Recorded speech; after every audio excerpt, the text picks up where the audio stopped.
to the bunk boogie, the goofiest bunk show. Starring has been brought to you by Shaking Down Beats in the chat family. One love, hippies, here we go. Now you hanging with hippies at the bunk. Goofiest campfire, we give you what you want. Come sit a spare and we can chop it up. I stay in the chat giving you one love. This goofiest is so very tight like a glove. Dangerous minds like having OJ as a plug. I be listening in like I got the place bug. Can't help but smile, you're killing my mean mug. We be laughing and crying and giving away free hugs. Hippie is my brother, the chat is my family. It's so groovy, it's so bunk. It's hip-hop mixed with a little bit of funk. So share your story, tell us how you been. With you at the campfire, you can't help but make a friend. My brother Nacho, we look like next to kin. And everywhere I go, I'm claiming thick skin. This family is deep, something that started back when we all just wanted to make things great again. It's now we hanging with hippies at the bunk. Goofiest campfire, we give you what you want with. Now we hanging with hippies at the bunk. Goofiest campfire, we give you what you want. Come sit a spare and we can chop it up. I stay in the chat giving you one love.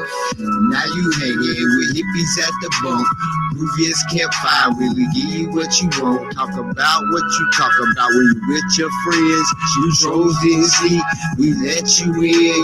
You can't go Starbucks cause we got a 6 cents and the bunkiest boogie is about to commence with a marshmallows be crispy, the chocolate starts to drip. It's grown folks talk, so we take a little nip. Just another channel where you might get flipped. We do some soul searching, we sinking battleships. It's a revival of spirits that only love can fix. Hippies, I got your back, so say I got your 6. It's Goofiest campfire where we pop that trunk. The speaker starts to bump that straight out. Welcome to the bunk boogie. If you're not family, then you probably should be. If you don't know by now, I'm down with hippies, and the rodeo troll still gets up with me. Shout out to Izzo. If you ever need me, hit me. Cali, thank you for always sticking in with me. It's campfire time, y'all.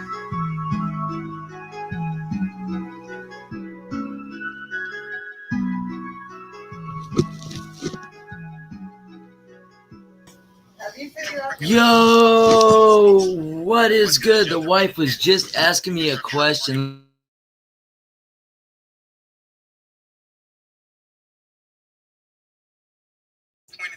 So check it out, guys. Fair use. What up, Red Dawn? What up, Unspecified Podcast? Alice Rainbow, Wendy Lou, Nate 2, Mother Trucking Good. What's good with you guys? None but love at you. Y'all are the best. Look, check it out. Everything here is fair use. Anything we show is just for conversation purpose. We're not trying to make no money off anyone else's content. I'm gonna be quite honest with you. I haven't watched the first bit of the Olympics, right? But I have seen like clips and things like this. And I think this is the first Olympics. They're starting to let people like men compete with the women. Like I want to say there's a male bodybuilder competing with the women. He says he's a woman, whatever. I don't know, man. I just see the hypocrisy is getting really thick, and I just don't know if we can get past this, guys. If we're starting to, everyone says trust the science and stuff like this, but they can manipulate the science when it comes to whatever the hell they want, right? But it's like, can we even go back from this? Like, how do you go back from this? This is crazy. I don't get it, man. I think Officer Tatum did a great video the other day where it showed, that Jamaica, I think it was, had, the female run with all the males and the male run with all the females. And you could just clearly see the difference. But when it goes to things like bodybuilding, right, to have a man compete against a woman in bodybuilding, I think that's just blatantly wrong, man. That's just absolutely crazy, and I just don't know. how do you like go back from that? You know, once you allow it, next year they would say, oh, well, we realized, you know, that shouldn't be, and then what, they're ignorant, they're bigots, they're whatever, right? You know, they're not woke, you know what I mean? So, but check it out. I did think it was pretty cool when I was going through this thumbnail. I didn't know if anybody out there was watching the Olympics or not, and if y'all were, if there was anything that y'all kind of seen or noticed that you know, was kind of on your mind. What up, Brian B? Yeah, definitely agreed, man. I don't, you know, it's a shame that we've even came this far in society, you know, but I just find it funny, like when you talk about no vaccine, or, you know, they could say my body, my choice, but you don't have a choice when it comes to the jab, right? Or they say trust the science, but there's a lot of doctors in science going opposite, right? So it's like, how do we get to pick and choose what science to trust and things like this? Olympics, 2020 Tokyo, Olympics medals right there. I thought it was very neat. Now, when you look at when the thumbnail's blown up, let me see if I can find the same picture. Yeah, right here. So recycle metal, the metal design, journey, beginners, Olympics, devices, phones, 29,000 tons of used electronic devices such as mobile phones, laptop access, raw materials for the 5,000 Olympic medals. I didn't know that. That was pretty cool. But what I thought was really neat was this it's a Greek, right? It kind of reminded me of America. And at the time, you know, Trump would have been president. And so I didn't know with this Greek goddess, what it reminded me of is back of like a mercury nickel, or, you know, like our coins back in the day. And so I just thought that was kind of really cool. There was over 4,000 designs, you know, a gold metal weighs over a pound. Y'all, that's a lot of gold. I know, like, you know, that's over $1,000 in silver.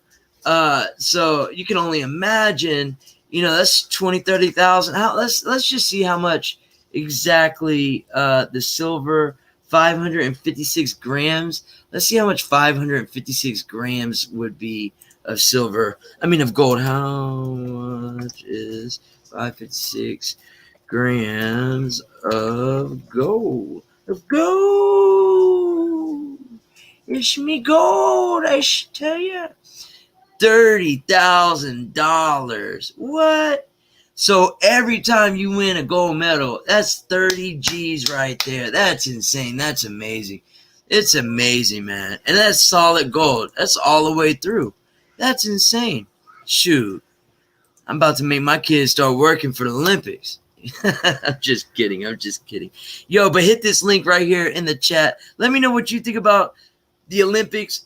Can it get any further? Can it go any more, you know, anti-normal, in my opinion? And also, just curious, what do we see, you know, with America going this far into whatever you want to call it, right?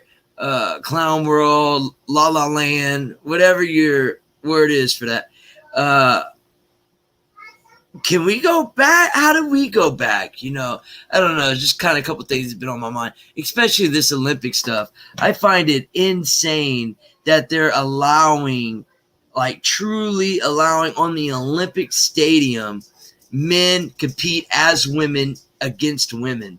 That just really blows my mind. Yeah, you know, they're definitely recycling the ribbons, you know, recycle polyester, you know, everything's going just so green. It's stupid, man.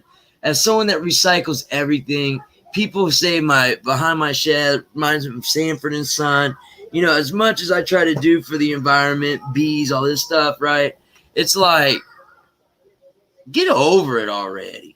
Because the people that are promoting all this green, they don't even recycle. And you know they can have a green little can by the trash can, most of them, and they won't even put the first beer can in there. You know, but they want to get on TV and talk about, you know, it's just ridiculous, man. The hypocrisy is unreal.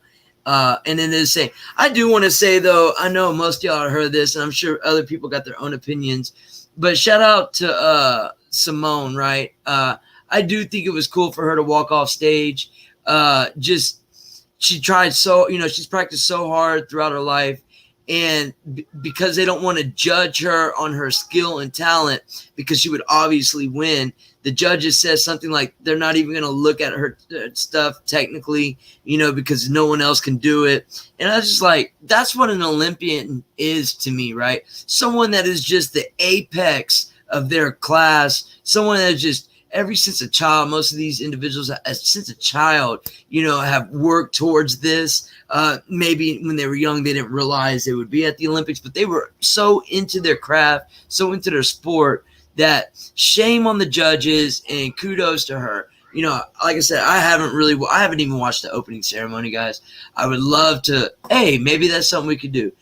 Because, you know, typically found throughout the years, the opening ceremonies have all kind of esoteric symbolism and symbology, and it's like the Super Bowl, right? I do like watching only the halftime. I can give two shits about the game, but I do like watching the halftime just because, you know, looking into those things, I probably spent over half my life into, so I do find that fun for me. So hey, maybe if I could find this Tokyo Open ceremony, maybe that'd be cool to watch. I haven't watched it at all, so that might be something fun to do.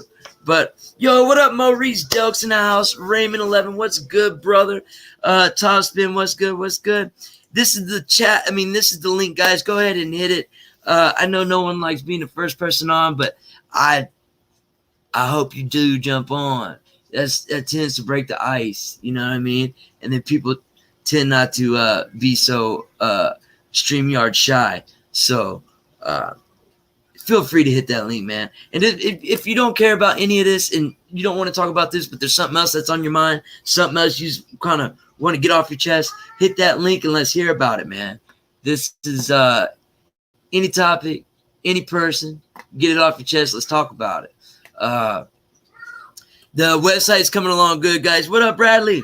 The website's coming along good, guys. I will be in the next couple of days. I will be ready to like make it go live. Like I have a couple pages done. I just don't want to like put it up there and it's just so half-assed or thrown together that like no one would ever go back to it. But guys, check this out. This Tuesday, Fire in the Bowl will make me jealous. I know you shy. Next, I know you shy. Huh, bruh?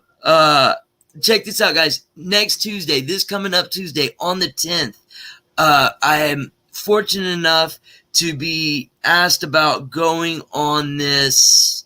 Let's see right here. I'm trying to find the email right quick, so I can tell y'all where to go and what to look for. It's called My Brother's Keeper. Right here. Guys, they have asked me to, they want to chat it up. I'm looking for it. Why can I not? Hello, I'm the booking agent for Brothers Uncensored. It's uncensorable copy right here. I'm going to show you right here, guys. This Tuesday, I will be on this podcast. This is going to be excellent. I'm super stoked about it. So I will drop this in the chat. I think they're banned off YouTube. And I'll be sending them the information. Should check out Sick Pat's chat, hippie. All right. It could be Zach's channel. To be honest, I shame on me because I really don't know. You know, I'm just getting back onto the YouTube thing, man. I'm just getting back on with the social medias. I totally like walked away for 5-6 months. I have no idea. It very well could be, and shame on me for not knowing that. But I will be at uncensoredabe.com next Tuesday, and so soon as that's done, I will repost the link in the community page.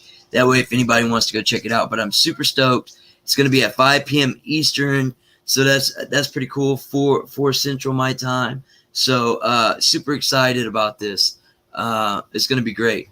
So I definitely want to have the website up by Tuesday. That's my goal for sure. And yeah, man, looking forward to this. So let's see. That's cool, guys. I'm gonna drop the link one more time in the chat. It's in the top of the chat. So that's super cool. But look, I'm gonna drop the link to the chat again. Somebody hop on. Don't. I know I'm not that fun to listen to. I was hanging out over there at Trailer Hood Voodoo Ninjas last night, listening to the replay, and I don't know if I really like the way I sound. So I know y'all. Someone got to come on here and click that link. I want to hear from y'all guys. Let's see. Let me see if I can find the opening ceremonies. I don't know if that's like a something they'll ban me for or whatever, but I haven't watched it, so I definitely want to check it out. My baby's getting tired. We just got done eating. Our bellies are full. He's tired. He's ready to go lay down. Let's see. Full right here. I know y'all shy. Y'all shouldn't be shy, man. It ain't nothing but fam around here. Ain't no reason to be shy. So it looks like it's 5 minutes. This one says 2 hours. That Joker was 2 hours? Stunning drones, huh? Oh, I haven't seen this at all, guys. I think I'm super excited to check this out. Best of day 0. No, I don't want to see the best of. It says an hour and 53 minutes? Or is that just like... No way it was that long, huh? That Joker was that long? Well, I guess until someone hops on, we gotta watch it together. I don't know what this is. Oh, that's horrible audio. No, I don't know if we want that. Let's see.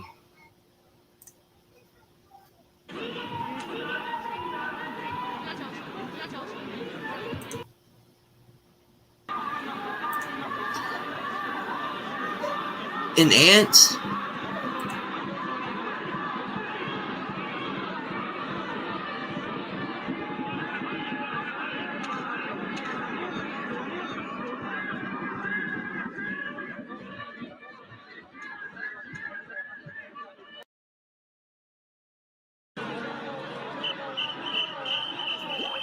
I'm gonna go look at.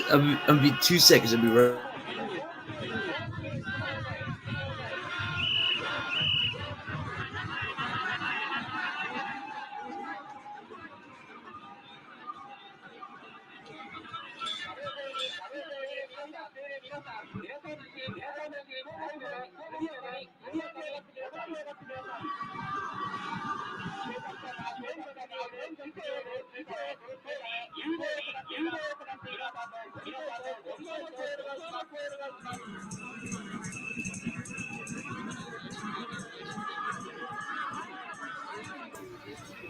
So let's see.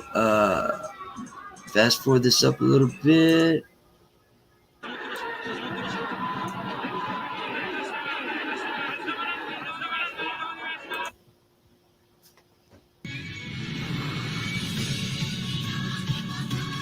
So I haven't seen the opening ceremonies. Point Fire is asking if Canadians are allowed. Point Fire is asking if Canadians are allowed.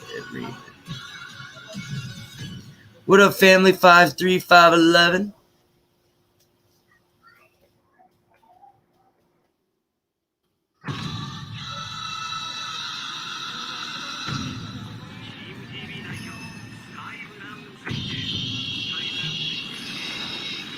Have y'all checked this out?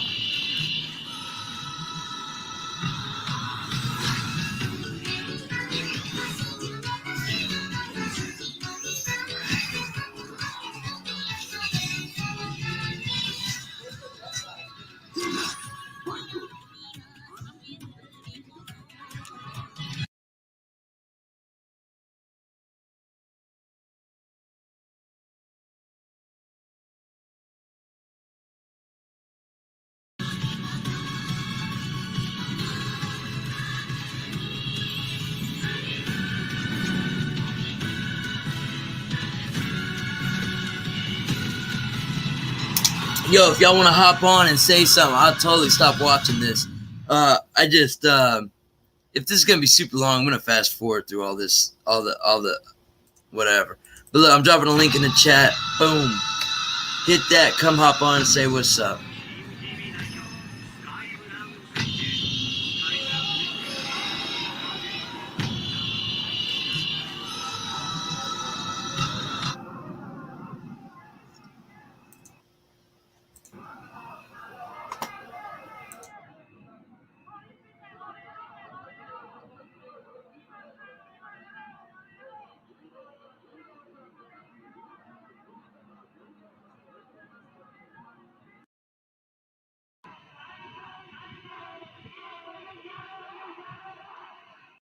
And free. Visit Grammarly.com today.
Oh yeah, you don't have to. What up, Point Fire? Oh, awesome, from Toronto. That's what I know. I'm always muted. If you click the link, you don't have to download anything. It just opens up another web browser. High above the Olympic Stadium. Talk about anything you want to. A sight That's never the link right before there. seen, a feat of technology and beauty. A celestial body hovering over Tokyo. Celestial in a moment and a vision for the world. It's a whole bunch of drones. That's crazy, huh?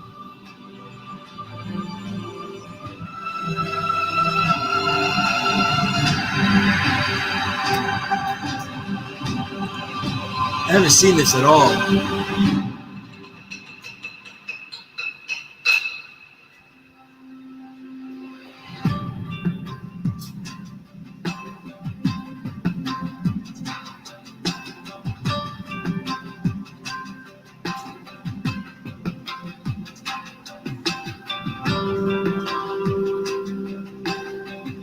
I'd like to get the whole opening ceremony. Yeah, that'd be cool, Raymond. That'd be cool. I want to see like the ceremony, man. Let's see. They make it like so hard to find.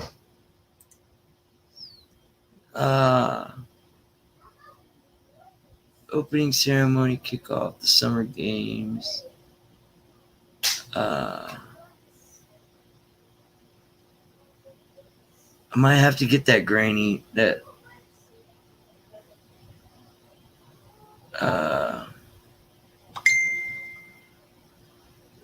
you know, that's a big old Saturn's eye right there. Let's see.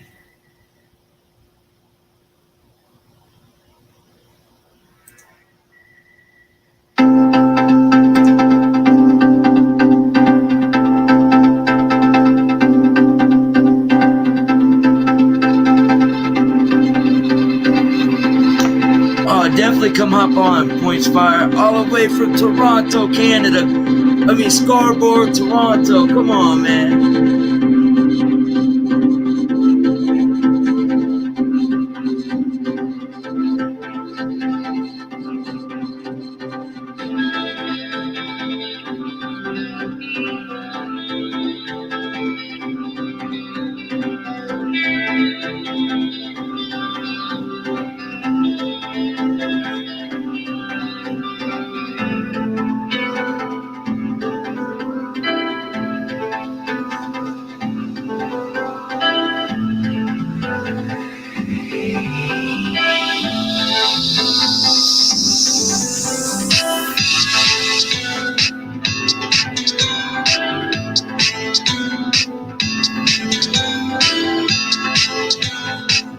Yeah, that's what I'm thinking, huh? Yeah, you're right, Raven. Crip walking at the Olympics, huh?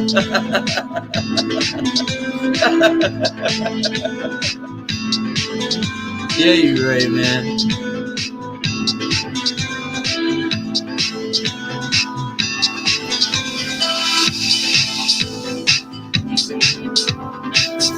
I think I've always been fascinated with like the Oriental or Asian culture, and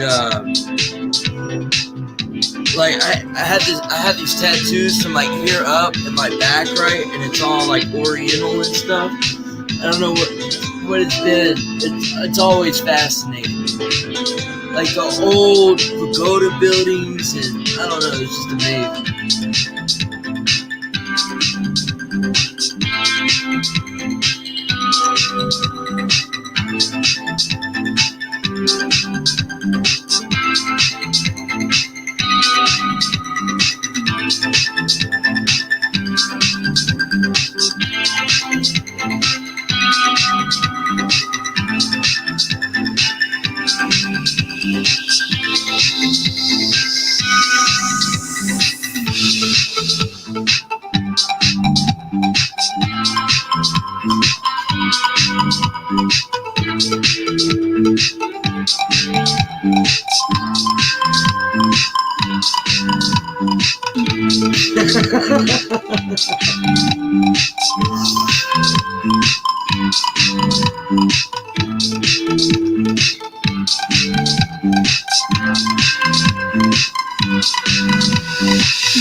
What is this, man? What is this?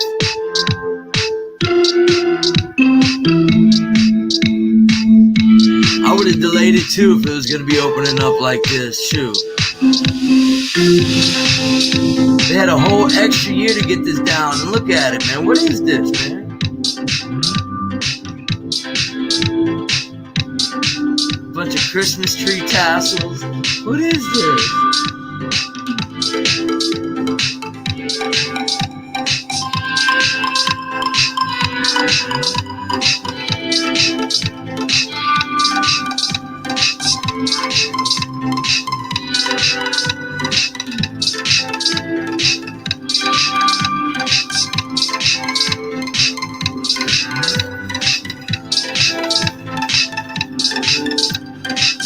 You see what I'm saying, Point Fire?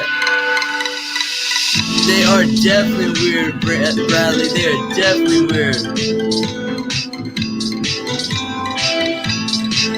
I'm totally agreed with you, pseudoscientists. Totally agreed. You know, I think back to the Barcelona, the Brazil one. That Brazil had so much.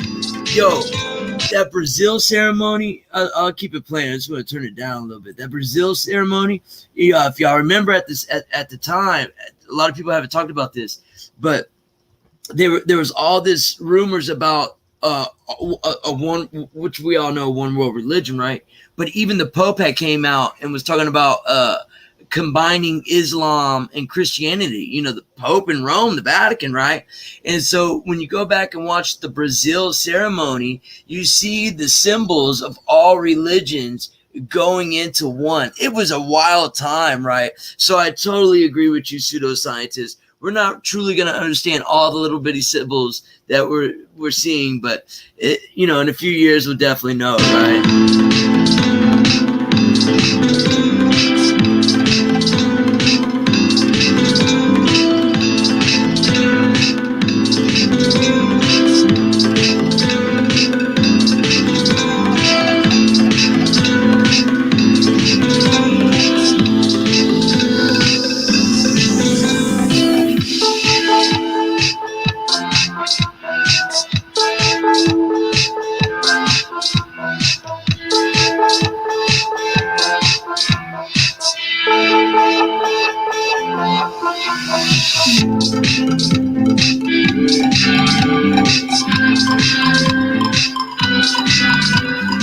I'm surprised it didn't start with a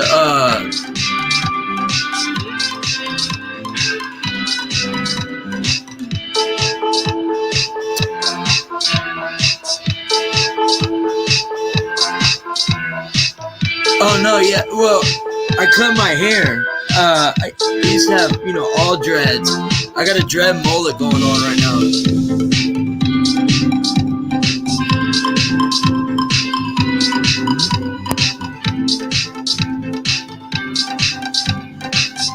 You know, I mean, it's definitely me. I probably do look a little different. It's definitely me though.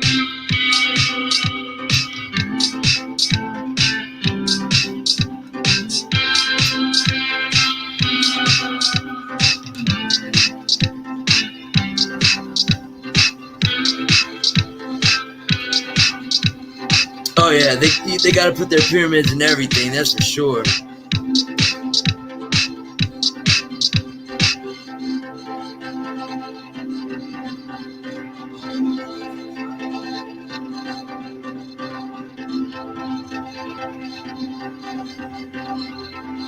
And there's a few more for you, right?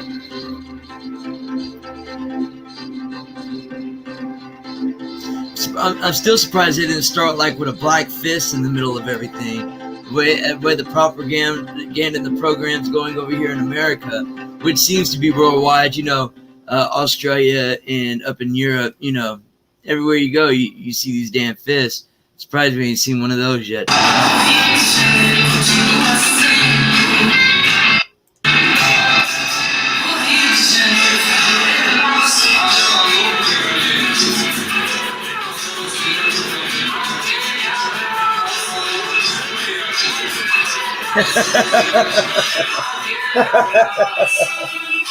I don't know. I don't know what it is with them tassels, man. It's like, you know, you throw them up on your Christmas tree. Whoever was the costume designer, they need to be fired for that one, man.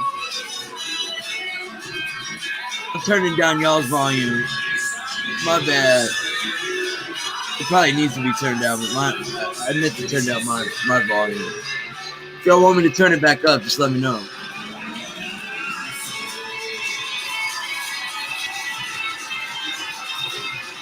Yeah, boy.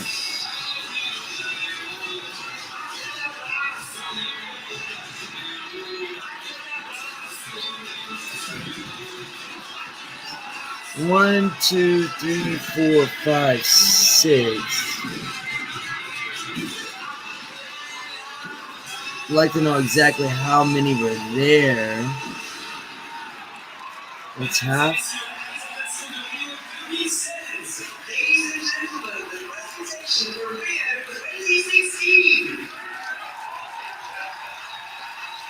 Soul power. Yeah, that's a good one too. Yeah, you're right. I wonder if there was 11 pyramids going around over there. That would be interesting to know.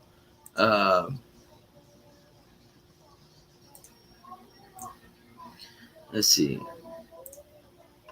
But that wasn't the whole thing. Let's check out that lighting of the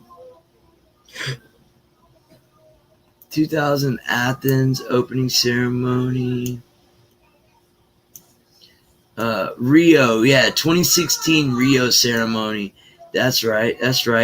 And then the 12 with the phoenix rising out of the ashes. Yeah.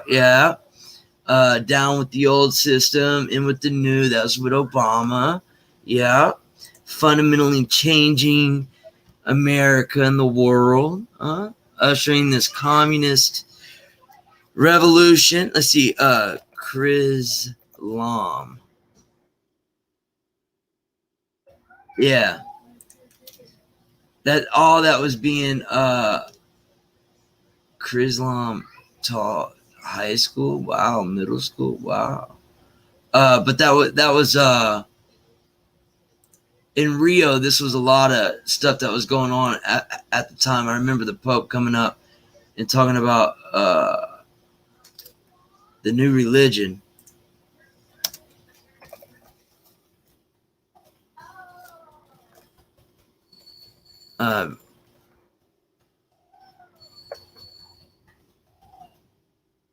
Spelled that all wrong.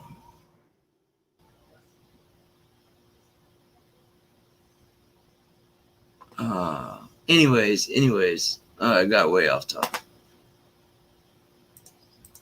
I want to see another this Tuesday, guys. Check it out. My Brother's Keeper.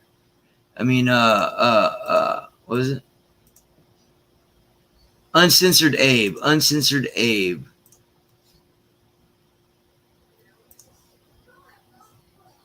Let's see.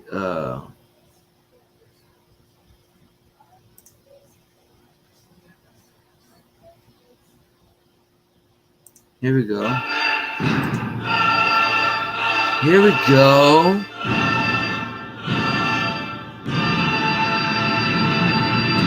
Jimmy Chong, Alley Cat, what's good, guys? What's good? Well, come on, pseudoscientists. Look, man, check it out. Anybody wants to come up here and say what y'all think we're seeing on the screen? Hit this link right here. Anybody can hop on. We can talk about whatever you want to talk about. I haven't seen the opening ceremony, so I figured we watch this until the first victim hops on. You know what I mean? Guy glove? Yeah.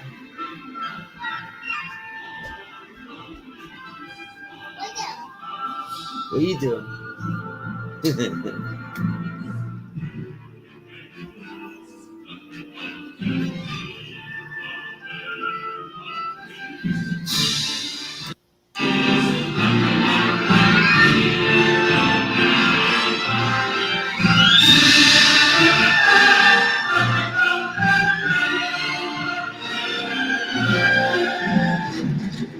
Definitely an inside job, Ching Chong.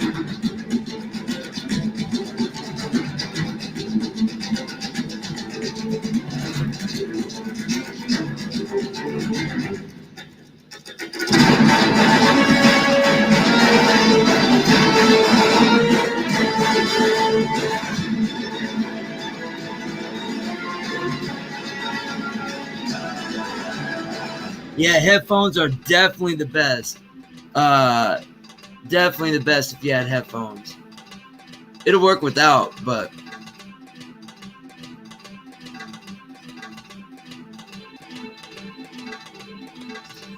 let me look.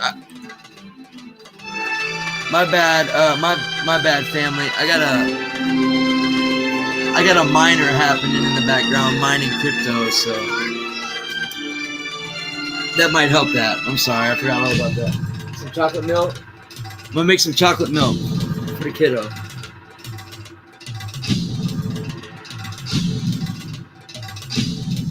You got a cup, buddy?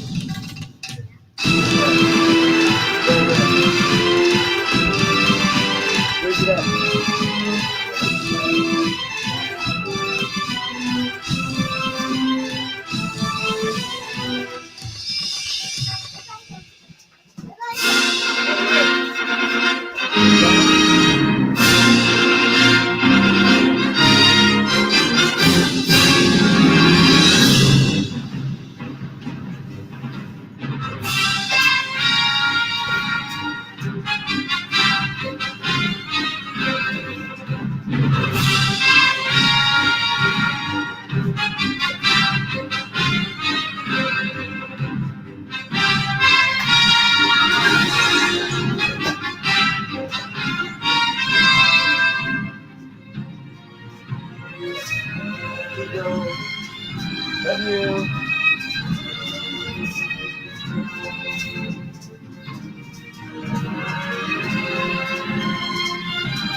Jakeem and Boaz, right?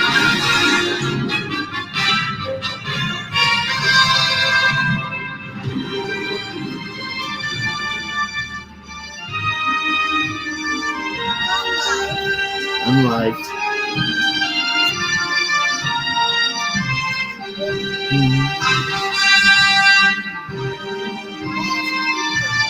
Yeah, we're friends.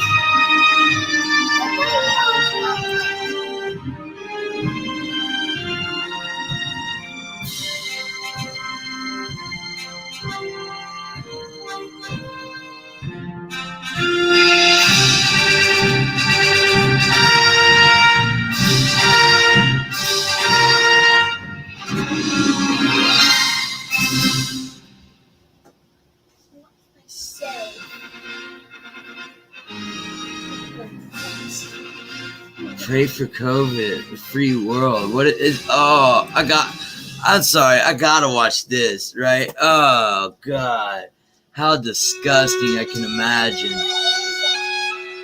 Oh, this is so sad. This is called propaganda. They put fear in minds of people that watch TV.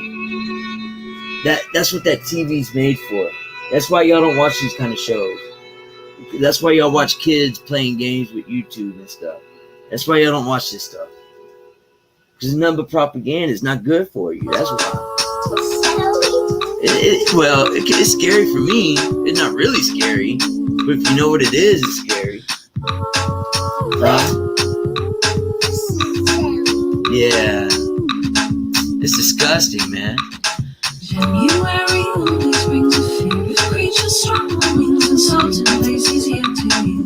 Crying out the salvation. She was there when they came for you. For a great man and a child. It's like Momo. Enough to take you far from home. Enough to curl the moon. Let's watch. I'm watching.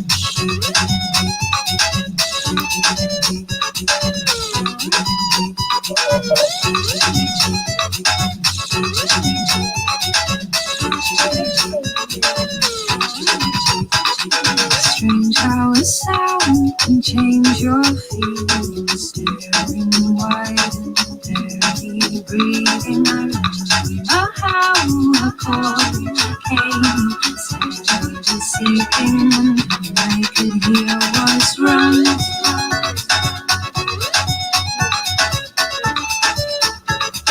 And this is how you pray for people with COVID?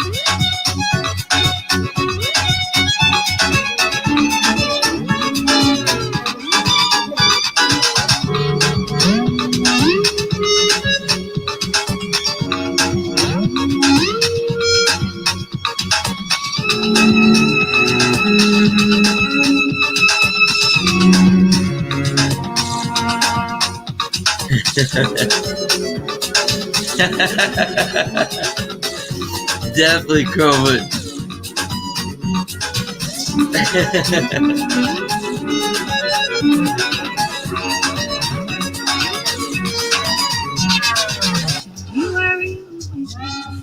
Creatures strong wings and salt and places yet to heal. Crying at the side of the street. She was there when they came for you. A great man and a child to you. Enough to take you far from home. Enough to curl the moon. They can hear you.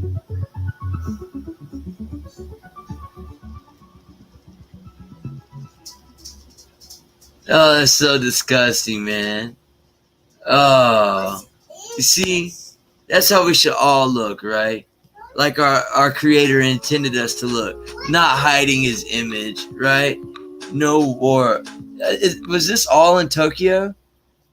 That was a prayer for COVID, guys. You know, over-sexualized women, you know, look where them camera angles are going. And then defacing, you know, it's so sad.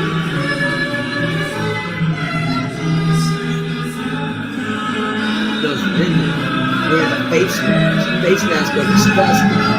We shouldn't have to wear a slave mask. We're not slaves. We're free people. Yeah, the face diapers. We don't wear those. Yeah, we don't wear those. Yeah, we don't like those.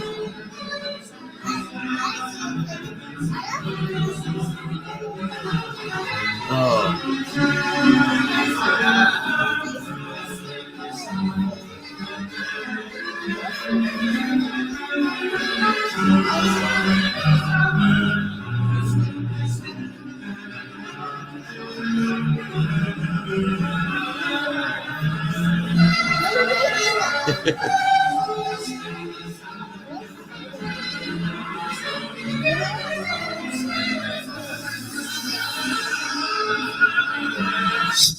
Thank you, Point Fire.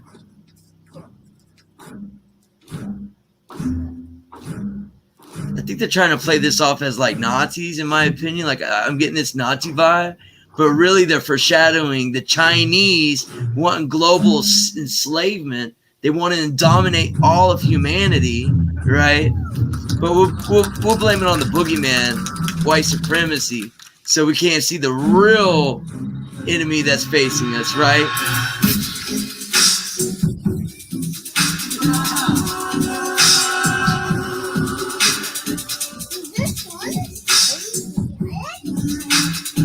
It's gonna get me.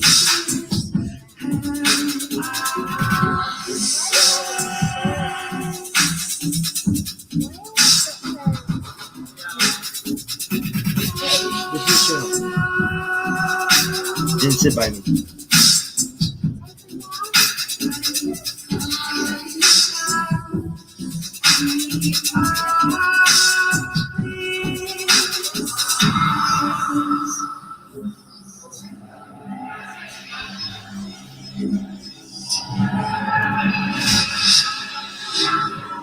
Here comes the red dawn.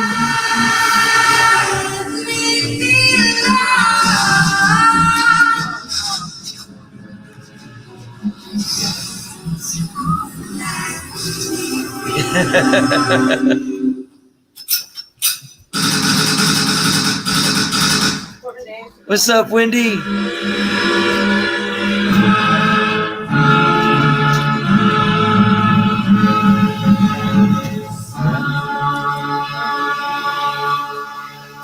Say hi. Yeah, right here. No, you don't say hi. No.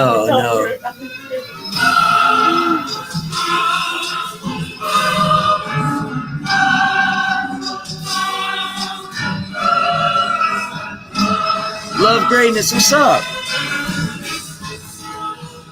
Yeah, that's what we're checking out. I haven't watched the opening ceremonies. I haven't watched the first bit of the Olympics. But you know, you can always see some sort of symbolism or message or however you want to say it in these ceremonies. So we're just checking them out. If anybody wants to say anything, this is the link to hop on. Tell us what you think. Have you been keeping up with the Olympics? Do you think it's right to have men bodybuilders compete against women? You know, I think that's utterly disrespectful and wrong. But maybe I'm just a racist, bigot, homophobe.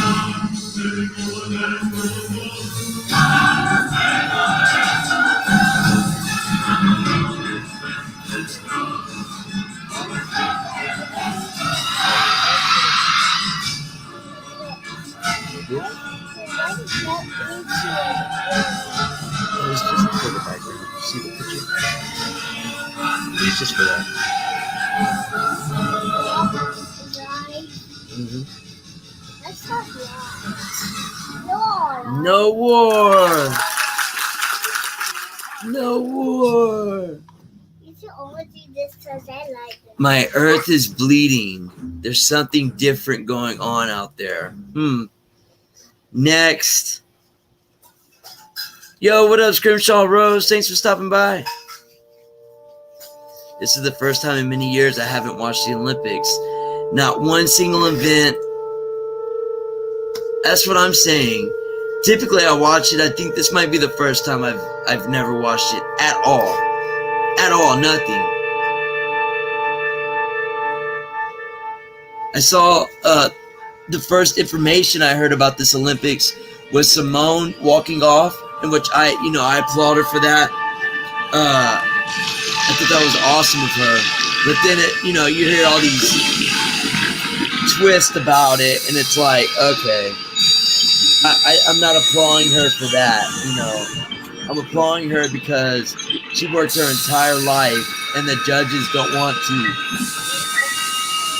judge on the difficulty and all that hard work. What, love? Well, it's just how people are like, I don't, women empowerment, not like none of that shit. I mean, I believe in equal. I'm a sexist now too. I want to see something. It's weird. See that moves? I don't like the moves. You don't like those moves? They're very weird, huh? Why did they make those moves?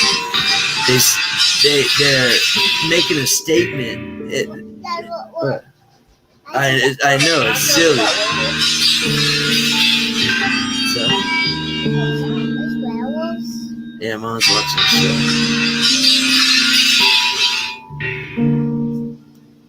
It's weird.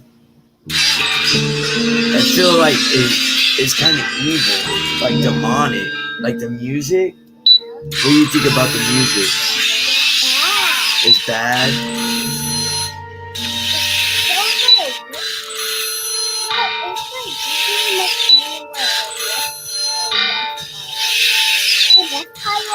They vampires? No, they're not vampires. No, they're not robots. They're weird people. They look like they got oil on their clothes. It's called My Earth is Bleeding. Something different is going on out there. That's what it's called.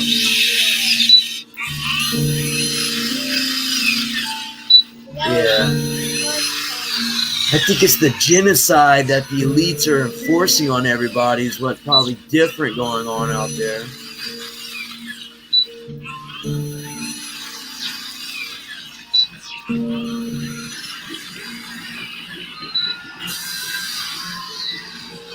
Yeah, I'm not a fan of that one. Are you a fan of that? No.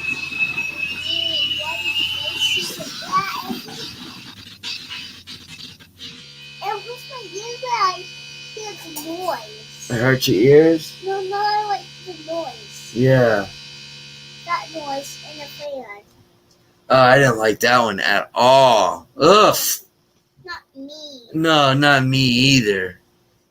Golly.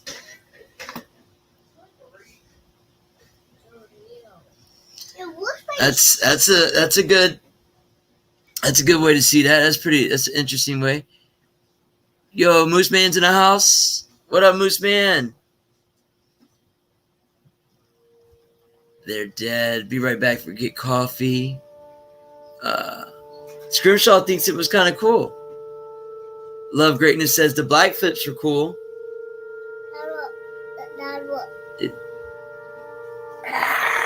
Let's see this one. Oh yeah, that was cool. This one's cool. I like this music. I think the last one was my least favorite so far. Yeah. I don't know. Those Christmas tree tassels are pretty ridiculous. Yeah. But why is sad when they're not dancing? Dude, I like these songs. You like this one? Everyone was like a big kid. I love these. Oh, you love these? Yeah, everyone was a big kid. Oh yeah. Oh. Yeah. Probably someone now. I'm a young boy, like this tall. Yeah, you are. Like Alan. Uh-huh. This one's...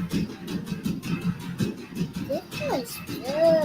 Yeah. Wait, where's 24? Yeah. What's this? I should turn that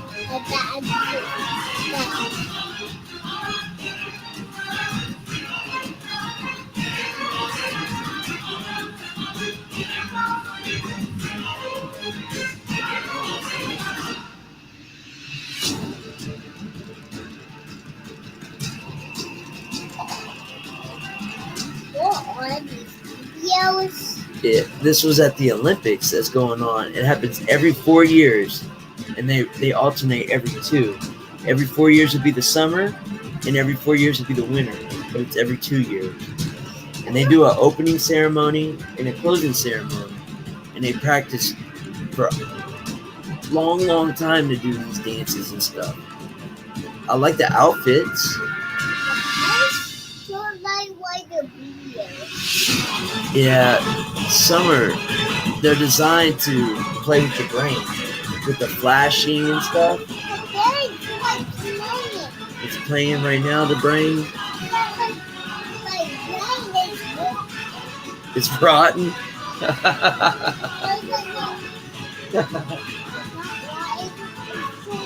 Oh, it's rocking. Oh, rock and roll.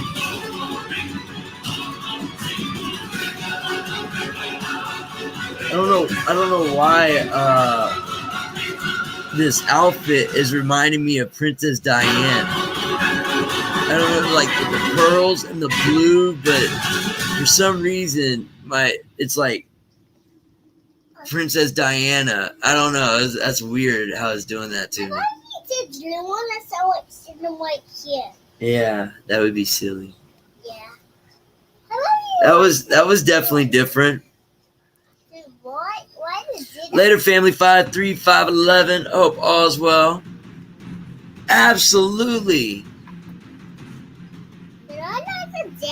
Look, y'all hit this link right here, guys. Moose Man, what's good? I want to see Godzilla crash through the roof. Could you imagine if Godzilla crashed through the roof?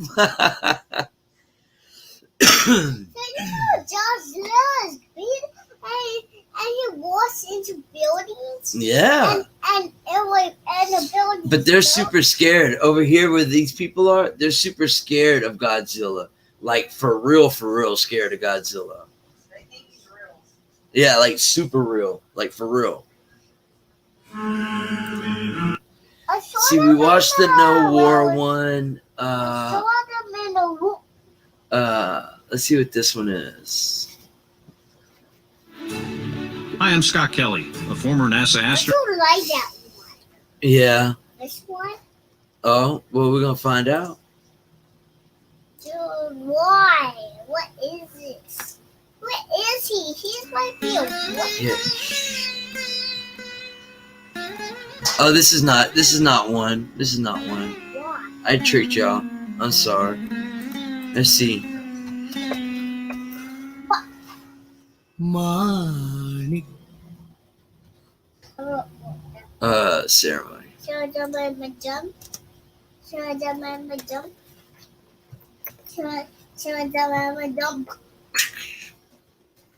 That should not make no sound.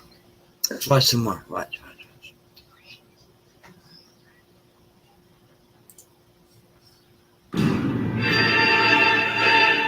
Oh, we saw this one.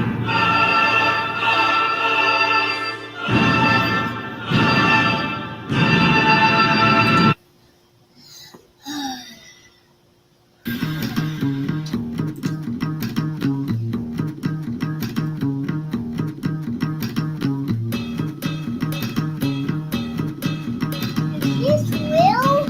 No.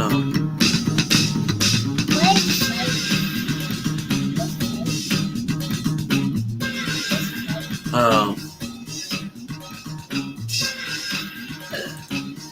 That's kind of cool.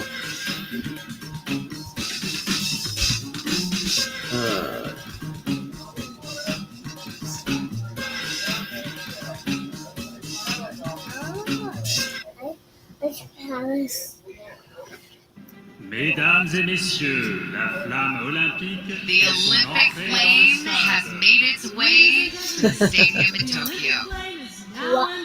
Why? But which athlete? Who will it be? Will it be the last one? Oh, The it's one just to reading the comments. light the torch. Like the Parlor game right now. Somehow, You see this? Watch. world home run record. The torch. See that is torch? passed Someone carries it all around the world.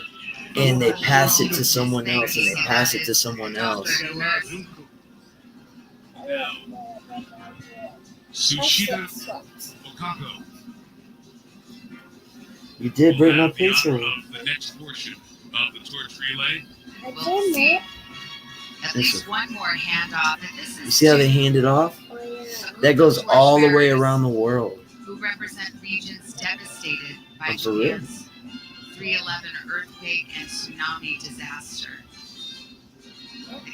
That is a cool torch, though. It's the first. You see here 6 That's really cool. I like that design. from middle schools and high schools, including from Fukushima. I like the way you can kind of see it at the top through the cracks. Left individually I've seen some that are just to take that torch. And those kept boring. closely You know, I like the way secret. that one looks. It's cool. Wait, what's this type of? But it is no more. It will be Naomi Osaka, Wait. four-time Grand Good night, Slam pseudoscientists. born in Osaka City, Japan. The first Asian player to be #1 in the world in tennis. She'll be the one to light the cauldron. What up, Trailer Hood Ninja? Why told him that? The torch always starts his journey from Rome, where the original Olympic Games were held. That's awesome. I didn't know that. Yeah. Watch. I said what's the flies? It's It's moving. X-Line. Look. Look at it. It's a Pokeball.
What surgery for what, Moose Man?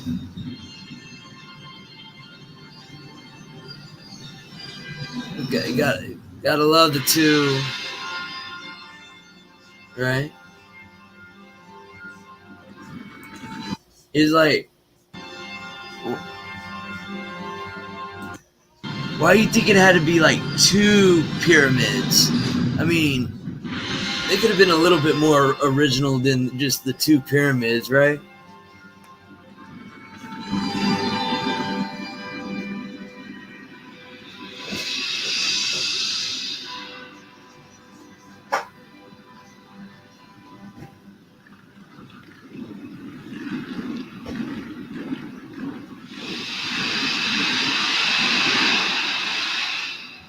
That's pretty gnarly. And Naomi Osaka lights the cauldron. The Tokyo Games underway in stop. I wonder how much gas that's going to be using with all their recycled this and recycled that. That was pretty cool, though. Yeah, it was gnarly. Don't settle. September Start your day with Secret. 14. Oh, cancer. Damn it, man. I remember you saying something about that. Sorry. I'll be praying for you. Sorry about that. Causing sweat 3 times more.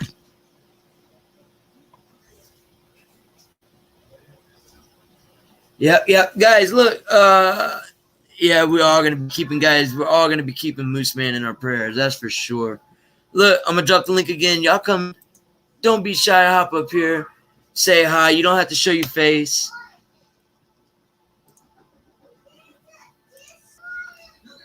But Beijing.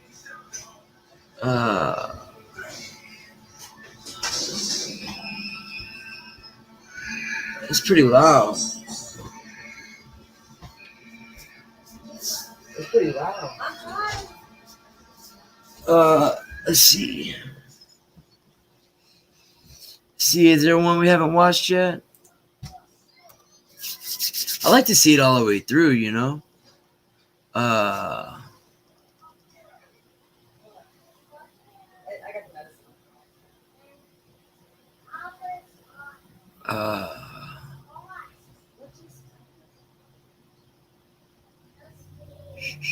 This is pretty crazy right here. All those drones, that's pretty nuts, man.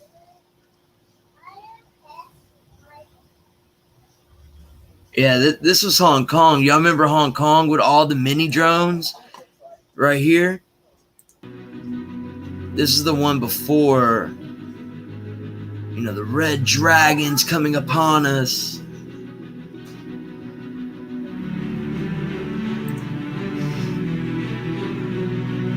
This was really crazy.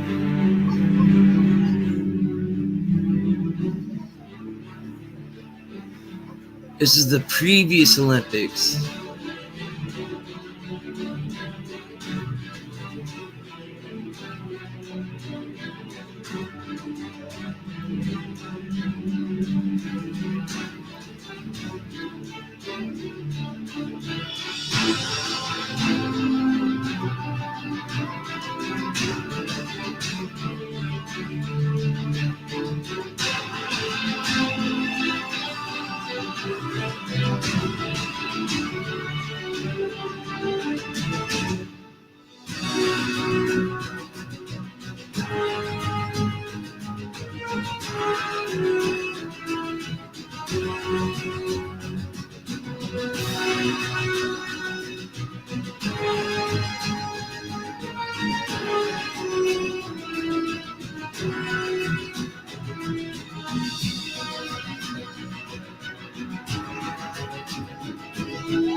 See, that was foreshadowing the bunk show, the grooviest bunk show.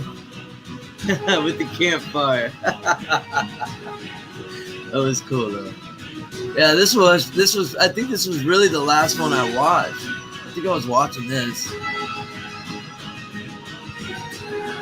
This was pretty amazing. There's like thousands of drones in unison. That's pretty cool, man. Amazing what programmers and everything is. It's just pretty cool.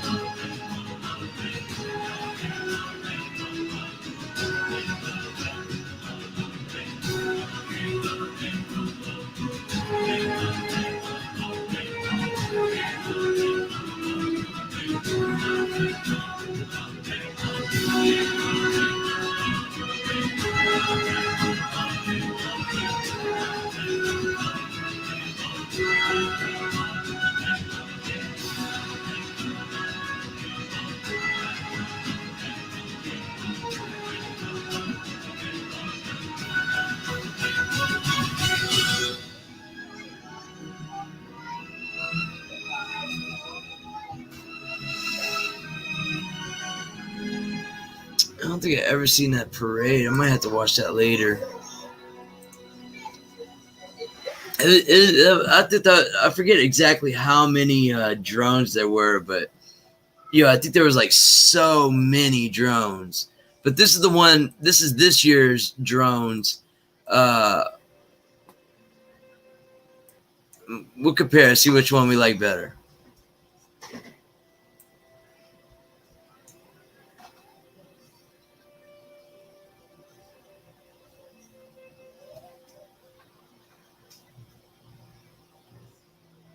It was aliens, Trailer Hood Ninja says.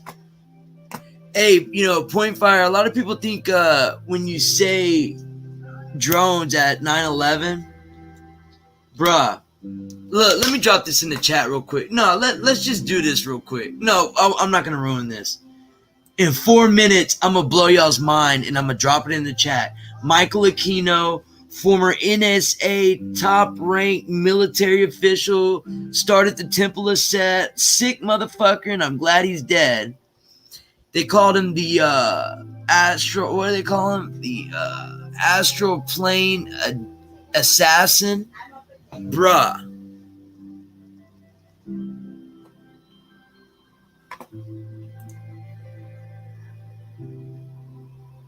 Wow. Yeah, I'm going to blow you real quick, Raymond. I'm going to blow you as soon as this is over. Yeah, because I said I'm going to blow y'all away, and he said, well, blow me. I said, yeah, I'm going to blow you.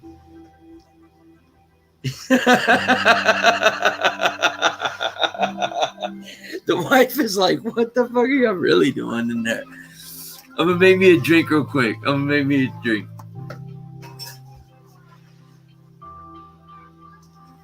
It's Friday night, early Saturday morning. It's time just to have a good time. Cut up, right?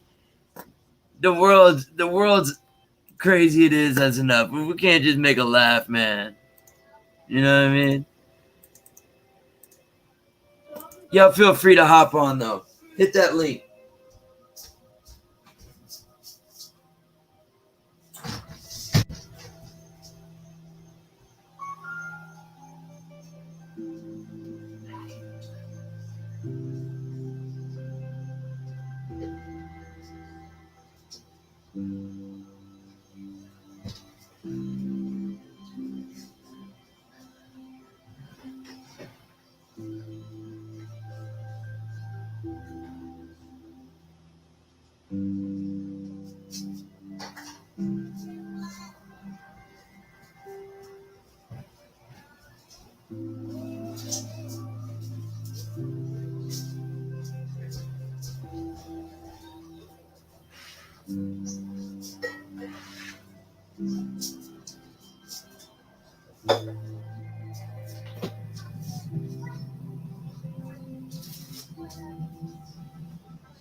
Selling physical products is not the best way of making money on Amazon in 2021. Now, yes, that model does work, but my twin brother and I, Christian, we've discovered a new and improved way of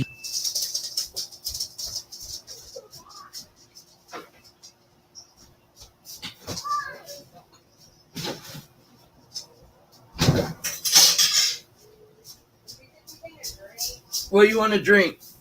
I'm gonna get one more going. And then I'll show you that clip. The wife's asking me to make her something to drink real quick. What I don't know. I just put a little vodka in this orange juice. Oh, you don't want to?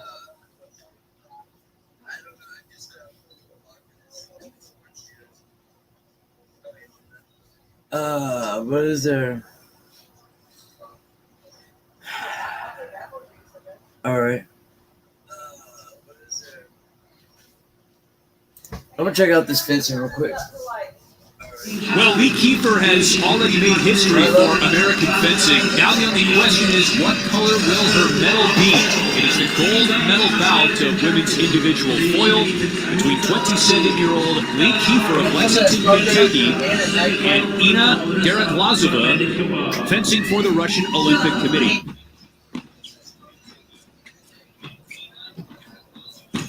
Women's foil has been a part of the Olympic program since 1924. It is the oldest women's fencing event. And Kiefer, with another touch, goes up 2-1. Down 1 after she picks up the last touch.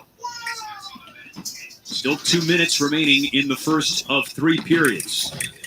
Kiefer with the touch. It's 4-2. And able to stay in shape, in Olympic shape. Yes. Ahead of these Tokyo 2020 games. Dereglazova's attack is parried by Kiefer, and the riposte awarded to the American.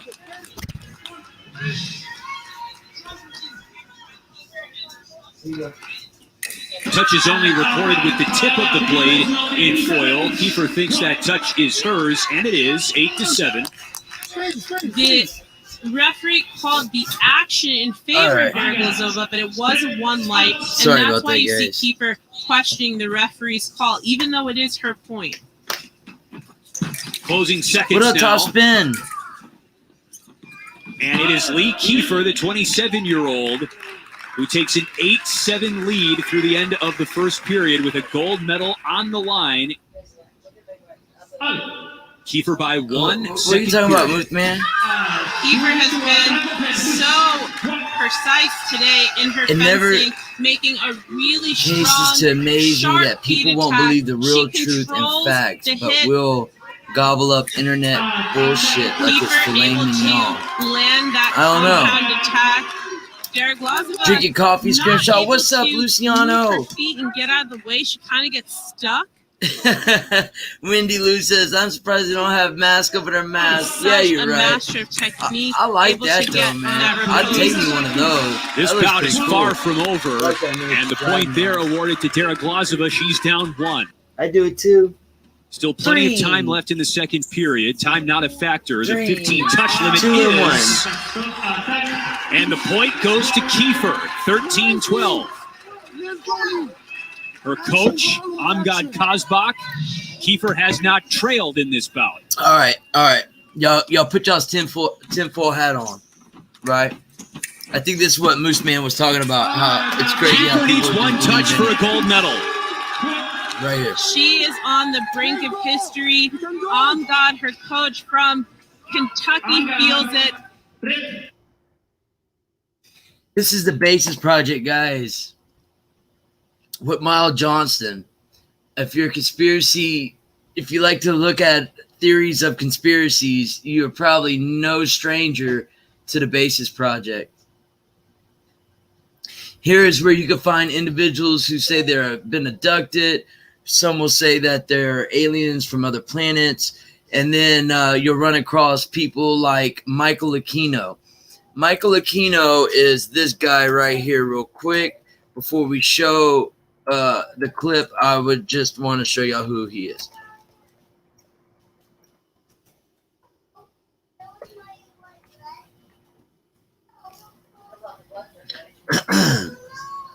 This is Michael Aquino, born in San Francisco in the year 46.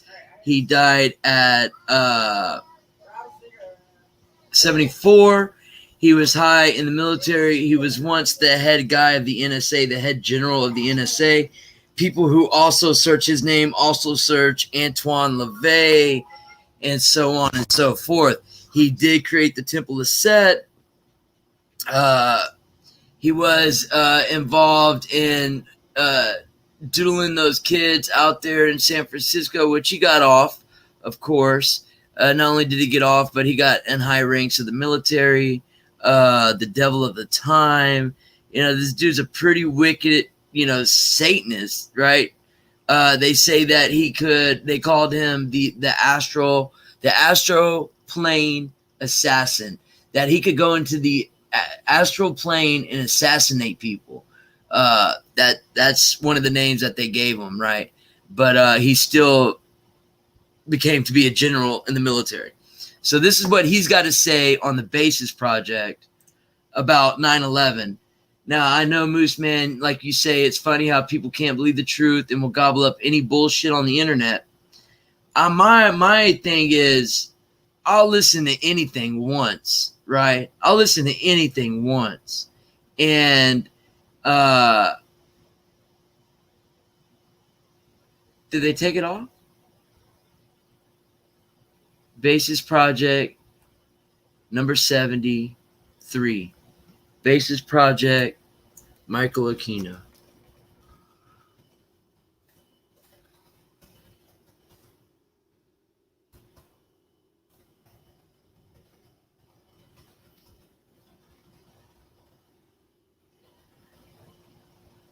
That guy's this Max Spears cat, guys. If y'all know who Max Spears is, that's a pretty interesting guy.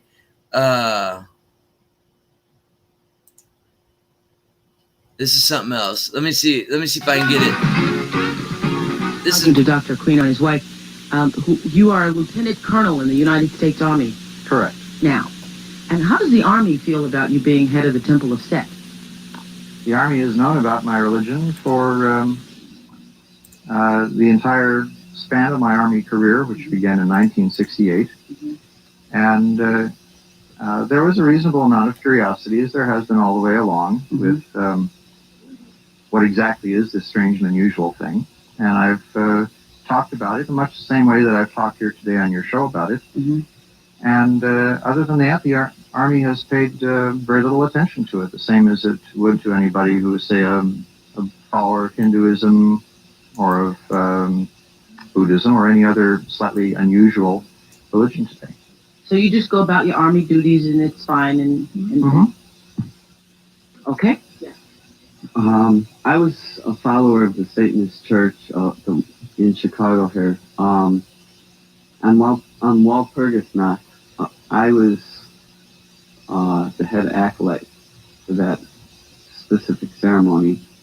And at the end of it, we wound up murdering someone. And a person? Yes, ma'am.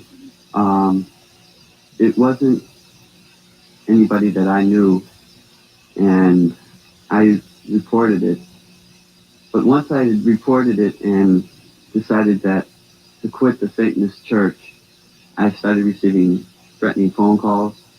People would come up to my door who I didn't know, and all they'd do is say, go back to the church, and then they'd walk away. They'd never give me their name or address or anything. I received threatening mail. My mail was opened. My little sister was harassed coming to and from school several times. So what happened in the ritual where someone was murdered? And how were they murdered? They were stabbed 7 times with knives because in Chicago. Yes, it was. What year? About 8 years ago. So it was about 80, 81. And the ritual was a witch's Sabbath, and it got out of hand, and the high priest brought out these 7 daggers, and they killed him in the form of a cross with the 7 daggers. Was this person impaled against his or her will? Yes. Or did they wish to be sacrificed? No, this was against his will. But so how did you know you weren't going to be pulled in and impaled?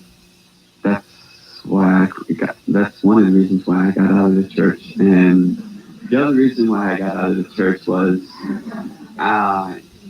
mentally, I had a nervous breakdown after that, and I just mentally could not handle it. How do you explain that? My first question would be, were you a member of the Church of Satan, a card-carrying member of the Church of Satan? Yes, sir. And who was the grotto leader?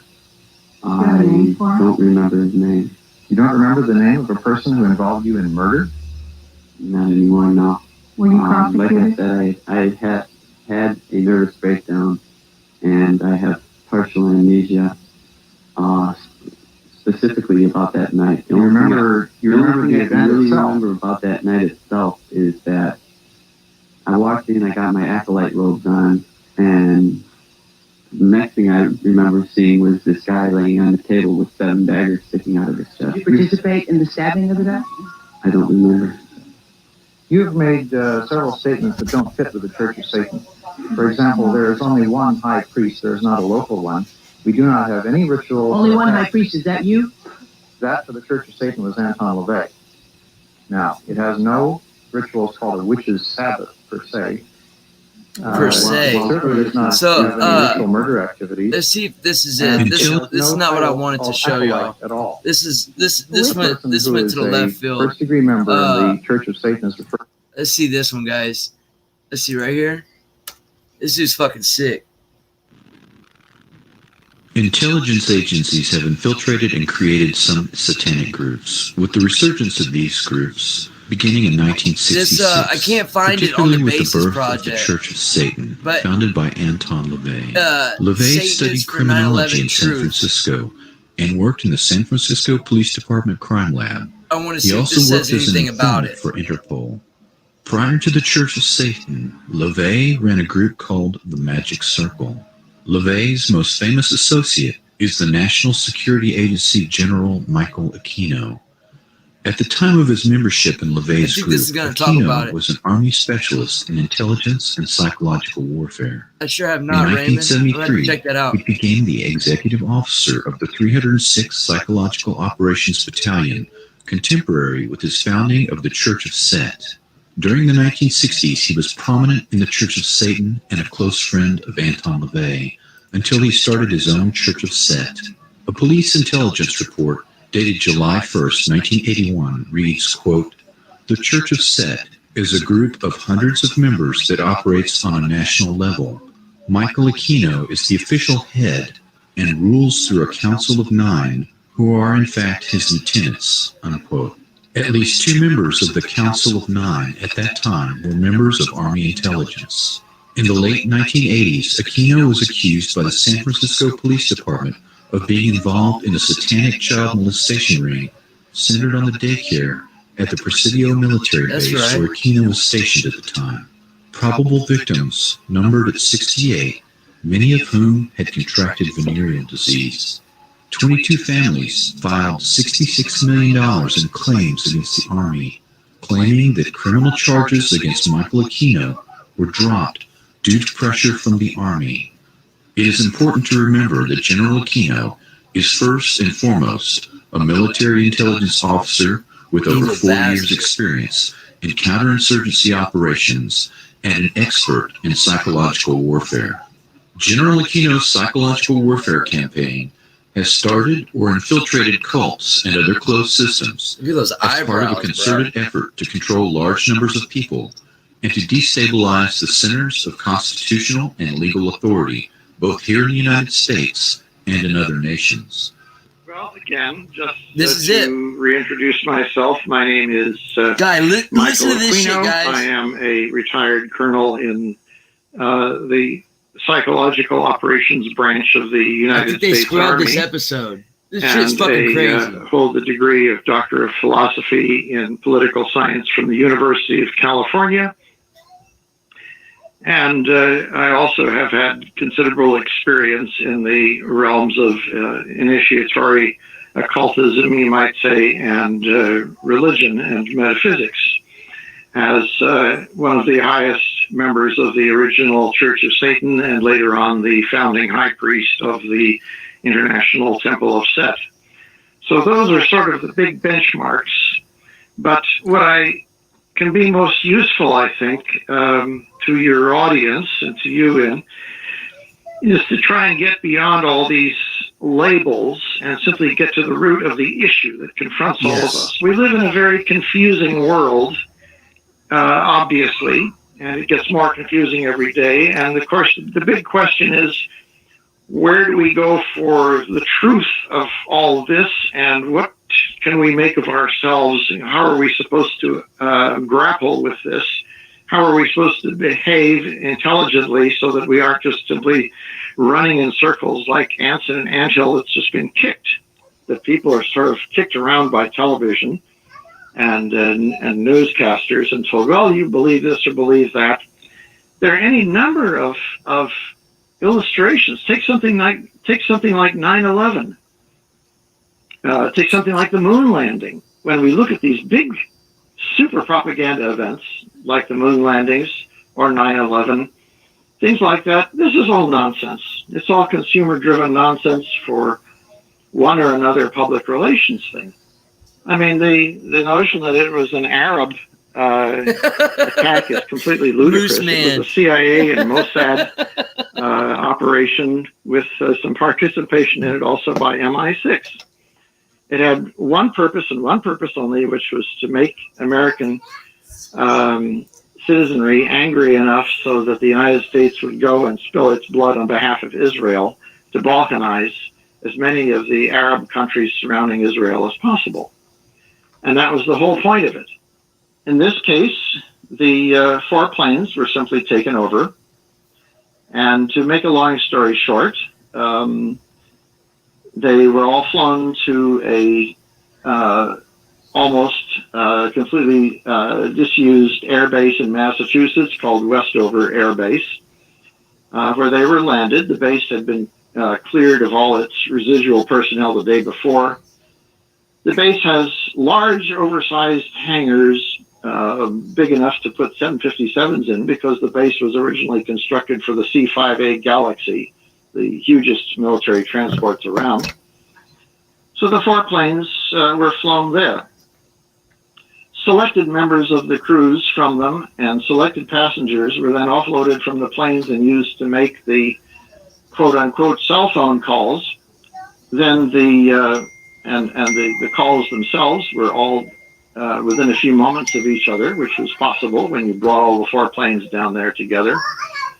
After which, not to put too gentle a point on it, the passengers of those planes, including the ones who made the phone calls, were murdered. And so much for that. The planes themselves were then flown later on down to Florida, where there is a place, a company that converts commercial 757s to commercial industrial versions to haul stuff around, and that was their disposition, basically being cleaned out and reused that way. As far as what hit the towers and what hit the Pentagon and what hit the field in Pennsylvania, the answer is nothing, and that's why there's no plane wreckage anywhere.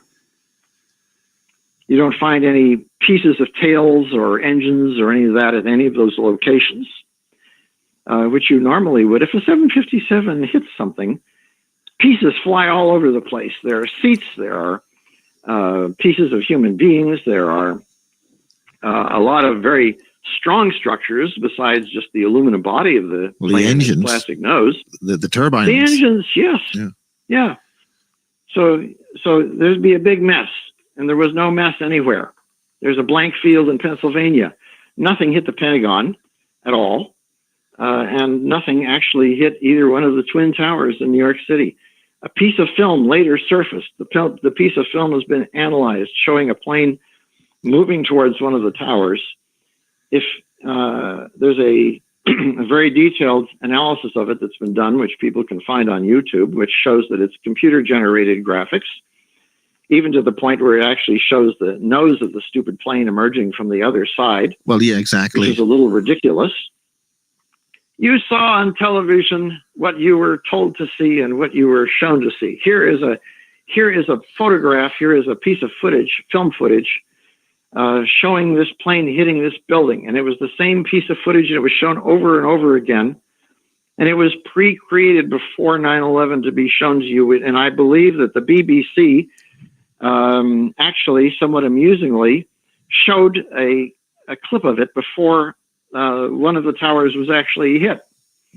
And then that was hurriedly pulled. Yeah, the BBC, I think, got their script wrong. And they also announced the third building collapse before it happened as well. Building 7, sure. Building 7 went down too. And this is all, they found tons and tons and tons of later on, of nanothermite. Nanothermite all over that part of Manhattan, which is a super hot explosive, which can absolutely liquefy reinforced steel, and it can bring those things down in an instant because of that. Are you the Judy Wood particle, the energy weapon scenario? What do you feel about you that? don't need an energy weapon for this. This is all pre-planted explosives, which is the same thing that happened in the Pentagon. And of course, nothing happened in Pennsylvania at all. I mean, all those original planes were flown to Westover Base, and that's all there was to it. You didn't even need to substitute any other planes for them, for the simple reason is that no plane hit the Pentagon. No plane actually hit the Twin Towers. If you want to chase it down and look at it, you'll find that there is not a piece of original film showing that, except for that one computer-generated piece. Yeah, the French TV crew that just happened to be there. Yeah. So anyway, the whole point of this exercise, as I said, there weren't any Arabs involved. Osama bin Laden wasn't involved. He was an old, almost dead person who survived another 6 months or so because of his failing kidneys. He had nothing to do with anything. This was a Mossad operation, CIA operation, and MI6 operation designed to, as a false flag, to start up the wars in the Mideast on behalf of Israel. And it worked. And that's the important thing. Here we are in 2019, and we can examine all this because all this stuff has come out. And the more you look at it, like the moon landings, the more stuff falls apart until you find this out. Satan is real, working in spirit. You can. Yeah, so I don't know. I mean, I hear you, man. Anybody believe anything on the internet, right? But yeah, that was the same guy, Wendy Liu, that was on Oprah. The Oprah gentleman obviously was in his earlier years. In 2019, this is from the Basis Project, the original 3-part series. It wasn't all done at the same time, but 3 parts on the Basis Project with Miles Johnson. I cannot see. I have not found. I was looking on my other screen. I think they completely took away number 70 from the Basis Project. Which was all Michael Aquino, 3 separate occasions.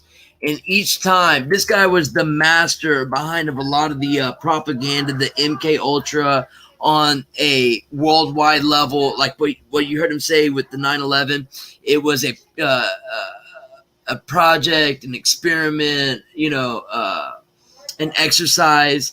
These people conducted MK Ultra trauma-based mind control on the populace to get what they wanted. I'm a firm believer in, it makes my mom cry when I talk about the Challenger explosion.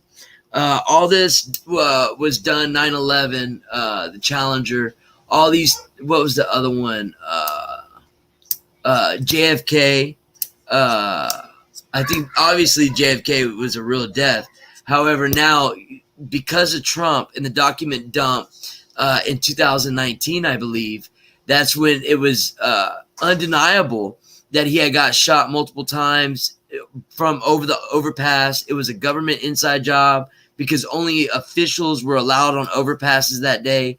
And you can see more footage just came out where they're running on the side of the car, and you can see the Secret Services getting called off, and they throw their hands in the air like, why are you telling us to stand down? And then a few seconds later, he's getting shot. So what all these events have in common is most. I remember this in high school, right? I got checked out. Our school was basically in our neighborhood in Houston. I remember seeing the second plane, what I thought at the time, getting hit in real time. It was not a replay. And, you know, all these TVs were in classrooms. The Challenger, JFK, 9/11, you know, and people were not the same after that, after viewing that, especially those in class, right, at a young age. Very, very, very, very crazy. Very crazy.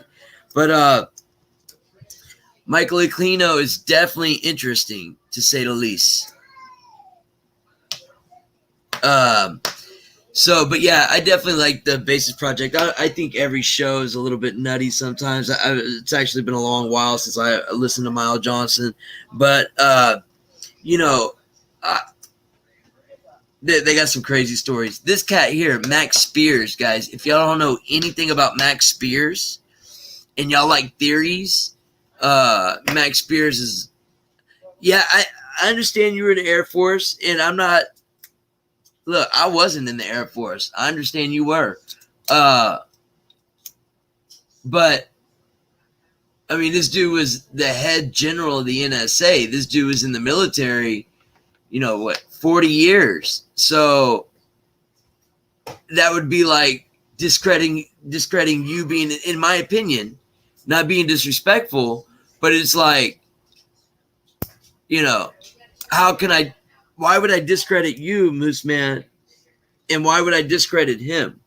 I understand he wants to cause propaganda. I understand he's in charge of manipulation, programming, mind control, propaganda. That was one of the fields that he covered in the military. That's what he was in charge of. So I understand there's a reason not to trust him, listen to him. Plus, he's a fucking Satanist, right? But I wasn't there. And because I wasn't there, I'll listen to everything once and I'll watch everything once. And I don't believe there was any Muslims involved. I don't believe Osama bin Laden was behind the ordeal, especially because the Bushes were flying out Osama's family that morning. You got Bush in an elementary in Florida reading a book upside down with children reciting words like plane, steel, building, must fall down. You know, like, bruh, how the fuck does that even happen? You know what I'm saying? Let's see. Let me see if I can get this right here. You know I love you, Moose Man, so I'm not being disrespectful or rude at all. We're just talking this out. And guys, now that we got to something fun, besides something like the Olympics that no one really gives two shits about, why don't y'all hit this link and let's talk it out. Open panel. Anyone can talk about whatever they want. Maybe there's a theory that you're like, hey, did you hear about this? Let's check it out. Well, I believe the planes, but there was no way of knowing that I wasn't in, that it wasn't an inside job. Well, I do know this is 100% fact and still fact to this day. The biggest elevator overhaul in history just finished a week before 9/11. And if you look at the way that some bitch fell, it sure as hell looks like a demolition fall to me. And with the biggest elevator overhaul ever in history being done a week beforehand, then you got building W7, right? Fell demolition style. No plane hit that son of a gun. They said there was a small fire. But coincidentally, on the Senate floor, less than a week prior, they announced several $1 trillion become missing. Well, all the paper files were in W7. There's no evidence to any of that no more. Most of the world's gold was held under the Twin Towers. There was a massive vault robbery happening. Matter of fact, they found a van full of the fucking gold that got stuck when it collapsed in the parking garage in between some pillars or something after that happened. A lot of the narcotics drug cases got dismissed. All the big time mafioso kingpins and shit like this in New York, all the evidence was under 9/11. A lot of that got dismissed. The biggest insurance payout to date happened to be paid to a guy from Israel that took out the insurance policy 2 months before it happened. So there's a lot of weird things, a lot of wild anomalies that happened from that incident. What is the exact truth? I don't know. I have no idea. I still think about it. But y'all can tell me what you think. They recover the vault with the precious metals. Yeah, but I believe there was, I definitely want to say there was missing, I think there was vans of missing gold, huh?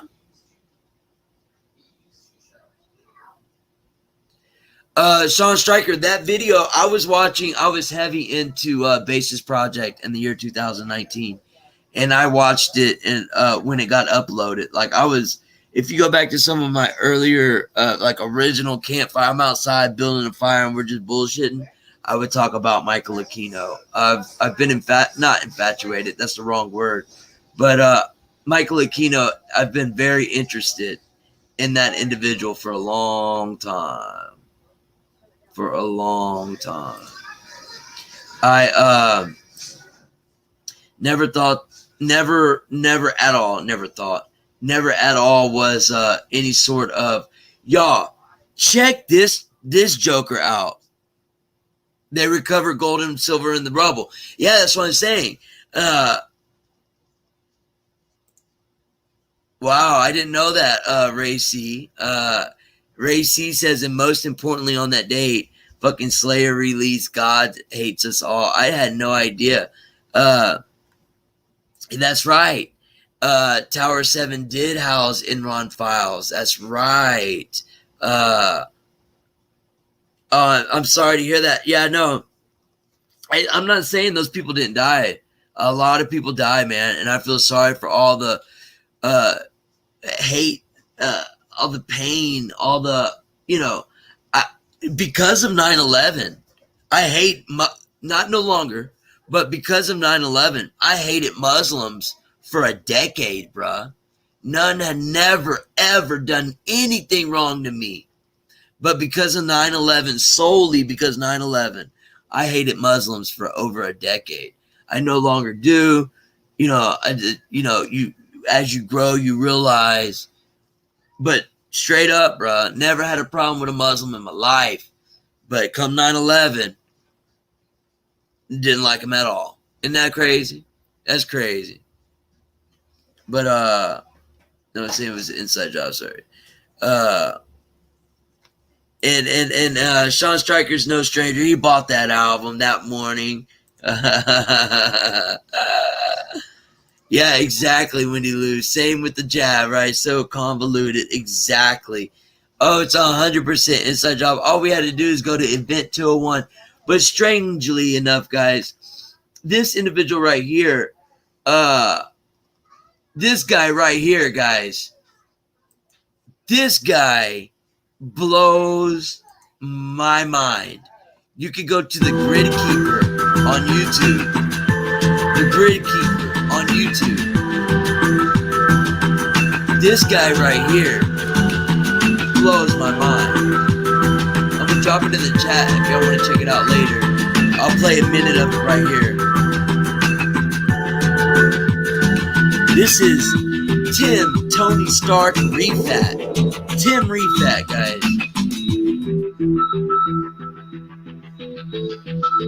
This guy blows my mind.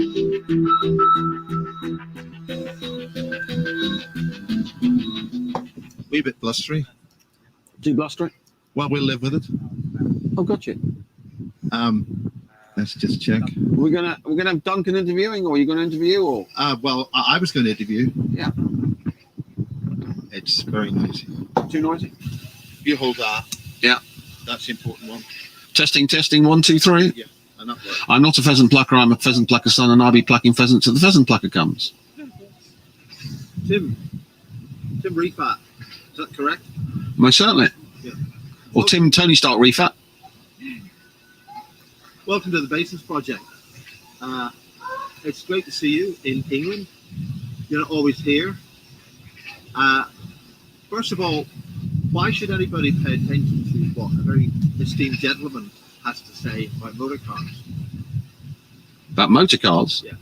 Because you don't really know much more about anything else, do you? Or maybe you'd like to tell us something about those others. Well, I've written 3 books on psychic warfare. Oh. One, well, I thought this was a thing about motor cars. No. You were doing a thing about cars. No. You've sold an extremely expensive... Well, I've got the most powerful 60s supercar on the planet, but of course, that's part of the Tony Stark image. But from the viewpoint of people watching your vlog, you've got other things to talk about. Well, I'm the world's leading expert on psychic warfare. Well, blow me down, Struth. Why didn't you tell me?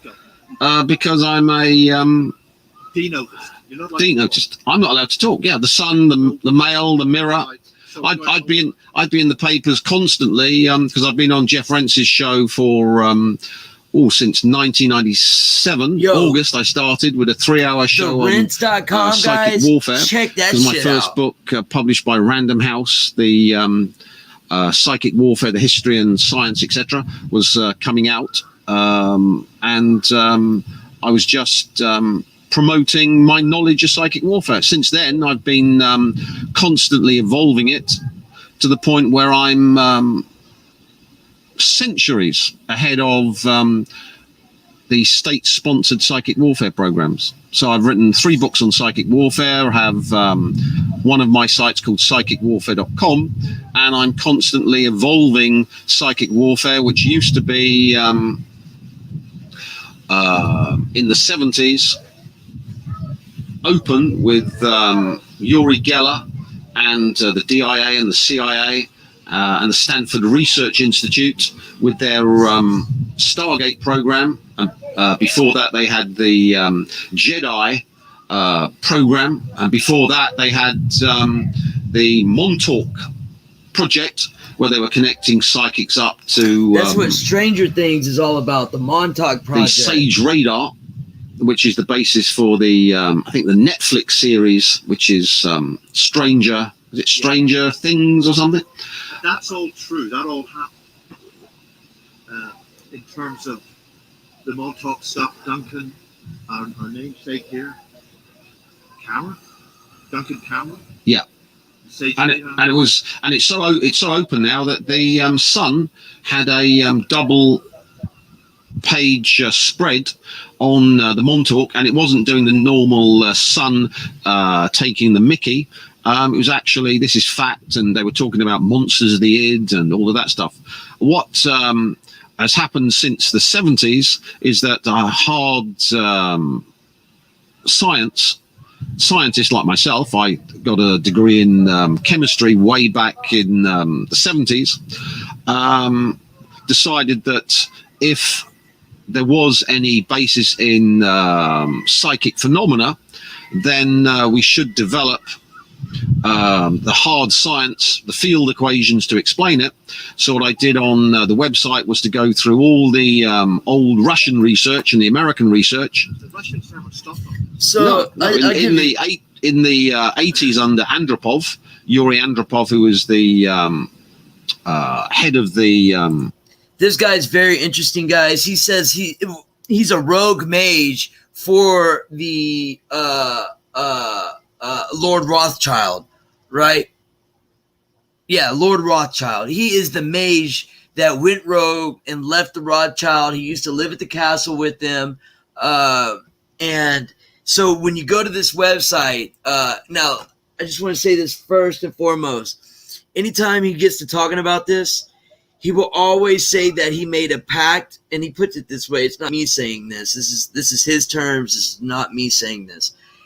He made a pact with the great Lord Lucifer, and he's been doing these. I'm gonna go show you this grid keeper. And so when you go to the grid keeper, when you go to the grid keeper, right? You can see 2 years ago, yo, this shit would blow my mind, guys. He's doing these, and he's showing you on paper. Bruh, bow down, witches. He says he's whatever he says, right? But he teaches Russia, he teaches China, he teaches our adversaries, even the United States military, on psychic warfare. He teaches them this stuff. Michael Aquino was a student of his, and this is how Michael became the assassin in the astral projection realm through this individual right here. But he would start to do these rituals, which is programming on the Rothschilds family. And since he started doing these, and here he goes through, he writes it down in the scientific formulas. It's repeatable. So the lightning struck towers, it's whatever, but he makes it clear that you're making a pact with the great Lord Lucifer if you do this, right? So finally, and so since he would do these rituals against the Rothschilds, they've been dropping, bro. They've been dying. You know, it's crazy. It's crazy. Call it coincidence. Call it what you will. This man right here blows my mind, guys. But he goes down and he explains he explains. I've probably watched every episode of this individual. There's 40, 50, 60 of them. And, you know, this was an hour and 50 minutes. Right? So I'd say safe, I watched over 100 hours of this man's teachings. And Super Bowls, these ceremonies like we watched earlier tonight, these Tokyo ceremonies, these concerts, these music festivals, these old churches, right, of the old world churches, ley lines, things like this. These are all energy feeding rituals that are done on the masses without the masses knowing, right? What's really happening, Super Bowls, all kinds of stuff. And because of him, that, you know, or people like him, that's why I told, you know, it's been just here recently.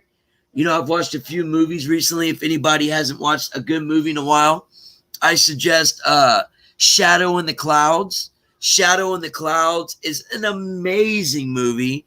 It's on Hulu. And another one I watched, Kill Chain with Nicolas Cage. I love that movie, Kill Chain.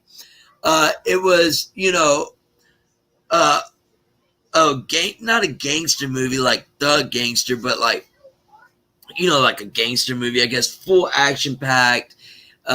It's an old hotel, you know, they're robbing banks, they're robbing people, they're assassinating for the government. It's an amazing movie. You know, so only till I can't tell you actors, actresses, I can't tell you football players or any sports, but I totally, because like the Tavistock Institute and how influential it was on the early music from the 60s, 70s, and so forth, to how we see people like I spoke about the other night with Lil Nas X, to the O-Town Road, to the bullshit we see now, how they gear the music towards the children playing concerts in the elementary. And now he's, you know, doing videos naked, grinding on the devil and stuff, making sustained shoes with Nike. I've realized the propaganda as a whole, you know, and so I've been totally anti-mainstream. My children don't watch the shit. So, I don't know. People like him is a wealth of knowledge. even though I find myself to believe in the opposite of what he does, it's individuals like that, Aleister Crowley, Maria Abramovich, this individual that actually brought me back to Christ, because without this shit, you know, in order for this to be real, the opposite has to be real. You know, God, Christ, the one true creator, you know, so that's what good came out for me. It made me full circle, and that's what brought me back. But anyways, that's enough of me talking, guys. Why don't y'all hop up on and let's get it rapping. I seen a couple people left, so I don't know if they clicked on the link or they just thought I got crazy. So, you know, either or. Yep, the Bible does say, do not be deceived, Moose Man. And I was at such a young age that when The Craft came out, to talk about Hollywood and propaganda, when the movie The Craft came out, I was a little older, thank God. My younger brother got stuck in witchcraft, Wiccan. You know, he believes the Bible's still a book of lies, and it all roots through the movie The Craft. But we can see how influential Hollywood is, especially on young minds. You know, the Netflix series 13 Reasons, when that came out, 30% spike suicide in the age demographic that was aimed towards. So we can see how influential their propaganda, their psychological warfare is. And so, I don't know, it's a topic that I've been always, since about 15 or 14, been researching. I'm 36. So for the longer, more than half my life, I've been looking into things like this. And it's very interesting. Very interesting. Exactly, Moose Man. Exactly, Point Fire. Exactly.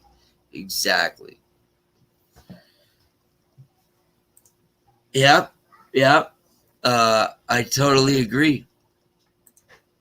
Yo, but y'all don't be shy. I've been rocking for 2 hours by myself. Can I get a guest? Can I get someone to say what's up, man? If that's going to be you, go ahead and click that link right there and come say hi.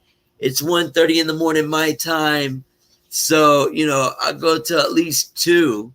Unless someone does hop on and keeps me company, then maybe we can stay a little bit longer. But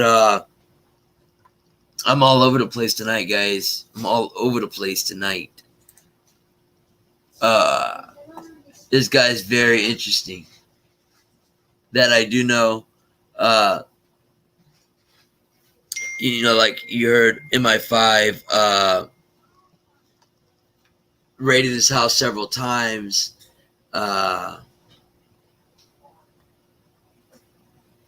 One of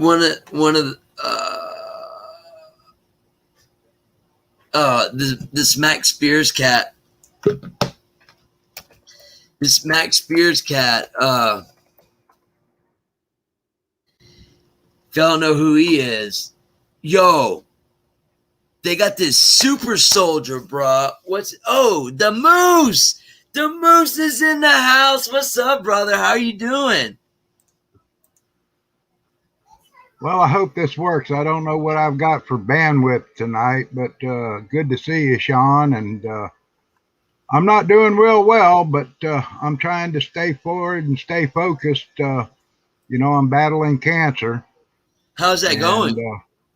Well, I don't know if you know, but back in April, I went in to have cancer surgery, and they had to abort the surgery and do an emergency colon resection on me. And I had to heal up from that. And my doctor, in the meantime, moved from the hospital in Texas where I was at down to Fort Worth and turned me over to another doctor. I waited 3 weeks to go see him. And then when I went down and had my appointment, he wouldn't do the surgery on me because of the colon surgery. So I went back and found my doctor and told him what was going on. He was not happy. So I've been referred down to University of Texas Southwestern in Dallas, which is about 3 hours away. I got the best surgeon down there. After the research, I got him to set me up with the best surgeon down there. And I went and seen him. He had me do another CAT scan weeks ago, and it made me sick as hell, and I've been in pain ever since. But they put off my surgery for 2.5 months, so I'm scheduled to go in September 14th if all goes well to get the prostate cancer surgery done. I'm still waiting to find out all the details and figure out the logistics and that. But I'm just hoping it hasn't metastasized, because my doctor finally told me I have an aggressive cancer that should have been taken out back in April. So I'm fighting it. I appreciate everyone's prayers and thoughts and everything else. It's been a rough battle. I'm more worried about, Red here, the woman I take care of, if something happens to me, because she's just not going to be able to take care of the place by herself. So I'm hoping. Yeah, I lost my dad. It'd be, I think, 2 years this year, or 3 years this year, babe, or 2 years this year that my dad passed. We're going on 3, but it was kind of the same thing when he first went in. They were going to remove a lot of his liver, right? Because the liver will regrow itself, and everybody in my family's died from cirrhosis of the liver, and but for whatever reason, because it was inflamed. If they would have did surgery, they MD Anderson didn't want to, to do it for whatever reason, so they postponed it. And it's like, if they would have removed a large bit of the cancer, would it have gotten to what it was? So, I'll definitely be, I went through that not too long ago, man. So I'll definitely be praying for you, That's what I couldn't figure out. They already had me docked to the robot, and the doctor got in and saw that my colon was inflamed, and it was actually inflamed from the colonoscopy they did 3 weeks before. Right. I didn't have any symptoms.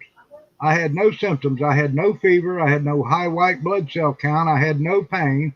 I walked in there expecting to be in there to get my prostate removed and be in there 2 days and go home. And the next thing, I'm waking up and they're telling me we had to abort the surgery. Now we've got to do emergency surgery on you. I spent a week in the hospital. They split me like a salmon up the gut. But while they were in there, they didn't bother to go ahead and remove my prostate, which is that don't make any sense. It don't make any sense. Well, they figured it would be too much trauma on my body, but I was still pretty strong at the time. So, I think it's money, bro. I think if they was to remove that at the beginning, they wouldn't get those months and those checks, man.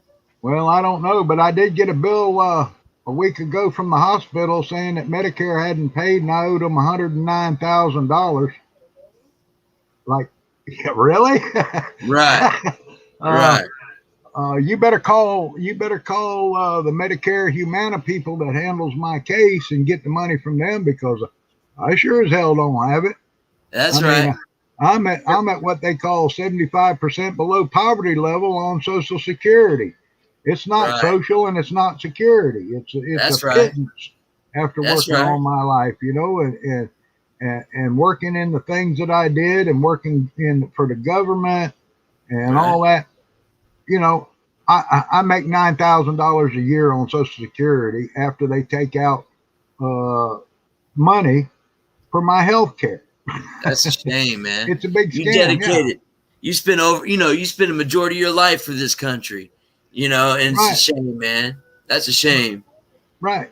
And it's even worse. It would be even worse if I was going through the VA. The lady here that I take care of, Red, that's my partner, and we're not married, but we might as well call each other wife. We just can't do it legally because of certain financial obligations. But still, she's waited now. She's been going on 2 years trying to get help for her back, and still no help. We're going into the 3rd year, and because of this COVID thing, it's put things off, and then they sent her to a doctor. She gets examined, and then they call her up and said, "Hey, you need to be here tomorrow for a test, but the VA doesn't pay for it, so you need to bring us $750 cash. And she's like, well, wait a minute. I don't have that kind of money, for one thing. Right. And for the second thing, I have to get medical transport that has to be scheduled ahead of time. Right. So it's been crazy. And then both of my vehicles went down. So it's just been trying times, but I'm trying to keep a positive attitude. I'm still breathing.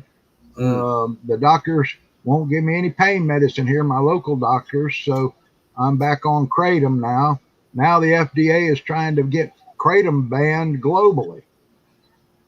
So, you know, I was following that a while back because in Louisiana, maybe 2 years ago, they were wanting to get rid of it. And it's amazing how that's a natural herb that's helping people get off these opiates and things like this. But they just synthesized it.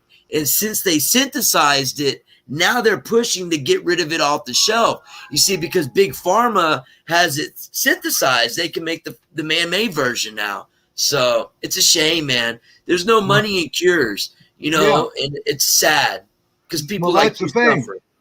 Here's what gets me, okay? My local doctor here, I'm fixing to change. I'm dumping this local doctor I've been going to for years since I moved down here. Mm-hmm. My local doctor refused to give me pain medication. I've got cancer. I had major surgery. I couldn't get hold of my doctor in Texas who is in surgery, who has to write a physical prescription that I have to bring back from Texas to give to my pharmacy in Oklahoma before they can fill it. They can't call it in. Okay.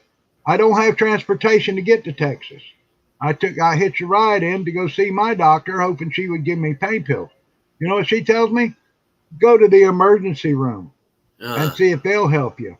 It's like, why don't you just prescribe me pain medication? Well, I don't know what's going on. I said, well, I'm healing. I said, there's going to be pain. They cut me open. Right. And it pissed me off, and I walked out. I walked out of the doctor's office and said, well, I'm not coming back. I'm going to find another doctor. So, it's crazy. So I come home and I'm down. I've got one emergency pain pill left in my bottle.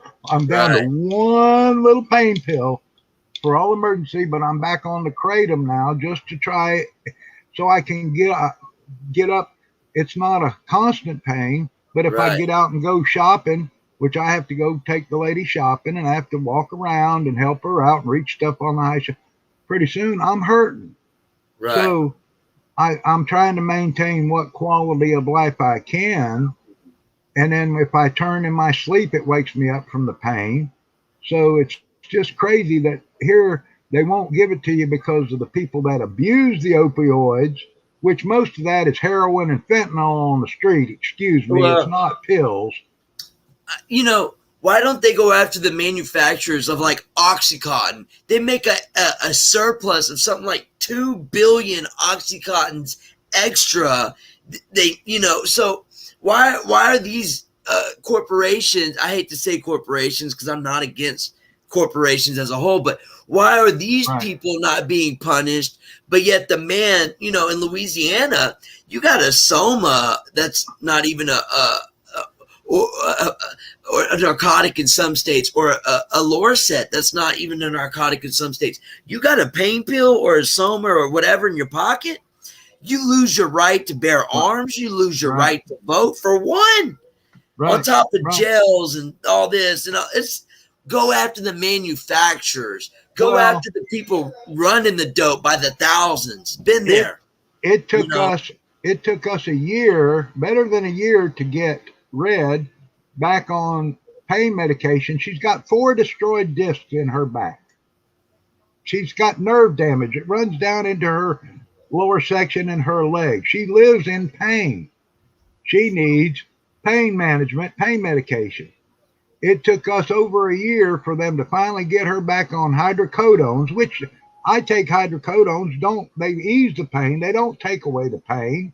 Right. They won't give me Demerol, which works for me because of Michael Jackson overdosing on it. What the? But anyway, I had to take her over before my truck.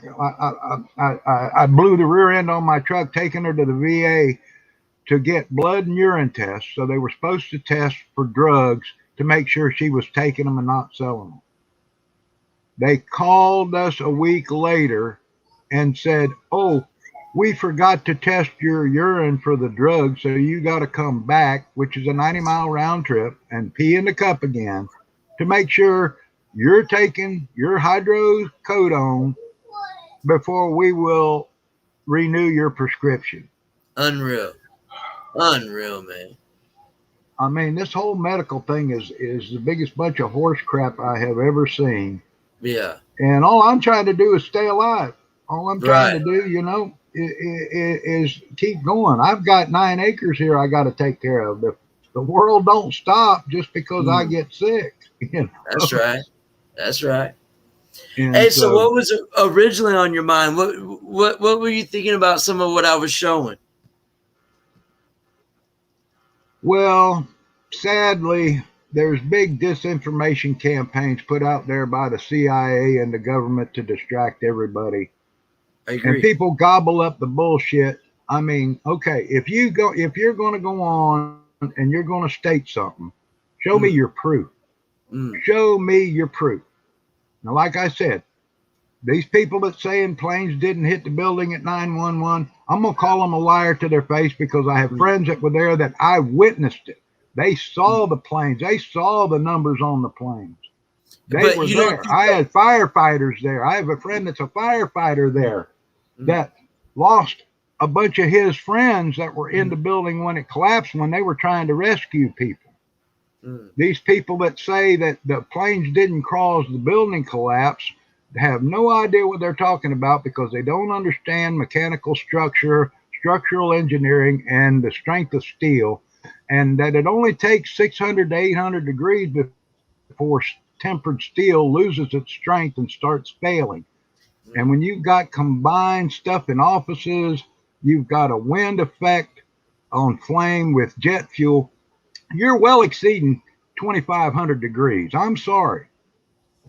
And it doesn't take long before you get that layer above is more weight than can stand. And once it starts pancaking, the building's not designed. In other words, if every floor is 10 tons and that floor is made to support above it, but when you crash down 10 tons, now you've got 10 tons on 10 tons, then you got 20 tons.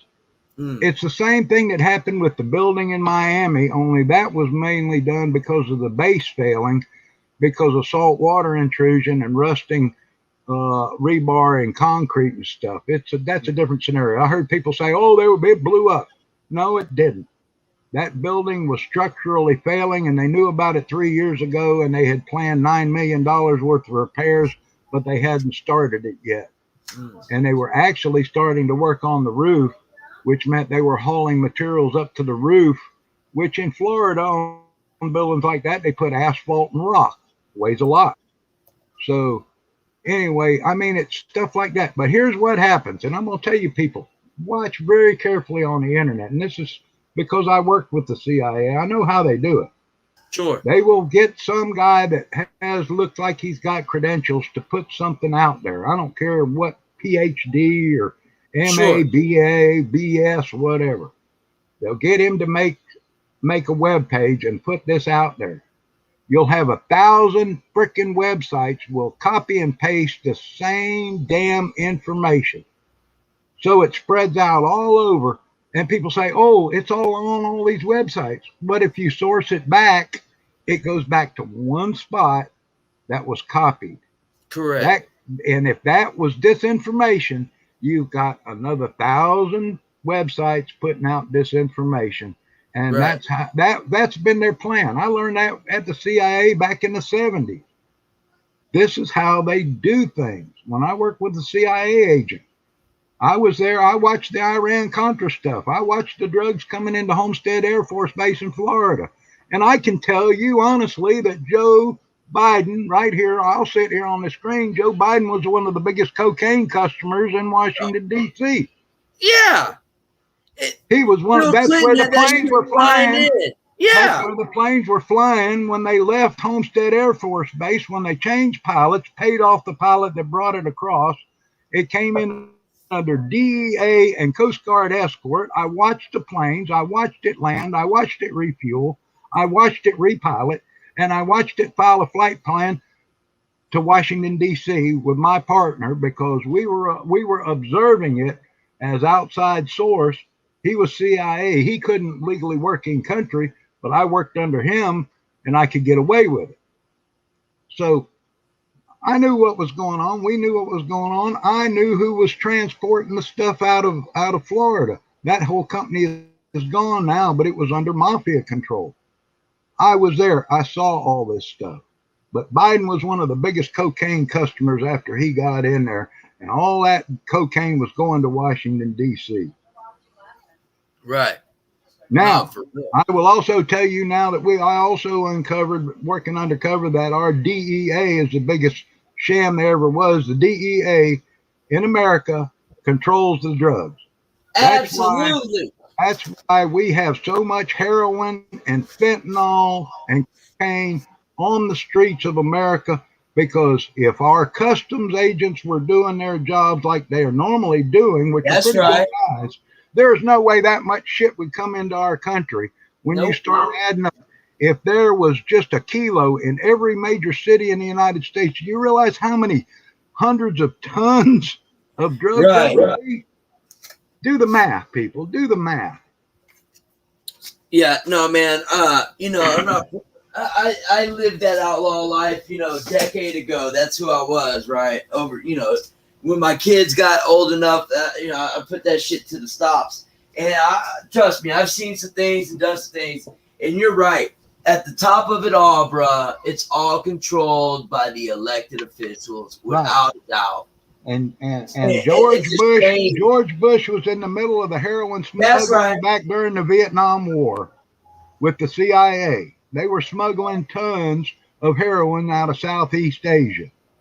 They were using an airplane, I believe it was similar to the Sherpa, to do the landings, and then that stuff was actually being transported by Navy ships back into the United States back during the Vietnam War. Now to jump back on those planes real quick, Sean Stryker said a statement like, even Trump questioned why those planes didn't fold up like a can when it hit the Empire State Building. Now, there was an Operation Bluebeam. They were going to be using satellite and what do you call that? 3D, not hieroglyphics. What do you call that? Holographic technology, right? What they wanted to do, they wanted to portray Allah over the desert, and that way the insurgents would lay down their guns, right? And they never went through with it. However, the holographic technology is there, and side note, think that's kind of what this Skynet or whatever Starlink that Elon's putting up there, all these satellites. I believe they're going to play a hell of a holographic scene to either immolate a bunch of aliens coming or the Antichrist or whatever. But it just I agree. I can't say if there wasn't planes. I can't say that. Now I can honestly tell you that our buildings were hit by planes. That morning, I was actually called and told to lock and load that we were at war. At about 4 o'clock in the morning, Alaska time, I was dead asleep. I was told to get up, lock and load, prepare for war. I ran a communication station for the whole eastern side of Alaska. Right. And it was shortly after that I watched the actual second plane fly into the building as seen on TV. And I called friends of mine and said, what the hell's going on? And they told me they were there. They saw the planes fly. They could identify whose planes it was and everything. They watched it hit. And if you watch the real videos that weren't even shown on the media, I'm talking about people's home videos and security cameras, you can see parts of the plane falling out of the building after they hit and crashed, and parts of the wings and all breaking up. And you can see the big explosion. Now, I will tell you that there were explosives planted to do demolition brought in by the New York Fire Department to minimize damage in one of the other buildings. They did that for a reason, and it was a safety precaution reason. But there was no explosives in the Twin Towers. That was all taken out by those airplanes and structural failure. And see, so Osama bin Laden was actually a structural engineer. He knew where to hit those buildings to cause them to collapse. So you think Osama was behind it? Damn right he was behind it. I bet my money on it. And the reason, and here's another thing. That guy said Osama died 6 months later. Bullshit. The reason Obama sent all that money to Iran was blackmail, because Osama bin Laden is in Iran under their protection. You think he's still alive? Our SEAL Team 6 did not get the real Osama bin Laden, or he would have been brought back here. That's why they kicked the body in that out over the ocean. Well, that's what I believe. That was bullshit. Yeah. That was all bullshit, because Obama gets on and said, yeah, we got Osama bin Laden. The next thing, the phone's ringing from Iran saying, we're going to expose you as a lie because we have Osama bin Laden under our protection here in Iran. Is that why Obama killed the SEAL team? Obama killed the SEAL team. All of a sudden, we're sending all this millions of dollars in cash and releasing all this money to Iran. Don't people put two and two together? And then SEAL Team 6, SEAL Team 6 is killed. That's right. To cover all this up too. That's right. They say they didn't want a martyr site, right? They say they didn't want somewhere for people to make a pilgrimage to worship bin Laden. So that's why they threw him in the ocean. That's horse crap. That's horse crap. Yeah, I agree. They kicked him out because they knew it wouldn't pass muster. It wouldn't pass the view. And that's the thing. Osama bin Laden is probably still laughing his ass off, doing his dialysis over in Iran to this day. Right. No, I agree with that. I do think I don't know. You know, the Bushes were flying out the bin Laden family. I don't know. Okay, the bin Laden family. There is a good section of bin Laden family. There is. They're oil magnates and they're friends of the Bushes. And they're not into the terrorist Muslim stuff. Osama was the outcast son who didn't like it because his family was making all this money off of selling oil to the Americans. If you start doing research, and go research Osama bin Laden, then he's the one that joined up with the terrorists and got radicalized against his own family, who were all in the oil business and doing it. I'll guarantee you what they did was, for the protection of that bin Laden family, was to get them on. They were actually over here visiting and got them on a plane and got them out of here before they locked down all the aircraft to get them back to Saudi Arabia. Because see, we're supposed to be allies with Saudi Arabia, but when you got a Saudi Arabian who is Osama bin Laden attacking the United States, and this was the second attack, remember? Because they tried to bomb it. They tried to put the bomb in the van, in the parking garage, with the fertilizer. And it wasn't a big enough bomb. And that was that same radicalized bunch of Muslims. Right. They're chanting death to America. Well, see, that's the symbol of that Twin Towers, the World Trade Center. Right. That is a symbol in New York City of what Osama bin Laden hates the most. The World Trade Center. Yeah, that's what it's about. It takes a lot of studying and realizing to put two and two together. All these people though come up with all this theories and everything else. Okay, you can say anything you want. Show me your proof. You got no proof. So have you seen the footage of Bush in Florida reading to those kids with that book upside down and all that? I would have reacted the very same way though, because you know what? He was shocked. Yeah. He was shocked at the time, and you know, he ain't the brightest Bush in the family. Sure. But he was shocked to the point that he had to get it in his mind what they just told him. He's with a bunch of school children. Yeah. I think he handled it presidentially. I really do, because they've already told him, look, this has already happened. He knew he had generals and stuff on his staff that would be, there is already plans in place in case of an attack like this. So they would be, doing whatever they did. What got me though, and here's the thing, his plane had no fighter escort until he got to Texas. Mm. Nobody looks at that, because he wasn't expecting an attack, or he would have had fighter jets scrambled out of Florida when he took off out of Florida just for cover show.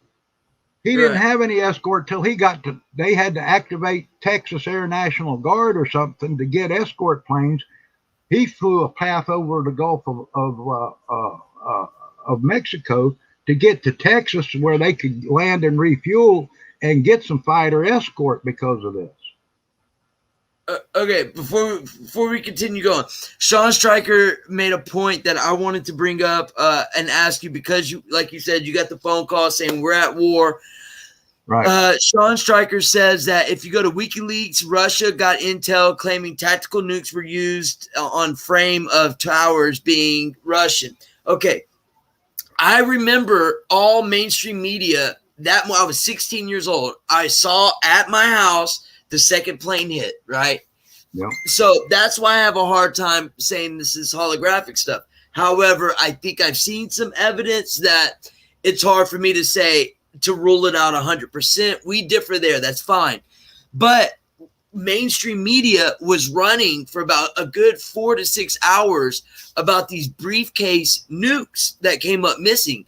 I believe there was 2 to 4 briefcase nukes. This is 20 years ago. Those have been missing for years. Those have been missing for years. Yeah, they actually caught some in Mexico they don't tell you about that were trying to be snuck across the border into California. There's, I believe there was, from my intel, there was like 13 suitcase nukes.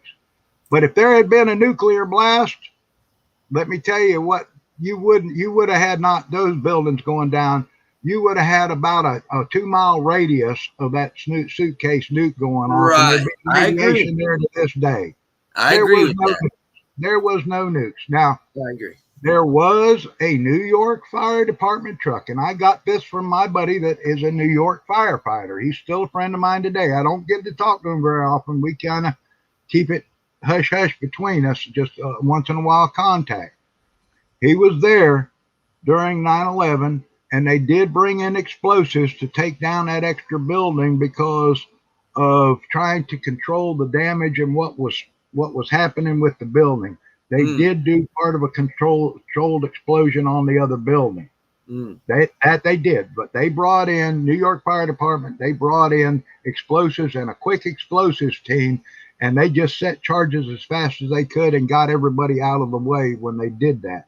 But it was something that I never even thought of. It's something you stated tonight, how these floors were rated for a certain amount of weight, and then once that all compiles and gets concentrated, I never thought about that. So that's a logical reason why it does this pancake thing. I give you that. People don't understand steel. I work with metals and steel as a mechanic, a machinist. I do engineering work, even though I'm not an engineer. I work with engineers. I've helped people, taught them how to remove pins on bridges before that were stuck. I know how to do that. The thing you have to understand about steel is when they build these beams and they rivet them together and they hot rivet them, they're at a certain tensile strength. They're rated for a certain strength. They're done with heat treating in the way that the metal that they use, the type of steel that they use. All right. It's just like a gun with gun steel. If I take gun steel, and you can do it with a spring to test, spring steel, good strong steel. You heat that steel over 600 degrees, you can compress that spring and it's not coming back. The same thing happens with building structural steel. Now, I'll relate back to that building in Miami. Those people heard popping sounds, and I know what that was. That was those rivets fracturing that when they put those beams together and they rivet them, they're hot riveted in there. That building, as it's starting to scissor down, it cuts those rivets and they shatter inside and they pop. They might not blow the head out. They may blow the head out. But when they start shattering, they're losing strength. And then all of it takes is just a slight shift and the whole thing, you get, once you get one failure, the rest is going to fail. But that's what happened with all that jet fuel. Those planes had just fueled up. And I actually had a friend that was supposed to be on the flight that crashed in Pennsylvania. The good Lord was looking out for him that morning. His alarm clock that had never failed didn't go off. He missed the flight. He was supposed to be on that plane headed back to Alaska. And he called me and told me, he was like, oh my God, I was supposed to be on that plane and I missed my flight. He lived in the woods north of me, and he was flying back into Alaska after visiting his family back east. Those planes were full of fuel. They had just fueled up to leave for their trips, and then they had turned around when they got hijacked. They had lots of jet fuel and people on board. So when you get that, if anybody knows how stoves work, you know, look at a rocket stove that uses a little wood. Throw a little diesel fuel in that rocket stove and see how hot it gets when you get a draft and a flame. And then you've got to consider those buildings had desks, they had carpet, there's plastics in there. Plastics burn extremely hot. They're made from petroleum. You add it all up, there was no need for any kind of nanite, thermite, whatever to be in that building. There was no need for it. I think that has to do with the elevator overhaul. Hey, look, I'm on the side of it was an inside job. Me and you don't agree with that, but that's the beautiful thing about this country. We can come as adults and we can discuss our viewpoints, and that's just the people that don't want you to believe that the Muslims flew planes into the building are the people that support those Muslims. Those support those terrorists. They're the ones that are disinformation campaigning us, because, you know, I did see the one thing that I did love about that whole attack. Every American in this country just about was flying the American flag. And we all came together. That was beautiful. Without race, color, creed. That's right. Whatever. And even the Muslims that live here legally that love this country were outraged over. I even saw interviews of them. They were outraged over it because this is not what their true religion preaches. The radicalized Muslims, it does. That's right. So I don't we think there's saw that. ever been Now look, 20 years later, 20 years later, they have put this mainstream media narrative that we're all racist, we're all we're all that. The black man can't get anything fair. The cops are all bad. The mainstream media keeps pumping and pumping and pumping this, and they have brainwashed the portion of our society that doesn't have a level of critical thinking that hasn't been taught in schools since some years after I got out of school. They quit teaching critical thinking. They quit teaching A affects B affects C. They quit thinking think ahead. They quit teaching all that stuff because now you're supposed to believe what you see on the news, and we're not supposed to teach you history so you learn from history. This is the dumbing down of America, and the masks for CV is the biggest dumb down because you're sitting there breathing more carbon dioxide, not getting enough oxygen, wearing a mask that has holes in it that you could drive a semi through compared to what the size of the virus is. Right. It's not doing any good. Now we see that in places that have 100% vax rate, 39%, 34 to 39% of their people are reinfected. Hello. What part of none of this is working, people? Hey, If you put that mask on again, though, it's going to save the world. That's all you need to do. Put it on.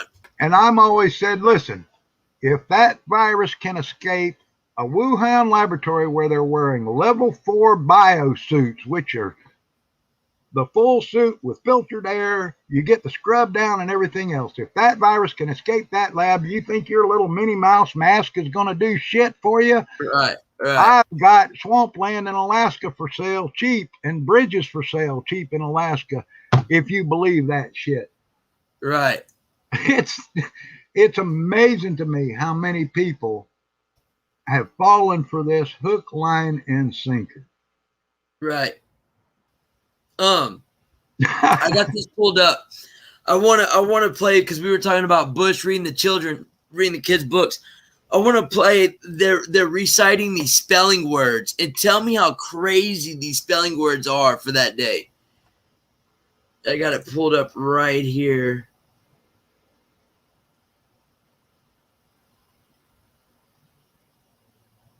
I thought he was reading a book to the children at the time. The kids were reciting spelling words, and then he read this book.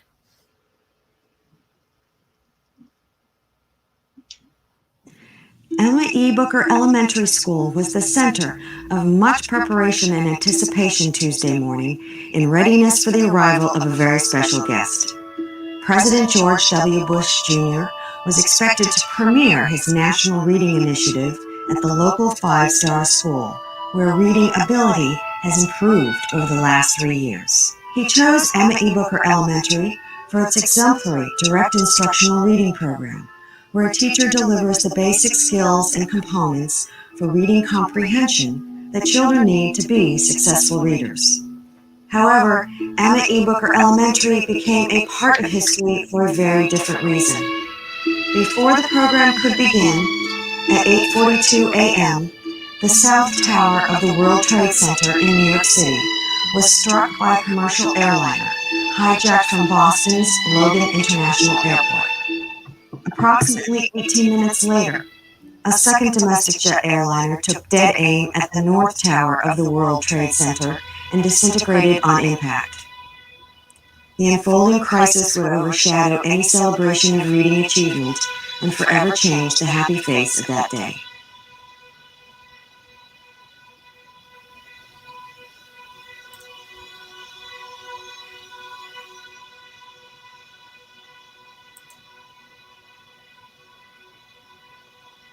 Okay, point fire, yeah, 75% new infections.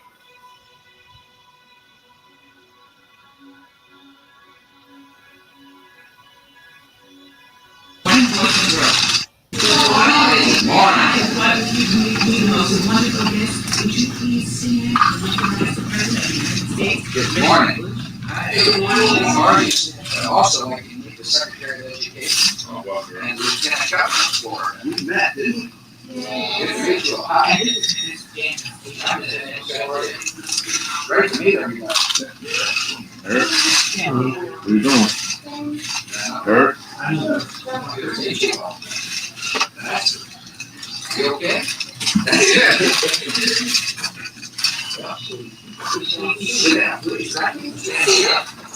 Life was much simpler when he was president, you know? The 90s just ended, you know? Yeah. Totally different. He may not have been the best president, but he damn sure wasn't the worst. I hear that. Ready? Yes, and. Read this word the fast way. Get ready? Yes, 8. Get ready to read all the words on this page without making a mistake. Read this word the fast way. Get ready? Mad. Yes, mad. Get ready? Cat. Yes, cat. Get ready? Can. Yes, can. Get ready? Can. Yes, can. Get ready to read these words the fast way. Get ready? Pain. Yes, pain. Boys and girls, you're going to read these words again. Remember what you say when there's an E at the end of the word. Get ready. Can. Yes, can. Get ready. Can. Yes, can. Get ready. May. Yes, may. You just have to have it. Yeah. Okay, get ready to read the words on this page without making a mistake. Everybody, tell me what this part of the word says. Rob. Yes, rob. Now tell me what the whole word says. Get ready. Robber. Yes, robber. Everybody tell me what this part of the word says. Run. Yes, run. Now tell me what the whole word says. Get ready. Running. Yes, running. Get ready to read these two words the fast way. Get ready. Robber. Yes, robber. Get ready. Running. Yes, running. Good job. Boys and girls, read this word the fast way. Get ready. Smile. Yes, smile. Sound it out. Get ready. Smile. What word? Smile. Yes, smile. Read these words the fast way. Get ready. Smile. Yes, smile. Get ready. More. Yes, more. Get ready. Light. Yes, light. Get ready. Light. Yes, light. Get ready. No. Yes. Look at the letter at the end and remember the sound. Plane. Yes, plane. Get ready. Must. Yes, must. Go to your speaker reader up from under your seat. Open your book up to lesson 60 on page 153.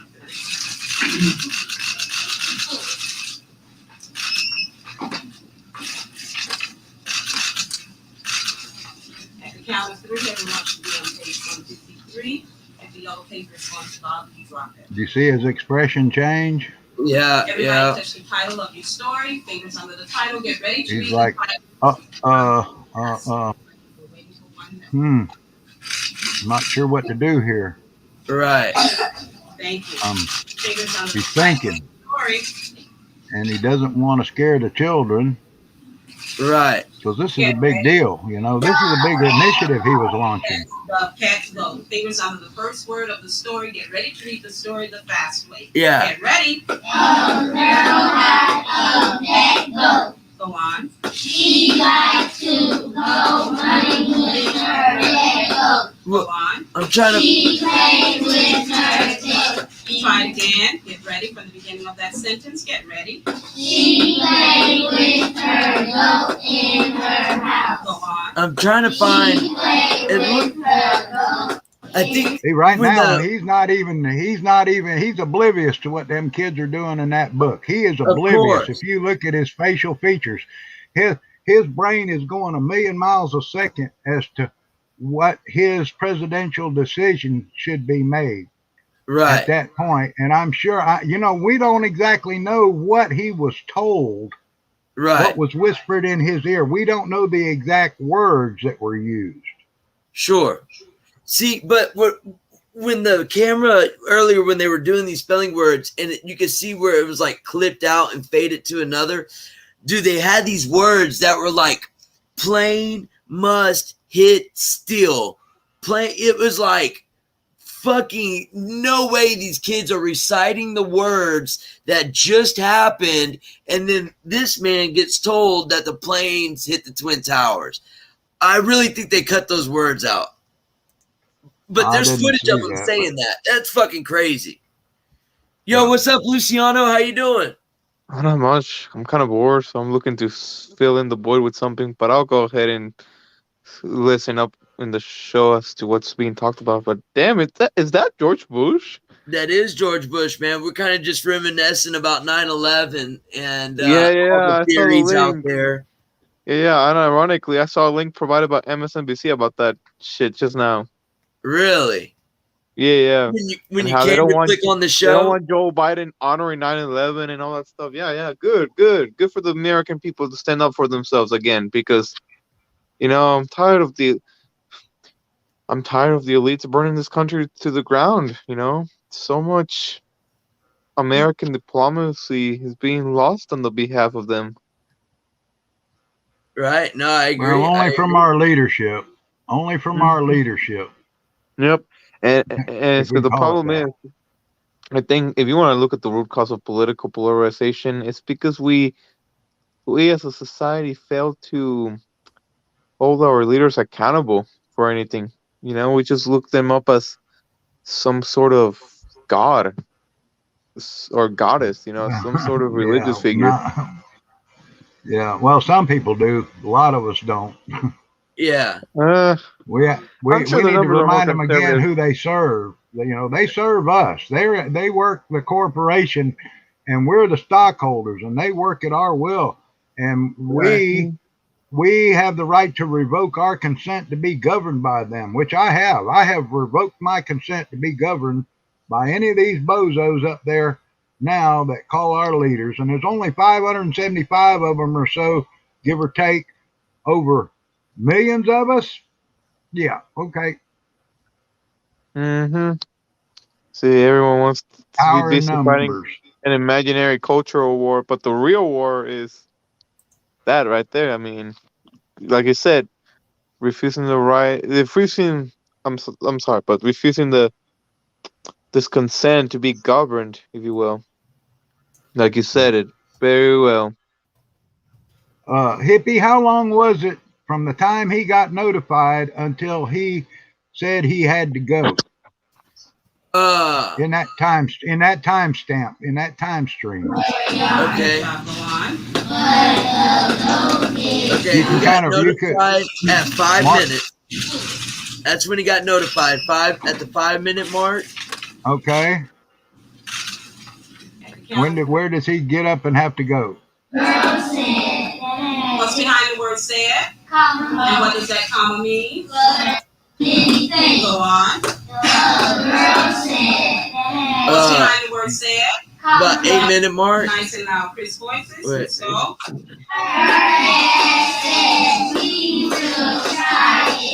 Go on. 9 minutes. So for 4 minutes. 4 minutes. Yeah.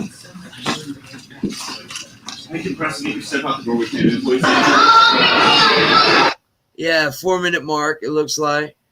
So 4 minutes.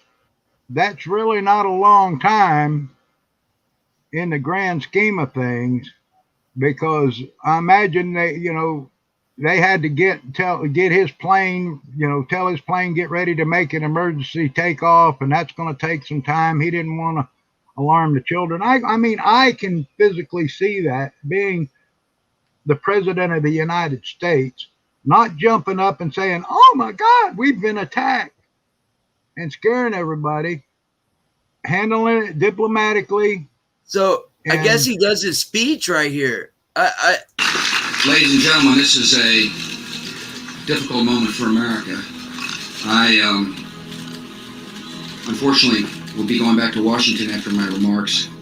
Secretary Rod Page and Lieutenant Governor will take the podium and discuss education.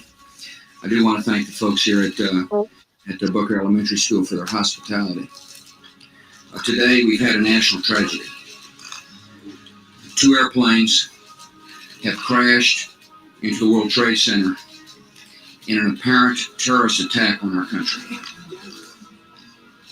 I have spoken to the Vice President, to the Governor of New York, to the Director of the FBI, and have ordered that the full resources of the federal government go to help the victims and their families, and to conduct a full-scale investigation to hunt down and to find those folks who committed this act.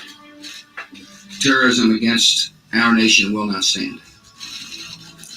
And now, if you join me in a moment of silence.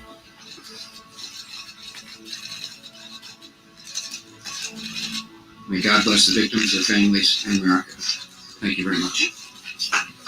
Now, I did find it kind of crazy how the passports were on top of the rubble, a week later or whatever. But, I don't know. There's a lot of weird things to me that happened around that. And I wanted to go back to one point about how you think the numbers are conservative with those that look up to government figures as some sort of, like I said, a god, an idol, someone to worship. But I don't know. I mean, that's just. I mean, I guess I'm a little more pessimistic about it. But the good news is, I read a study saying that U.S. government distrust has grown since the pandemic started by 11%, something like that. A small marginal number, but hey, that's what the pandemic kind of provoked, skepticism about the government's true intentions. That's great. It should be. We should remain skeptic of them. We should never trust them blindly. That's what got us to this point. Mm-hmm. Hey, but I'll say right like this: if the same people who bash religion for promoting blind thinking, which I mean, I won't disagree to some extent, it does. it makes you afraid of questioning certain dialects here and there, if you will. But then let's do the same with the government. Let's hold them accountable. They're just because they govern the country doesn't mean they're automatically in the correct and the morally right position. No. I agree. I think you're probably the youngest resident in the community here on this channel. 17, 18 yet? I'm about to actually turn 20 in October. Oh, my bad. I thought you were a little bit younger. Forgive me for that. I'm sorry, Luciano. You're good, bro. Maybe we've been knowing each other that long, and that's how old you were when you first started hanging out. So it's just ingrained in my head.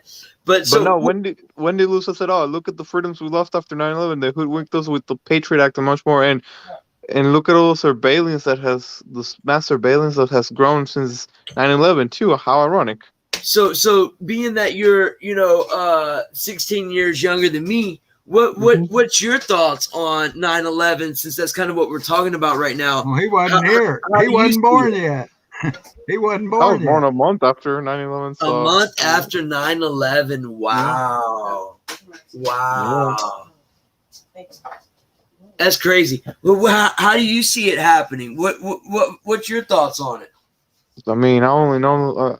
I'm gonna be honest. I didn't even heard of 9/11 right away. The first time I heard about it, at least in a more regular census, if you will, was around 2011. Like that's when I kind of start hearing more about it on a frequent and regular census and basis. As far as my take on the event goes, can't really say much, man. I mean, it was whatever. You could say it was literally the first event right next to COVID that kind of provoked more skepticism towards the government. It encouraged people to not trust the government blindly, which is good, but at the same time, I agree. But at the same time, I think, yeah, like we sacrificed a lot of freedoms during 9/11, like Wendy Lou said. I mean, it is kind of true. A war on the citizens, if you will, at that point. Not even a war on the government. And just look at the war on terror narrative. If you want my 2 cents about it. Luciana, I don't know if you believe in the Bible or not, but I like to point something out to people who do, that in the Bible, there is a verse or scriptures about where Jesus was up on the mountain and Satan appeared to him and offered Jesus all the kingdoms of the earth if Jesus would bow down to him. And of course, Jesus refused and said, "My kingdom is no part of this world." That's right. Okay, what most people don't look at, most preachers don't even think about this. I brought it up to many of them, and they give me that deer in the headlight look. What it proved was that Satan, the devil, is in control of all the kingdoms and all the governments of the earth. Correct. He could not offer Jesus what he did not have. That's right. That's right. So think about that real close. And then if you equate it to other scriptures in the Bible, you start to realize when they start talking about the beast that was, is not, and yet is, they're talking about the League of Nations that died and now is the United Nations. Right. That's a global one world government that Satan is behind trying to get control of. Yeah. When they talk about Babylon the Great, Babylon of old was the center of all the false religions back in the day. So Babylon the Great today is all these other false religions that are not preaching what the Bible says, that are out there for the money, and they're corrupt, they're in bed with politicians and all that. So you've got to look at everything in the real context of what we are dealing here with. Not only could this deal we've got going on with this pandemic could also be part of the spiritual test that we're warned about in Revelations. Because if you'll notice, they're talking about you may not be able to fly, you may not be able to buy or sell unless you get the jab. Revelations talks about the sting of the scorpion. I kind of sit back and try to relate all this stuff together, and it starts falling into place that this may be one of our tests, but this is more than a physical battle that we're fighting here. This is also a battle for our souls to remain strong and to believe in God. Because part of it is God wants us so disgusted that when Jesus comes back here and cleanses this earth of evil, that we will not turn back to the evil. He wants us so disgusted. And I believe we're starting to see more and more people are waking up and realizing just how disgusting and evil all this Satan-controlled politicians, Hollywood, all these rich elites, Bill Gates and all of them, just how evil and your and typical. sinister Don't forget. they are. I'm sorry to interrupt, but don't forget, you forgot to list the Fortune 500 companies that we all, consume from: Tesla, Apple, Coca-Cola, you name it. They're all part of it because it's that money. The Bible says that the love of money is the root of all injuriousness, and in the end of times, it will be men will have no natural affection. Men will be lovers of themselves rather than lovers of God. I want to add that you can go to band.video and look at a Greg Reese report, and it shows that some of these people that have got the jab can actually hold a magnet up to the spot of their body. That doesn't work. That doesn't work, Sean. That's bogus. That's a parlor trick. You think all that's bogus? Yeah, it's bogus because I've tested it on people that have gotten the jab. I've found people that have gotten the jab, and I've tested it with magnets, and it's a trick. And I can imitate the trick with a magnet. I can imitate the trick. It's a parlor trick. Okay. Yeah. It was the Pfizer one that supposedly only the Pfizer one, but I with the biopsy, it was showing that these nanobots are in these organs. Who's to say? I mean, House Resolution Bill HR 6666. They talked about putting a biometric marker in us. Yeah. And that was at the beginning of COVID. Don't forget all those aborted. Don't forget the cells from aborted babies too. Since the 70s, every vaccine's had aborted fetal tissue. I got the magnet stuck on my arm, and I haven't had the jab. There's the magnet stuck on my arm. And I haven't had the jab. No, it's a parlor trick. And we actually have a doctor on another stream that took the Pfizer jab because that's all they're giving. Believe it or not, they're only giving hospital workers the Pfizer jab.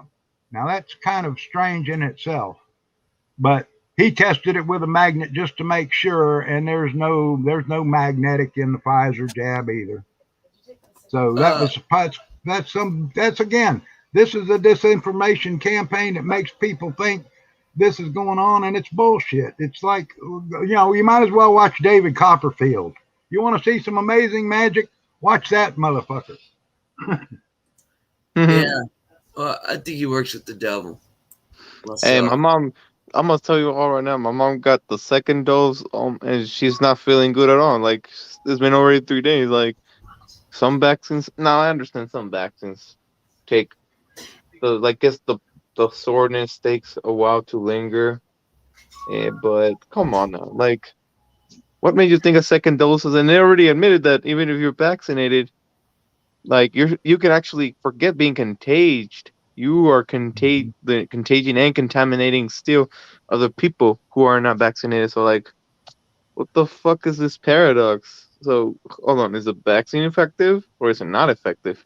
It's definitely not effective. Hey, it's correct, but like, even the fucking elites cannot make up their mind.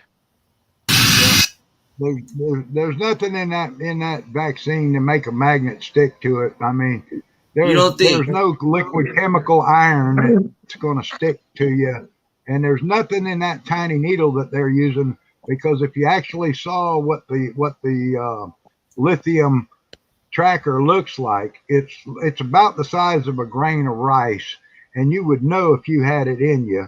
It's not going through that little needle, those needles that they're using now. And it's not going to say they're not going to try to put the tracking chips in people's. But you're right. Oh, Wendy Lou, that's a good one. Yes, that's another good one. They say that the vaccinated are shedding the virus. Bullshit. Please. Yeah. Well, let me tell you this, though. What we're not hearing, though, is over 47,000 people have died from the vaccinations. That's right. I have a friend in Oregon who's dead now. Healthiest guy, decided to go get vaccinated. He's a guy that worked hard all his life. He paid cash for everything. He bought his own house. He bought his own vehicle.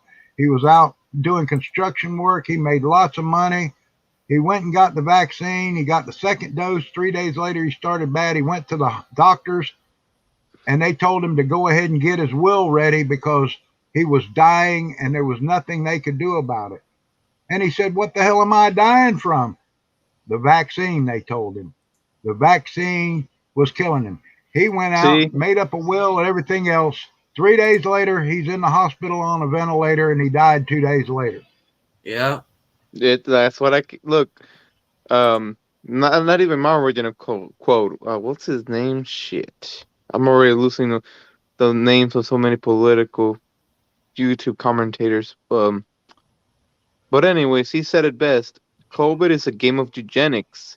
The stupid are taking the virus. Yeah, the stupid are taking the virus so seriously that they're kind of blowing it out of proportion and actually want it to be contagious in the first place, so that the people who are not vulnerable can still be contaminated and contaged.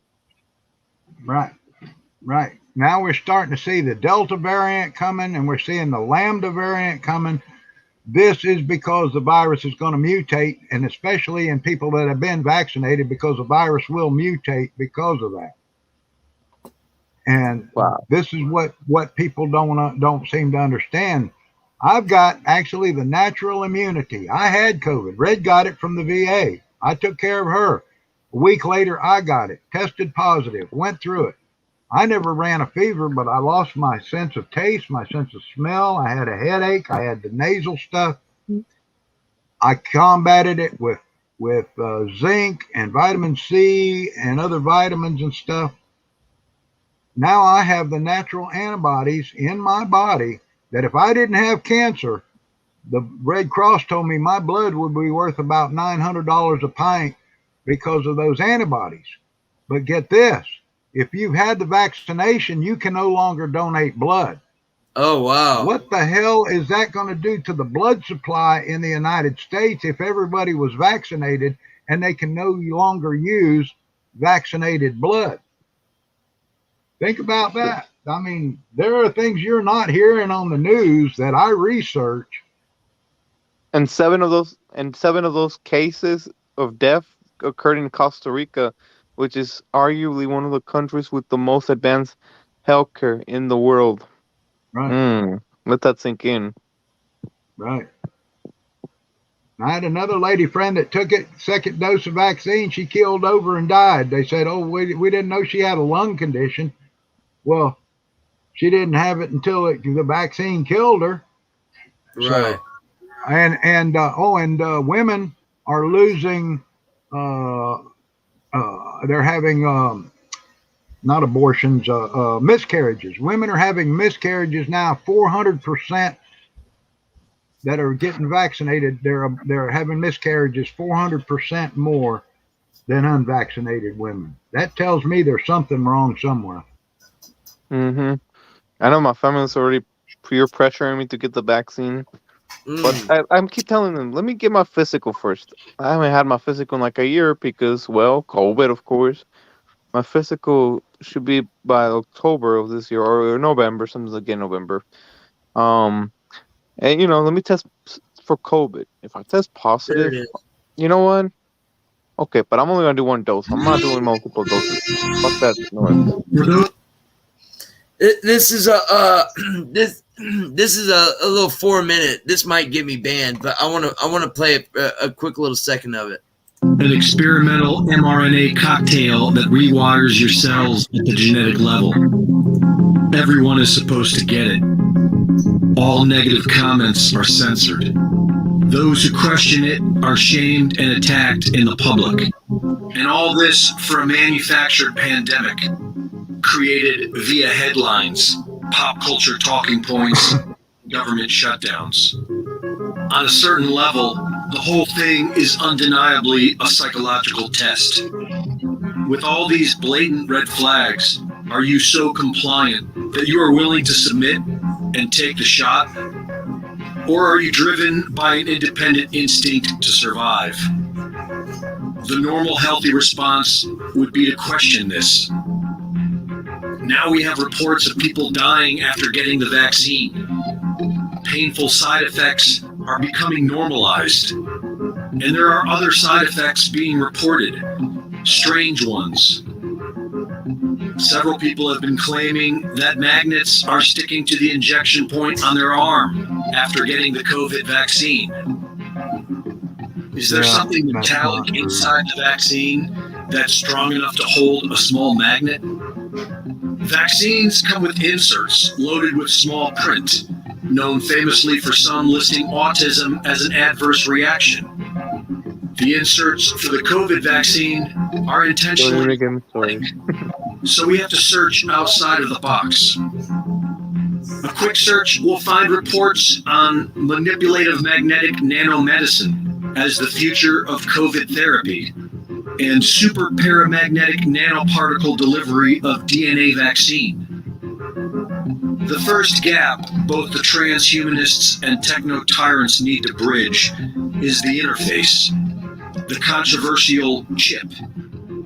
Some people these days have no problem having a computer chip implanted into their body, but many of us prefer to remain without.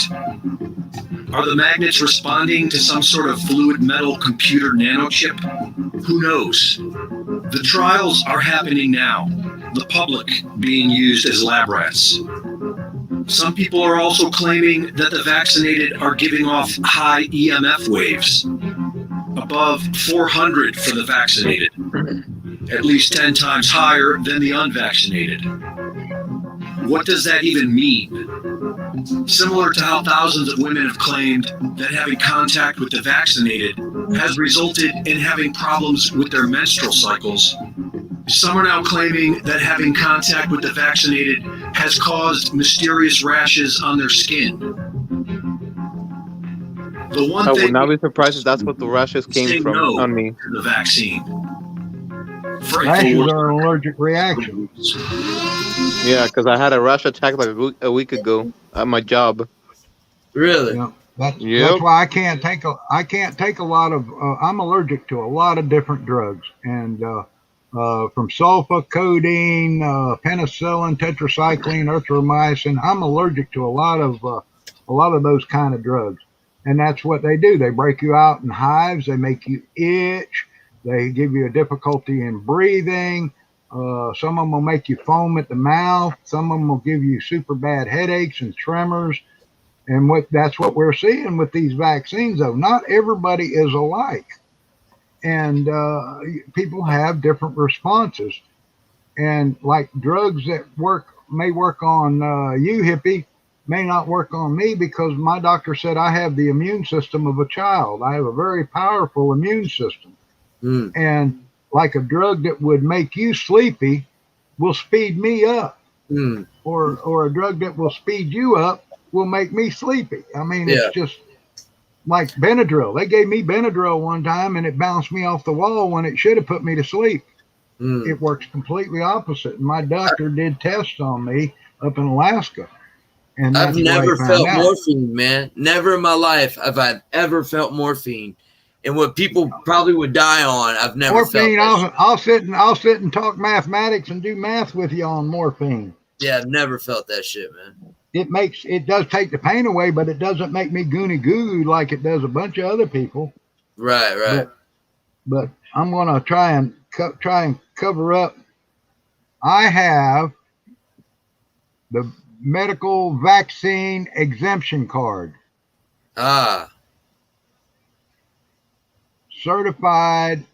I am exempt from the vaccine because I'm allergic to it. It would kill me, and I've already had the COVID and survived it. I have the natural antibodies. There you go.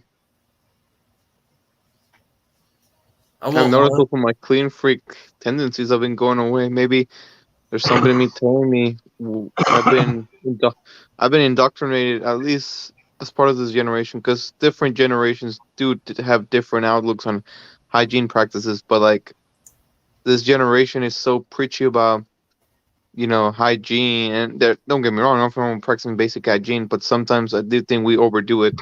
We do. Of course, the funny thing is, the more you preach hygiene, the more it makes people lazy about their hygiene. Like, don't. I remember in 3rd grade, they gave us like some visual movies about what happens when you cough and if you don't wash your hands and all this infographic stuff. Like, they will even and infographics aside, they will even show like this microscopic animation of germs and stuff. But I'm like, isn't that exaggerated? How much is that? I mean, and aren't we already having germs exposed on us on an everyday basis with all the surfaces we already come in contact to? Look at George Carlin. Remember, George Carlin did a skit on that. He said, look, we used to swim in the East River in New York. It was full of turds floating around. We never got sick. The reason was, if you're exposed to that in small doses, your body has its own natural immune system, and it's especially in your stomach. And then people that are all these clean freaks, and they're using this alcohol and all this stuff and washing away the germs. Well, they're washing away the good germs too. And then pretty soon, when you're not exposed to anything, your body gets vulnerable to all this stuff. Now, I worked for 20 years in the winter in an Indian village in Alaska doing a nutrition program for little 3 to 5 year old kids. Under HIPAA, I was not allowed to know if they had AIDS, hepatitis, TB, whatever they had. I was not allowed to know whatever disease they had. For 20 years, I worked with these kids. I was exposed to all these little petri dishes, I call them, that come in with runny noses and all this stuff. I have a very powerful immune system because I was exposed to it like that. And I haven't been sick with the flu. I've never taken the flu shot. I haven't been sick with the flu in over 20, 30 years. Like I said, COVID didn't put me down because I've already been exposed to all these other germs, so it built my immune system up to what it is now. No, I agree. I agree. Yeah, same here. And yeah, like Wendy Lou grew up sucking her thumb around the farm animals and stuff. Yeah, that could be a sticky situation if you was handling the cow manure and stuff. But yeah, no, I mean, maybe she had one of the cleanest farms in the country. Yeah. What kids, man, it's good for kids. My baby's never had one vaccine ever in his life, thank God. And my older have stopped years now, but the difference I see, the wife watches about 6 kids every day, and he's the only one that has never received one. And we got some 4 or 5 year olds that can't even talk, bro. Can't even say some words. And matter of fact, one knows sign language more than he knows words. And they're all vaccinated. My kid's not, so I don't know. I think it does have side effects. They seem very disciplined for this generation. I'm blessed, man. I'm blessed. Wendy Lou, also speaking of which, this generation hasn't lived long enough to be telling everyone what to do. That's why I mentioned 9/11. They haven't lived for an event like that. Exactly, bro. Oh my gosh. Do you know how much I agree with that comment? In fact, here's a thought experiment I had lately. So yeah, maybe I as an individual have overcame my sufficient and fair share of adversity and hardships. I'm not going to doubt that, and I'm not going to deny that, of course. But as a collective, I think Gen Z has gotten too comfortable just acting all tough and grunty because we've actually never had, as a collective of speaking, of course, we never actually had our fair dose of reality checks. You know, that's why I think a lot of people in my generation, and I know I'm kind of sounding condescending and stereotypical here, but it's kind of true. A lot of Gen Zers are ungrateful, spoiled, unappreciative, bitter, and just outright rude.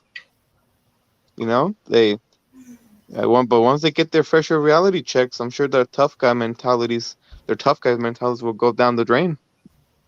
That's but see. Pretty funny. I mean, I'm not trying to even say it in a funny manner. It's just I'm talking you know, about what Hippie wrote. Oh, that's pretty funny about plumbers because my dad would say a joke like that growing up, and he had said something. I've been a plumber for 27 years. That's what built my immune system. And you know, you bite your nails to remember what jobs you've been on. You know, shit, I bit my nails all the way from elementary to middle school, and not once did I get sick from those times. Right. I worked as a plumber's helper, and we had 3 rules: always wash your hands before lunch, shit runs downhill, and payday was on Friday. That's right. That's right. Perhaps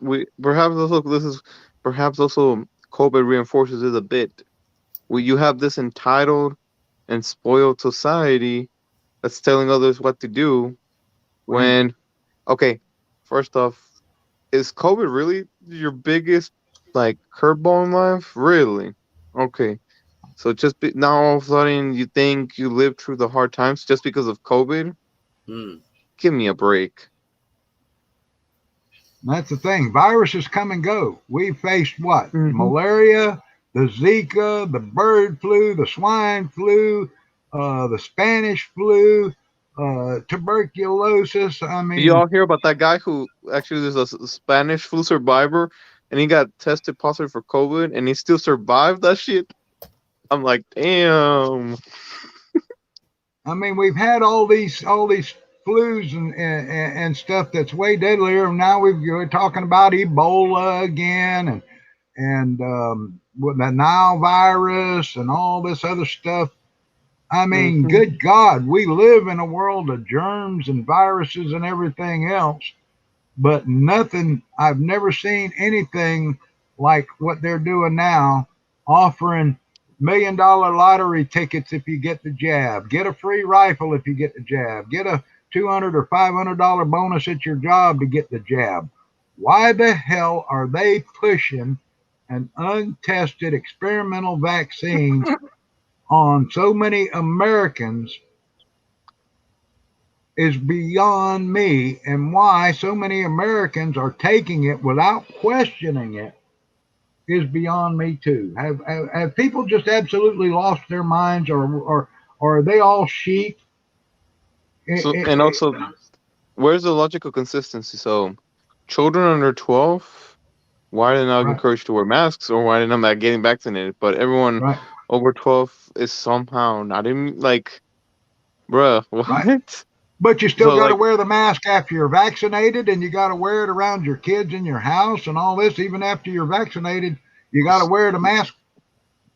Why get vaccinated?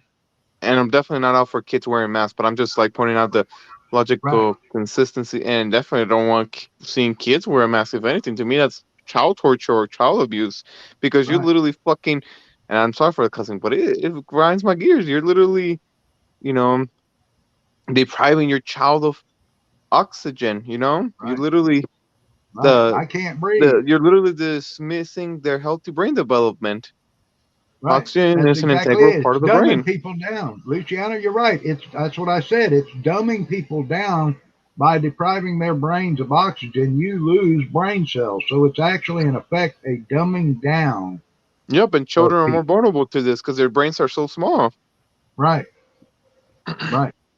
Their brains are developing usually from the age of birth up until about 4 or 5. They actually need a lot of milk fat and stuff to develop a good brain. That was part of my nutrition learning.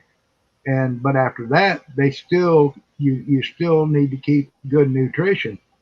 And yeah, oxygen is one of those things that helps build healthy cells. And it helps with the white and blood red cells. Yep. Yeah. And Raymond, I'm glad I could give you a little, I guess you call it advice and my story about getting my liver back by eating a lot of blueberries and salmon and living in Alaska, eating what the bears ate because, the cancer I have now is genetic. There's nothing I could eat or nothing that I ate that caused it. It's a genetic code that turned on in my body, and I'm actually the oldest one of the line of my family that got it. My dad got it at 60. My brother got it at 62. I got it at 65. It's a genetic turn on, and it's actually fed by testosterone. Well, I'm not going to have my testicles cut off to slow it down. I'm sorry. I'll keep the boys and deal with the surgery and that. But my diet, when my liver was failing in 1984 and jaundiced, and I got my liver back after 6 years. They told me I'd be dead in 7. At 6 years, my liver regenerated and started functioning and came back to 100%. So, and I attribute it to eating a lot of wild berries, wild mushrooms, eating a lot of salmon, a lot of halibut, eating moose meat, caribou, and living in Alaska, because I went up there to die. And then I had to start my life all over again. So that's when I decided it was time for me to start giving back to the world, to my community, helping children that needed it, helping my fellow man, and doing something good for everybody. Absolutely. And I've lived my life like that. To hear. Hey, that's awesome to hear. Fortitude in action. Yeah, but suffocating their body and brain from oxygen, lowering blood oxygen level. Yeah, you're right, Steve Harloha. Like, they want to deplete the kids out of red and white blood cells, so the kids, don't grow up to be healthy individuals. That's all dumbing down, and they want to, start the eugenic process as early as possible. But also, it's funny. So eugenics is okay when it's done by the government, but when it's encouraged by people, for example, I say, in this planet, we have too many dumb fucks reproducing. And somehow my comment is discriminatory, but I mean, it's also kind of reasonable too, too many people without critical thinking reproduce, in my opinion. And that's part of it. Like, that's what's causing this political crisis. Tom McDonald says it best. They're worried about leaving a better planet for our kids. We need to be worried about leaving better kids for our planet. There you go. That's it. And I don't want any more normies in this world. I want people who are just themselves. That's right. But I want people that can critically think and think ahead of what their actions and their consequences will be. And that's what we don't have today. People don't think of what consequences their actions will do. Yeah, because everyone depends on the society to live by their life. And I'm like, society doesn't give a fuck for you. You depend on society for your, I guess you could say, for your livelihood. But let's be real. Society doesn't give a shit about your rights, let alone your existence. Right. So why would you depend on society for a life script? I don't get it. Well, maybe because people are afraid to be themselves in the first place. Like, we want to, why be outstanding when you gotta be looked at as niche, weird, and awkward, and when you can just follow the trend to look more cool? Well, it used to be like that, We didn't get a trophy if we lost. We got a trophy if we exceeded and we won. I went and won the spelling bee. The losers didn't get anything. I did, but I worked at it. And that's the thing. We don't have a work ethic in this country anymore. That's right. People want gimme. They think they think the government is there to give them money for nothing, but they don't think about who's got to pay that money. And we're at the point now where half of America or less is working, trying to support the other half that isn't, and that ain't going to work for very long. And that's where we're in trillions of dollars of debt that'll never, there's no way it can be paid out. So they're just printing money.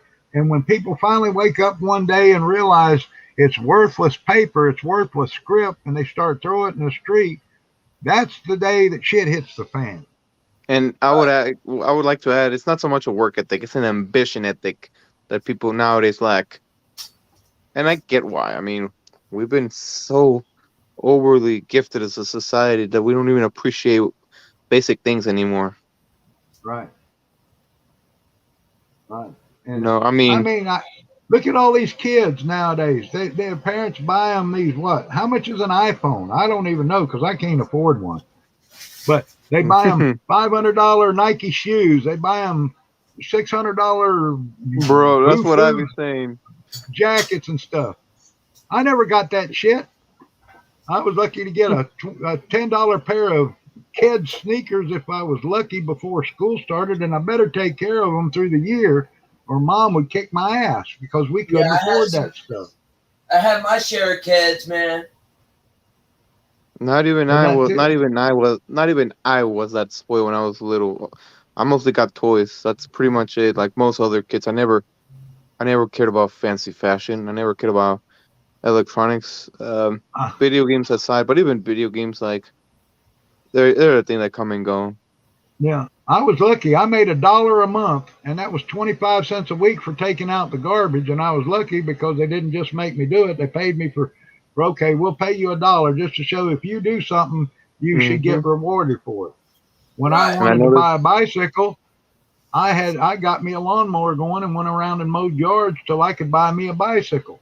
When I got me a bicycle, I had transportation at 16. I went and got me a job at the toy store because they had a sign, help wanted, and I went in at 16 and they said, can you assemble a bicycle? And I said, yeah, and I assembled that bicycle in under 30 minutes and rolled it out, and it was perfectly done, and I got the job working in the toy store with my parents' permission at 16, and I've been working ever since then.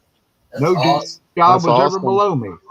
When I was between jobs, I would go pick fruit. I would get on the bus with the Mexicans and the black people and go pick fruit in Florida. I would go out and pick oranges and grapefruit to make money to put gas in my car so I could go look for a better job.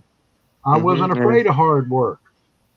And there you go. I see all these people now. Oh, I won't go to McDonald's and flip burgers for $10 or $15 an hour because it's beneath me. Bullshit. There ain't no job beneath me. If I need money, I'm going to work. Ain't nobody giving it to me. That's right. No matter what. Look, I don't even care what job you work. Are you a loyal worker? That's all I care about. And if you got a job, you can always go out and be looking for another better job if you don't like that one, but at least you're working where you can pay your bills and feed yourself. Right. No, I gotcha. And, take me. I try not to be... I try to take care of the things I always buy now. Maybe not my shoes, but then again, their work. I use mostly my shoes for work. It's hard to have shoes for, fashion purposes. But for example... take all the tools I've been inheriting from my grandfather. I actually been restoring some of them. I tell myself, I don't want to buy any. Look, I just counted the amount of pliers and screwdrivers. I have 7 pliers and 15 screwdrivers. And one is, no, I don't even think none of them are multi-bit. But one of them... Is that all you got? No. But I got that in one bag. I got that over here at my reloading bench. You ought to see my shop. But I've got every tool known to man to do every kind of job known to man. Yeah, but that's good. But no, but that's what I inherited from my grandfather. I think, for the most part, anyways. But like I said, I'm inheriting this. I should be grateful. Shit, one of them even is a Snap-on branded one, and I'm like, you know what? How many people can afford a Snap-on at this day and age? Snap-on is the best, man. Yeah, some people are even having to take finances, but to prove I'm not spoiled, I'm taking care of the things. I'm using them wisely, and I'm looking always for creative uses for them to give them more of that utilitarian value. There you go. Yeah, that's great. The youth today doesn't even appreciate what they have. They just wanted to feel good about themselves, and it's used as at the moment and go with that flow of the shit breaks, you buy a new one mentality. Yep. I just like hearing the 20-year-old talk about tools. That's rare, man. Yeah, it is rare. I've got my biggest investment is my tools, I think, because I have lathe, milling machine. I've got my machinist tools. I've got my mechanics tools. I've got my tools for doing fiberglass and working on boats. I've got my reloading tools. I've got my gunsmithing tools. I've got air conditioning tools. I've got plumbing tools. I've got electrical tools, because I do all that kind of work and have over all my life. So I've always had the tools to be able to do the job with. You can't do it without. You sound like a prepper to me. You sound like quite the prepper. No, I'm a homesteader. I'm a homesteader. Okay. I'm a homesteader. I'm more of a prepper. I've been homesteading basically since I was 20 years old. And I really kind of prepared for this by reading a book called Alas, Babylon. It was written in 1959. And if you ever get a chance to get a copy, you can buy them cheap. Go read the book, Alas, Babylon. And it's about the U.S. being nuked by the Russians and a group in Florida, actually. It was centered around Davenport, Florida, as being a zone that didn't get a lot of radiation, and what the people had to do to survive, and looking for salt, because they discovered that salt was part of a key to life. But it was a real interesting book, and I read it as a kid, and that actually got me to thinking about having the things in my life to be prepared for whatever emergency or whatever shit at the fan situation or whatever government collapse, because I lived through the Cuban Missile Crisis, you know, and I'm in the 2nd or 3rd grade, and they tell you, oh, if the alarm goes off, crawl under your desk. And I looked at the teacher and said, why? So you can find my body under that desk? What good's crawling under a desk going to do under a nuclear attack? And she was like, shh, shh, don't get the other kids riled. It's like, I knew what a nuclear bomb was going to do. Jesus Christ. And I was only 8 years old, but I went and studied it.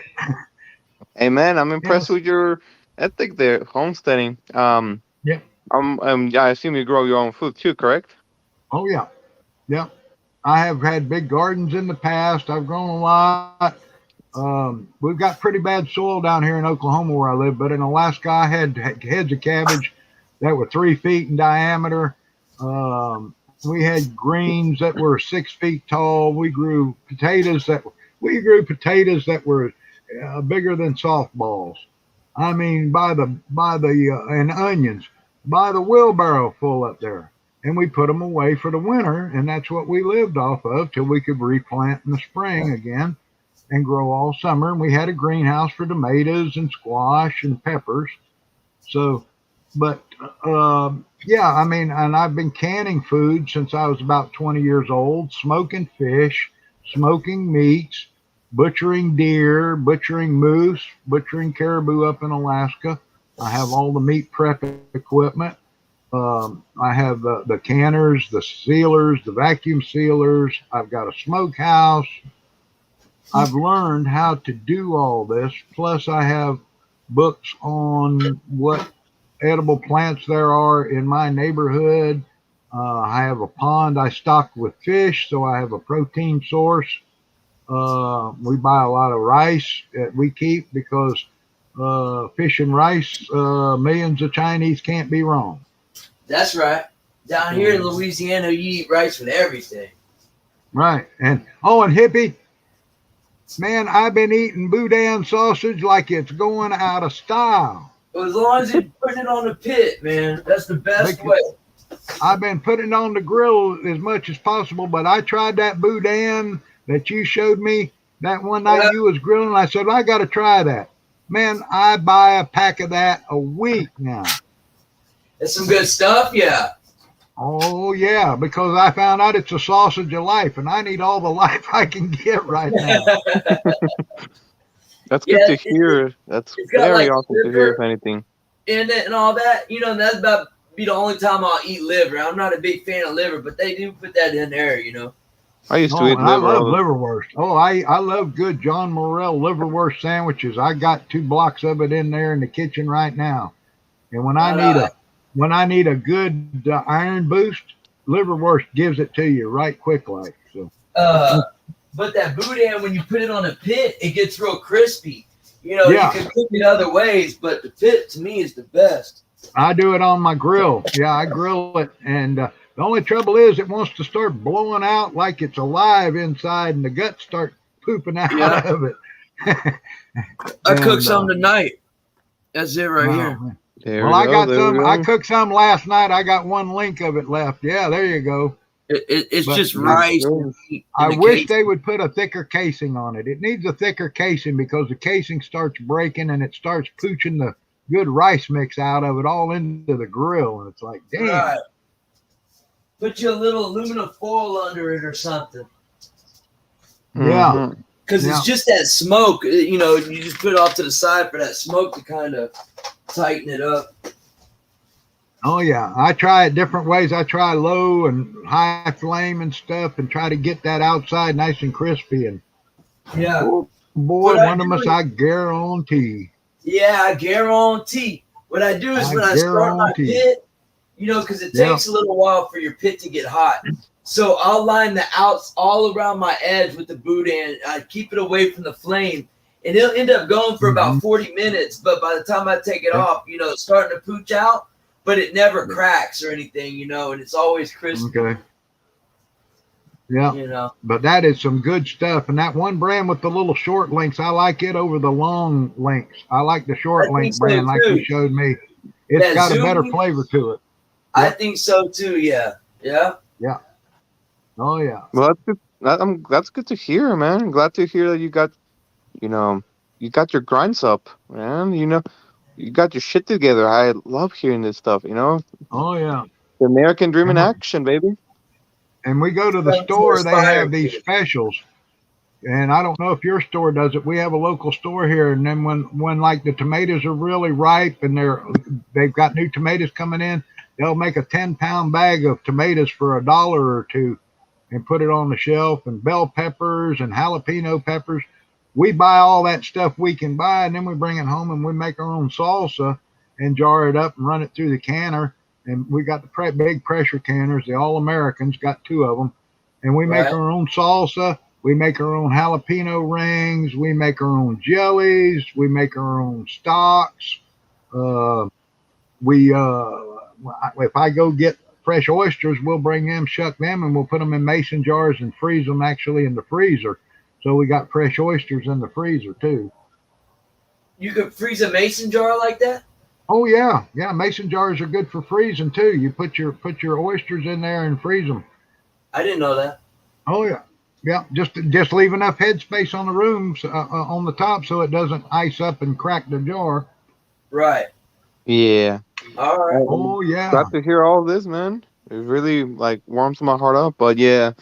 I guess I've always been more of a prepper. I always like to think ahead of the curveball and always like to prepare for the future, whatever the future is going to throw at me, whether it be a personal event, a catastrophic major scale event, you name it. And whether that be through tools, weapons, or even buying, you know, those packets of food in advance rather than buying prepackaged food. Yeah, I say rice and red beans, man. You know, anybody can afford a bag of rice and red beans and store that right. Yeah. I buy the 15-pound burlap bags of basmati rice, and you get the 15-pound bags of Indian basmati rice. It keeps really well, and I don't know how many. I've got 4 or 5 bags of it stored here. We love it's a good long rice. But we buy the milk powder and that they sell at Walmart. This in the Mexican food section, and it's a really good milk powder because you're going to need stuff like that. We're also buying up a lot of lard because you will need lard to make your bread or your flour tortillas. If you're not making bread, you're going to need that grease. So lard, processed lard, the buckets of it doesn't need refrigeration and it keeps forever.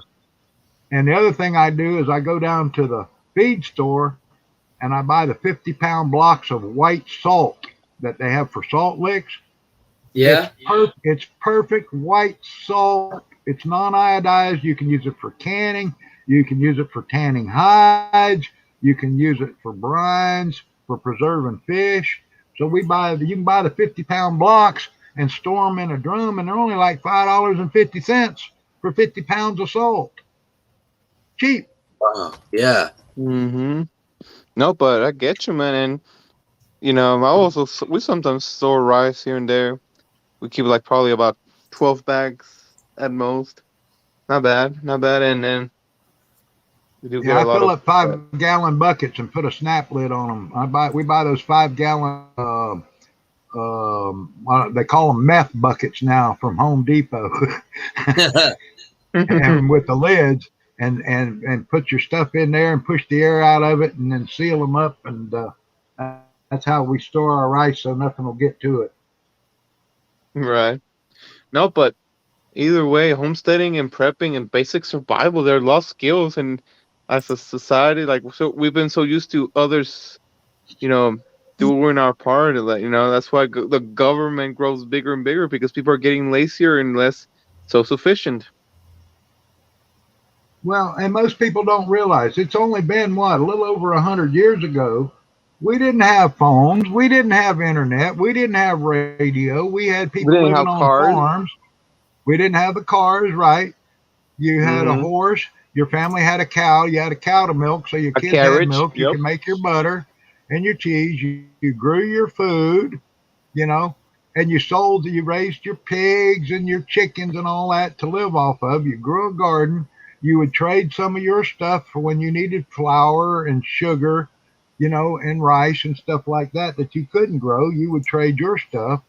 If the doctor came along, and did some treatment on you or whatever, you paid him with a chicken. So, right.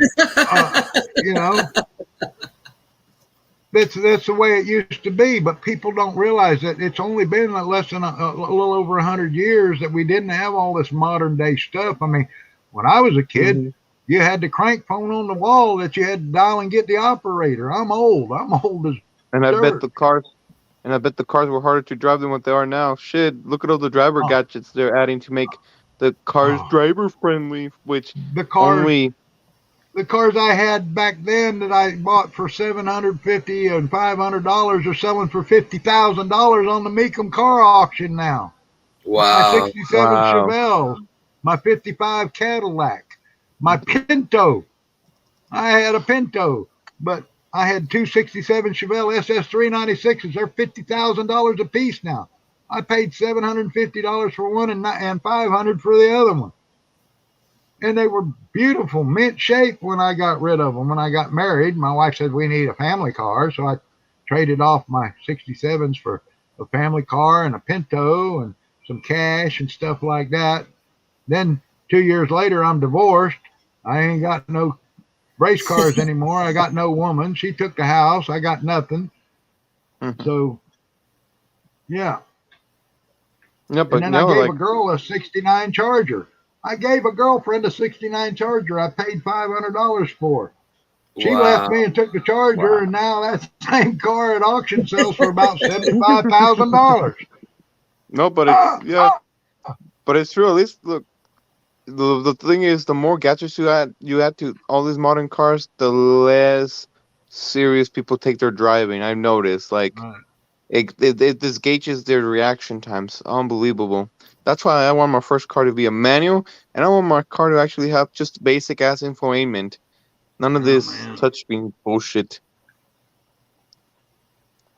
Well, I will say that because both of my vehicles are down, poor Red decided her car's stuck up in Alaska. We can't get it. She's got a 78 Chevy Malibu sitting up there with less than 50,000 miles that needs a headliner, a little bodywork, a paint job, and a windshield, but it runs, and we can't get it because Canada won't let us go up there because of the pandemic. So she decided, well, she got a little money back when she paid off the house from the interest rate. So she went down the other day. I took her down. We looked on the internet, and one of the local car dealers had a 2020 Kia used that had less than 25,000 miles on it. for $21,000. So she ended up buying it. She gave them money down and financed the rest. But that car, the computer says it gets 46.1 to 48.1 miles per gallon. It must have an 8-speed transmission, but the poor guy, the salesman, come back after she took a test drive with him and said she had it up on 2 wheels coming off Highway 70 interchange, and he was white as a ghost. I said, well, now you know why I didn't test ride with you. But it's got all these bells and whistles to tie your phone into and everything else. She ain't got none of that stuff, so it's you know, got all this fancy stuff, but at least she's got her a car now that if something happens to me, she can drive, she can go shopping and that, and because I've been driving her around for the past 7 years. So at least she's got something, and now she's able to drive me around and take me to some of my doctor's appointments. So, but she's in debt for the next 75 months. Right. Kicker. That's a raw deal. Yep. But you got to do what you got to do. And I'm trying to find a mechanic and find parts for my old Blazer. And there ain't no junkyards. Most all the junkyards around here have closed up last year. So I need a rear end for a 2003 Blazer with a RU6 axle code. And can't find one. And then I got it fixed where it will drive, but it's raising cane. It's howling. And I pulled it back from the mechanic shop, and I called him and told him. Well, the next day I went out to start it up just to run to town to pick up some supplies, and the fuel pump's out. And it's in the tank. You got to drop the tank on for the fuel pump in. It's like, who are these stupid engineers that design this stuff? If they had to work on it, they would change their design. It ain't like the good old days. If the fuel pump went out, you raise the hood, you take 2 bolts and 2 hoses loose, put a new fuel pump in 30 minutes, you was back on the road. Here, it takes you 30 minutes to figure out how to loosen up the gas tank, get the hoses loose and all to get it down low enough to disconnect everything. It's crazy. Yeah, it's definitely a lot harder than it used to be. And the fuel pump's out on I got a 97 Nissan pickup I brought down from Alaska. It was my truck up there. The fuel pump's out on it. Now to change the fuel pump on it, you got to raise the bed off the back to get to the tank. You can't drop the tank. You got to lift the bed off to get to the top of it. I can't do it. So I'm waiting on other people to fix my vehicle for me. Mm-hmm. Yeah, it's a pain in the ass, those beds, man.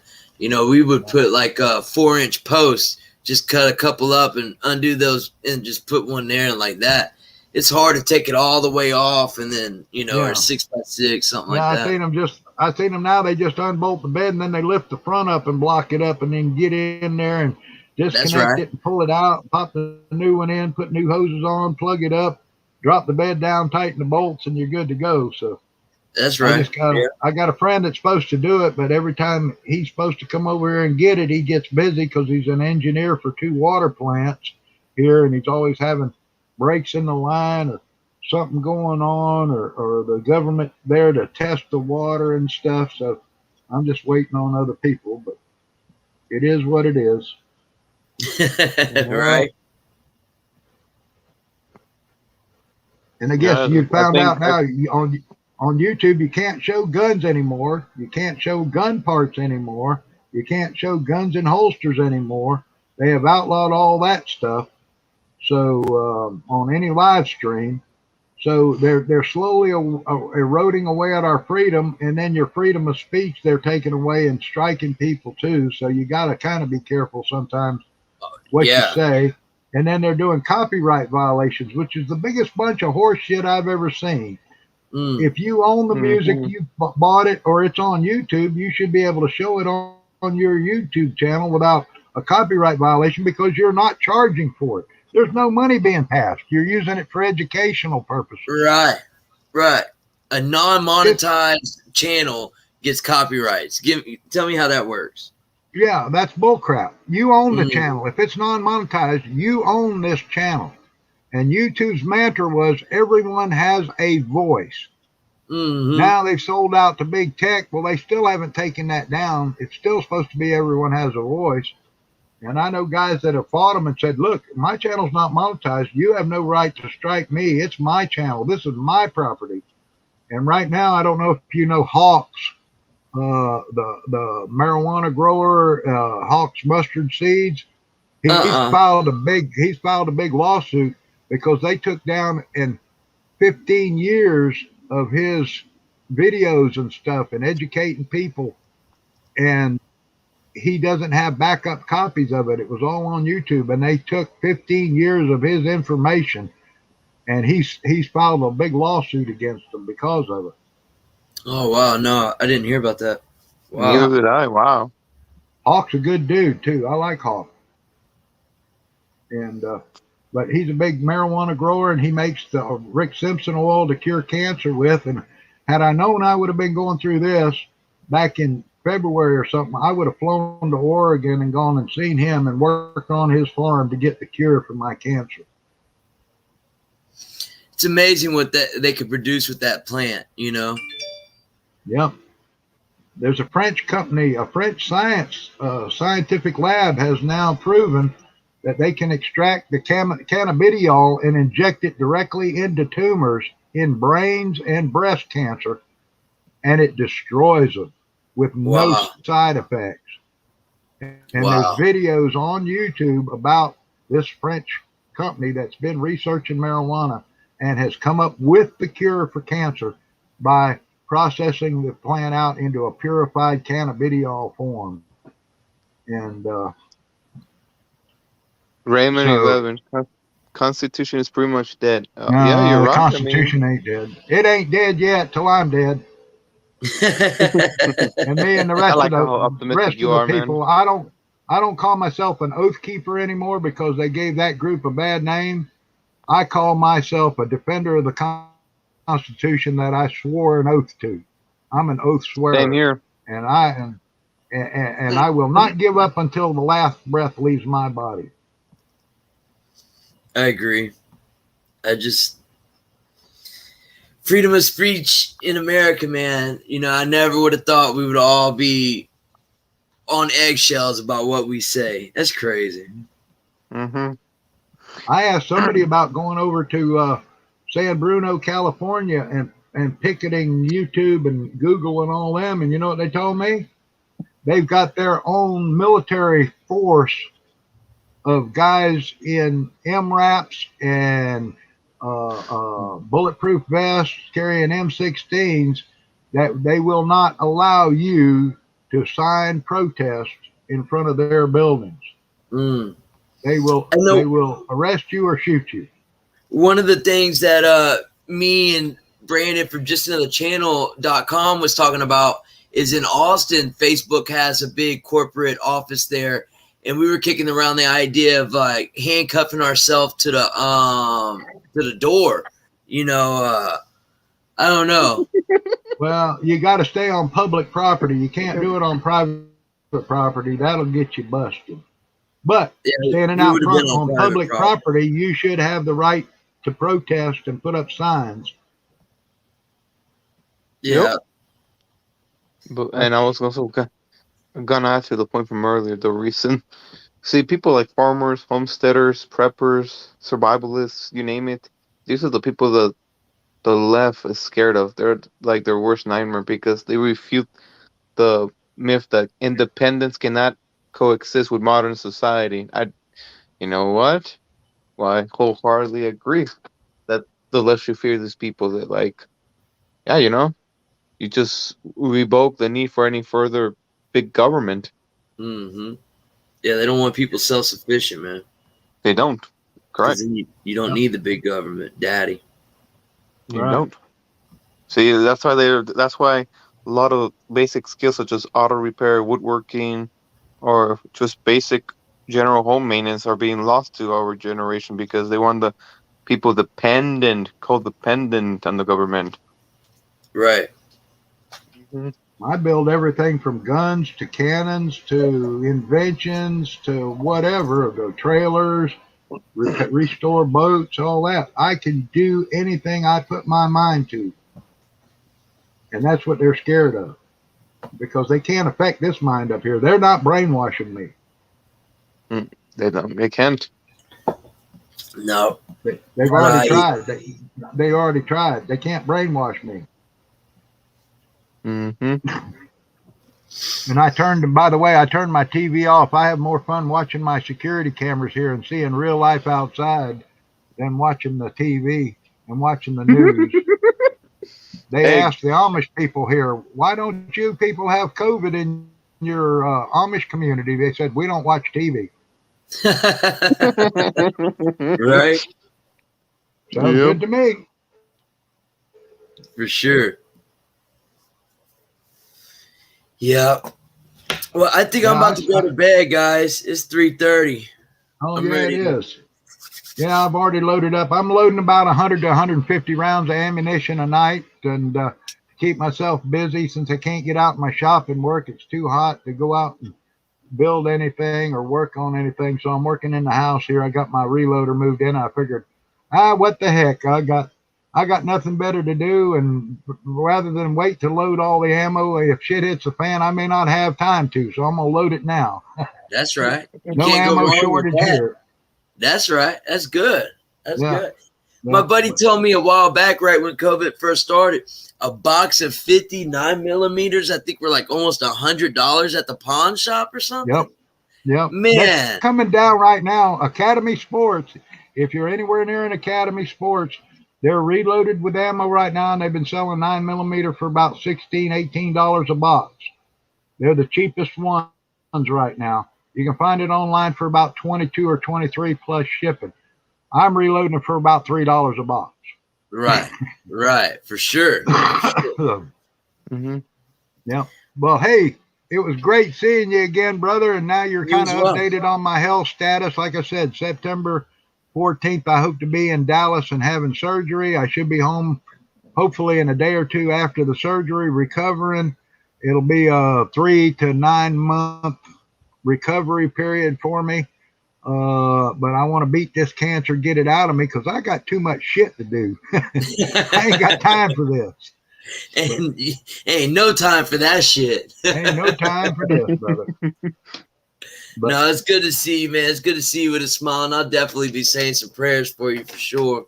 Yeah, I appreciate it. And usually Saturday night about 8 o'clock our time, I'm doing a stream with Dangerous Freedom, Ron out of Arizona. We do a Saturday night thing about the Second Amendment and gun news and stuff like that, and what's going on in the news and stuff for about an hour or two.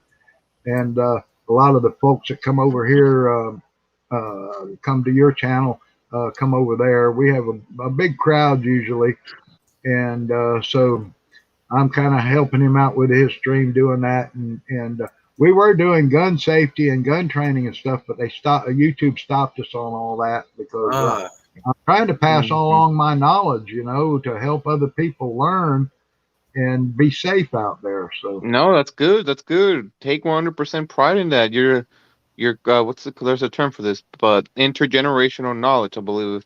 You're doing, right, yeah. you're engaging in the foundation of, engaging in the foundation of said intergenerational knowledge, a lost art.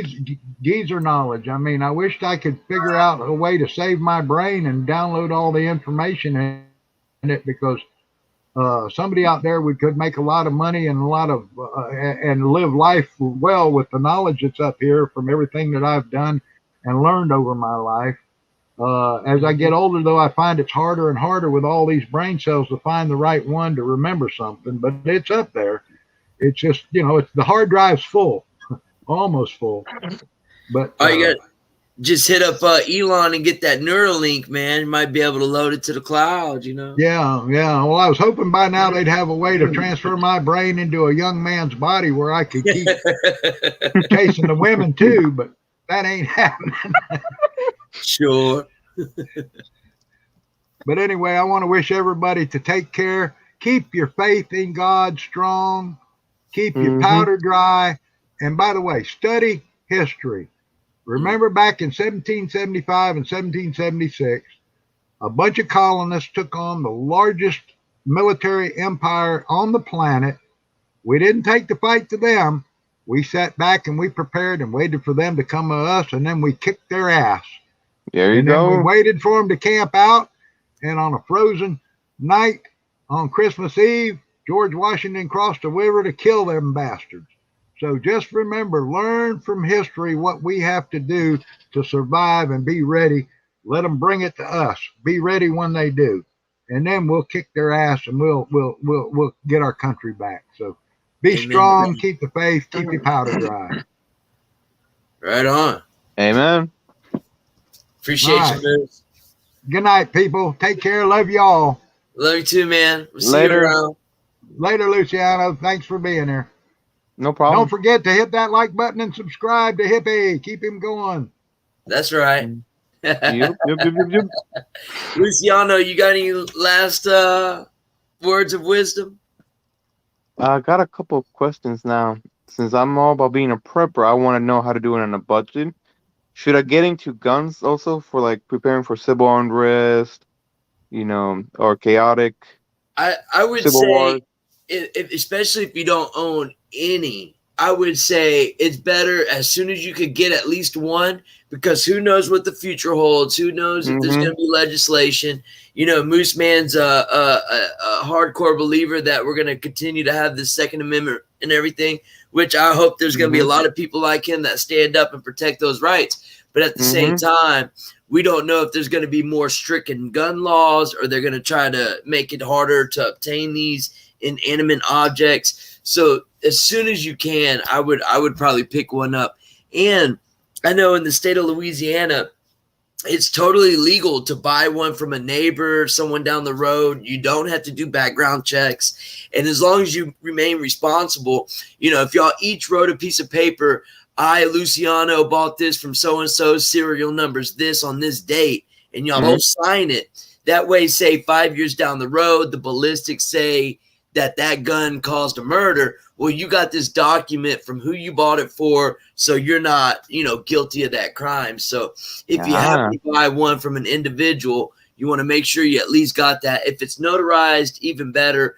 But at least if both your signatures on it and y'all both have a copy, but I would say get one of those, man. Those are only going to go up. And like we were just talking about, a box of bullets were $100 right at the beginning of COVID. So it's an investment. You're not going to lose your money, Definitely not. I would also, if you're wanting to get into stored foods, I would go with Mylar bags. They're the silver kind, and then you can get those moisture packets. I think you can get like 100 for $5 or $10, and the new ones, they can actually be reused. You microwave them for a little bit, you throw them in the Mylar, and then when you open up that bag, you can microwave them again and put them in something else. So those are pretty cool too. They're not like the old moisture, so that's pretty neat. Definitely go ahead and send me a link if you can, huh? Yeah, I'll send you some stuff for sure. Okay. Any prepping books I should look into? Oh man, I got a cool little library of some. I will take some pictures of the ones I got, and I'll send them to you. I always like to have one on foraging, because you never know what the circumstance is, right? So say worst case scenario, you got your bug out bag and that's all you got. That's all you could carry.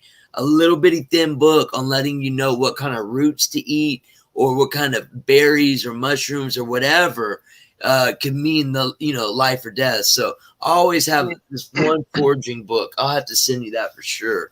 But I got some cool books. Yeah. Okay. Definitely we'll be ready for the links. And I mean, I'm not a gun enthusiast, but I will admit guns are an integral part of American culture. The reason we have the Second Amendment is to protect ourselves from tyranny and civil unrest. God damn it! Absolutely, basic common sense. I would go, I would go with a 9mm. I know there's 45 is a bigger caliber and can do more damage, but the 9mm is the most ball and the most ammunition out there. So survival mentality, if you got to go scavenging for bullets, you're most likely going to come about a 9mm before you would anything else. So a 9mm. I got one of those. I'll take notes, and if I forget about the 9mm, bro, if you had to buy one and that's all you had to buy for the rest of your life, there's one called the Excalibur. And in the gun, it's not, you don't change out the whole lower or the upper. There might be 2 or 3 upper just barrels that you switch out, but it's the chamber that you're actually changing. And I think it might be a one load, or it might be one load mechanism. Yeah, but every caliber there is, you get the equipment, and then it's like you get like this little thing with it too, where it's got each caliber. So ultimate survival gun, you just change out that chamber, and then you can shoot anything you find, man. It's called the Excalibur. I thought that was a pretty badass gun. I'll take a note, and if I do forget about this caliber, I'll definitely go back to the end of the video where it, again, this is all like essential information for me right now. I think there might be, I forget how much they are, a little over 1,000, maybe to 2,000, which could be a lot of money, right? Especially when you can normally find something in that for 2 to 5 to 7, depending on the quality. But when you think about it, if there was only one you ever had to buy, that's that one, because no matter what you come across, you can fire it, you can protect yourself, you can feed yourself, whatever the case may be. So instead of carrying, spending 5, 7, whatever on each one, you spend 2,000 on one, you got them all, man. The ultimate survival gun, damn. Yeah, ultimate survival gun, the Excalibur. Let's see if I can pull that up real quick. Yeah, I think I ever heard of it before, but never looked too much into the inner workings. I get a couple of books from the NRA, and I think I see that. Man. I definitely want to become more self-sufficient over time. Like when I get my first own car, I'm gonna do my own work. When I get my very first home, it doesn't matter if it's a bought home or a rented home. I want to do my own basic maintenance, including the painting. When I get my own home, I want to grow my own garden. I know these sound like power fantasies, but no, I always wanted to be a self-sufficient person. I never wanted to depend on others. Yeah. And it all starts with being ambitious, I think. The one thing I wish I got in more of, I mean, I know a little bit, and I do have books on, but I wish I got into canning a little more than I know, because that knowledge, like Moose Man was saying, you go to the store and you see a bunch of tomatoes on sale. Well, you got your spaghetti sauce, you got your salsa, and like he said, oysters, you never know, chicken's on sale, you can can chicken. Let's see. I don't see it. Am I not remembering that right? How am I not remembering that right? It's showing like ARs, Kalashnikovs. Oh, it's with an X. It's not EX. I see. Yeah, I believe Excalibur.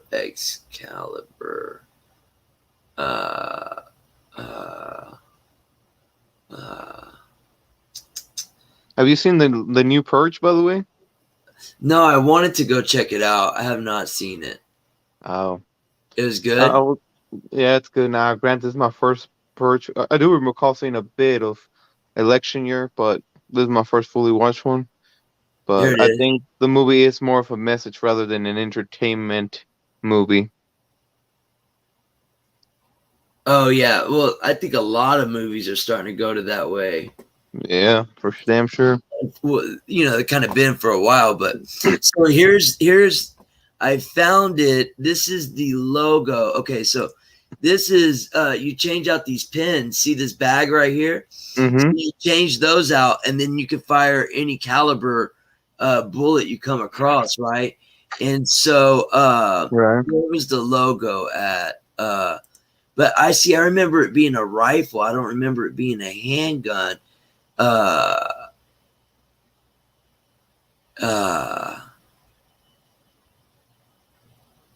See, this is the logo. This is how I remember. Right here, it looked like this. Yeah, ultimate gauge adapter system. Nice. So this is that logo right there. And this is what the actual ammunition would go through. That's what you change out. And so whatever caliber you come across, That's pretty badass. It sure is. Very advanced gun technology right there. Yeah. Yeah. Yeah, this is it right here. Or one, I guess they got a couple different models. Yeah, ultimate survival rifle. Oh, Excalibur inserts. So maybe I misunderstood. Maybe it's just those inserts. I don't know. I need to look into this. It's been a while since I checked it out, but no worries. Well, I'll get some stuff together and I'll send it your way. Sounds good. I will provide the new email that I pretty much use. I don't use the Gmail one anymore, so I primarily now rely on the Yahoo email account. I'll send them on the way in the comments. But yeah, man. As far as any last words of wisdom, honestly, as far as COVID, I think of COVID as the ultimate test or the ultimate survival of the fittest test, not so much a test of eugenics, but because the thing about it is, if COVID is real, then we're just being played on right now. Like, it's an ultimate, it's basically a play on our evolution. Think about it this way. Okay, the most vulnerable are dying, obviously.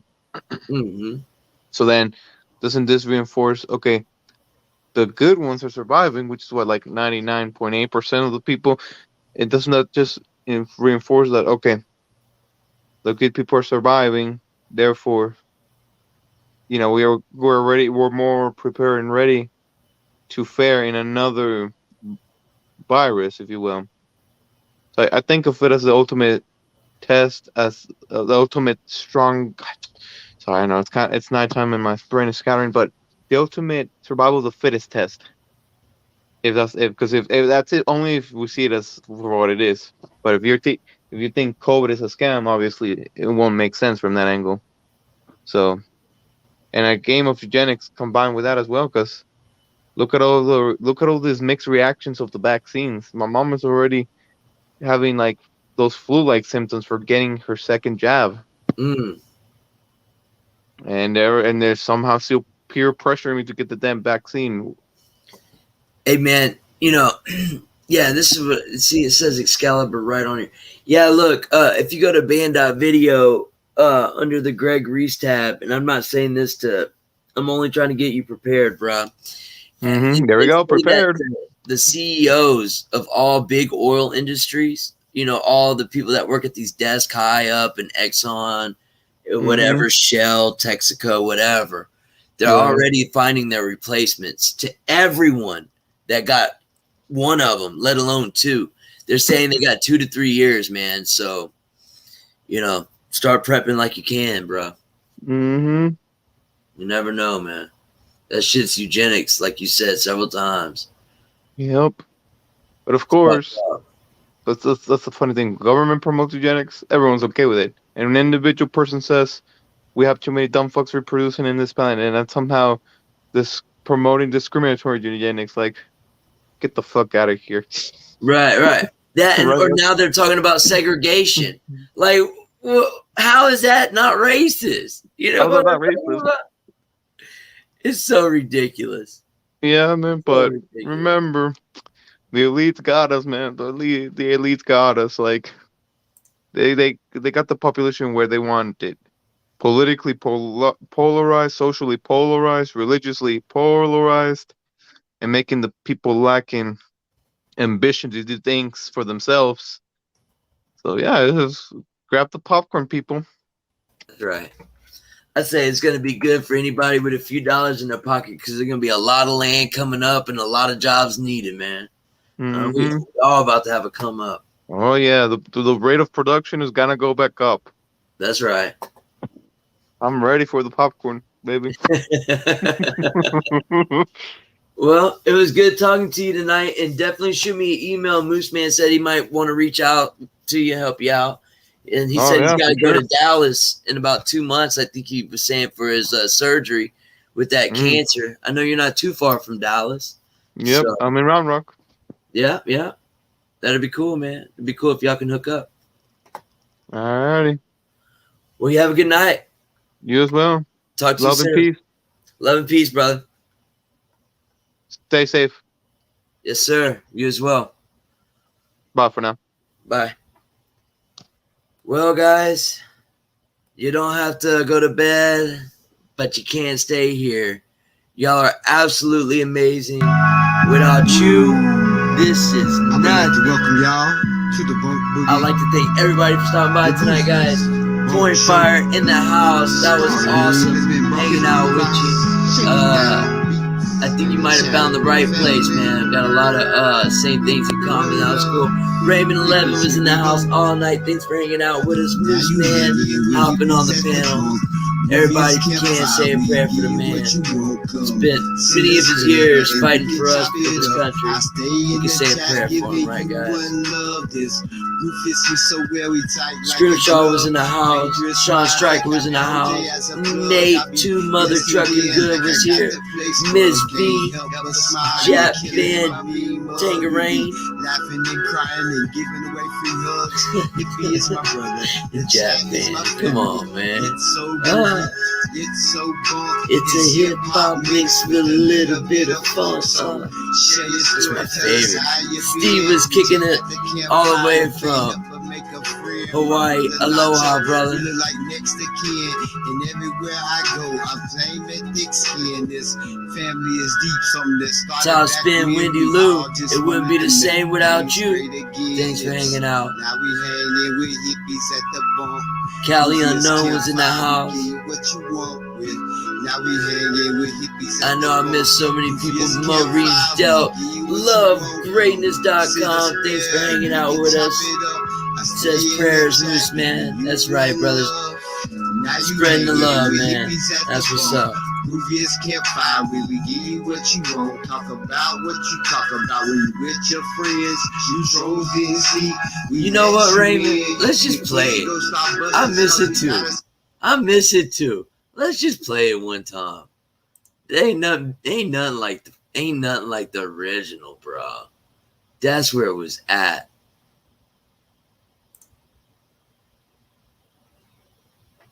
This is for Raymond 11 all the way up in Chicago. Find a platform so that you can.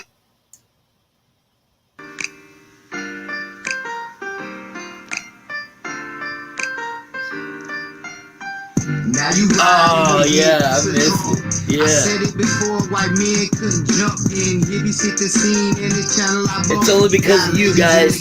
Without you, this is nothing. I love you guys. I love you guys. Y'all are amazing. Ham goes ham like no other. I stay in the chat like a DT undercover, dropping one-liners, welcoming new friends. You trolls didn't sneak, we let you in, hoping you would learn something and it would sink in. Where me and hippies met, they called it thick skin.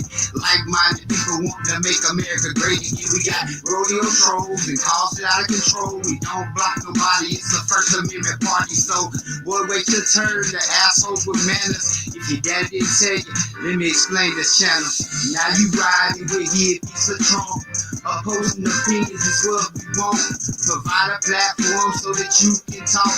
Give you encouragement so you can walk that walk. We got 10 million man marks so we get what we want. It's a hit piece for Trump so where you can say what you want. Have your own thoughts and then get talk. We bring facts with love. Call in and get a hug.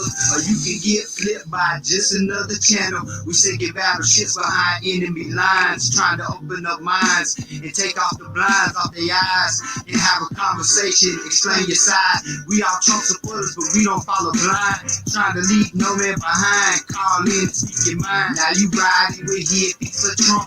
We call it the bump. Call in, talk about what you want. It don't have to be politics or conspiracies.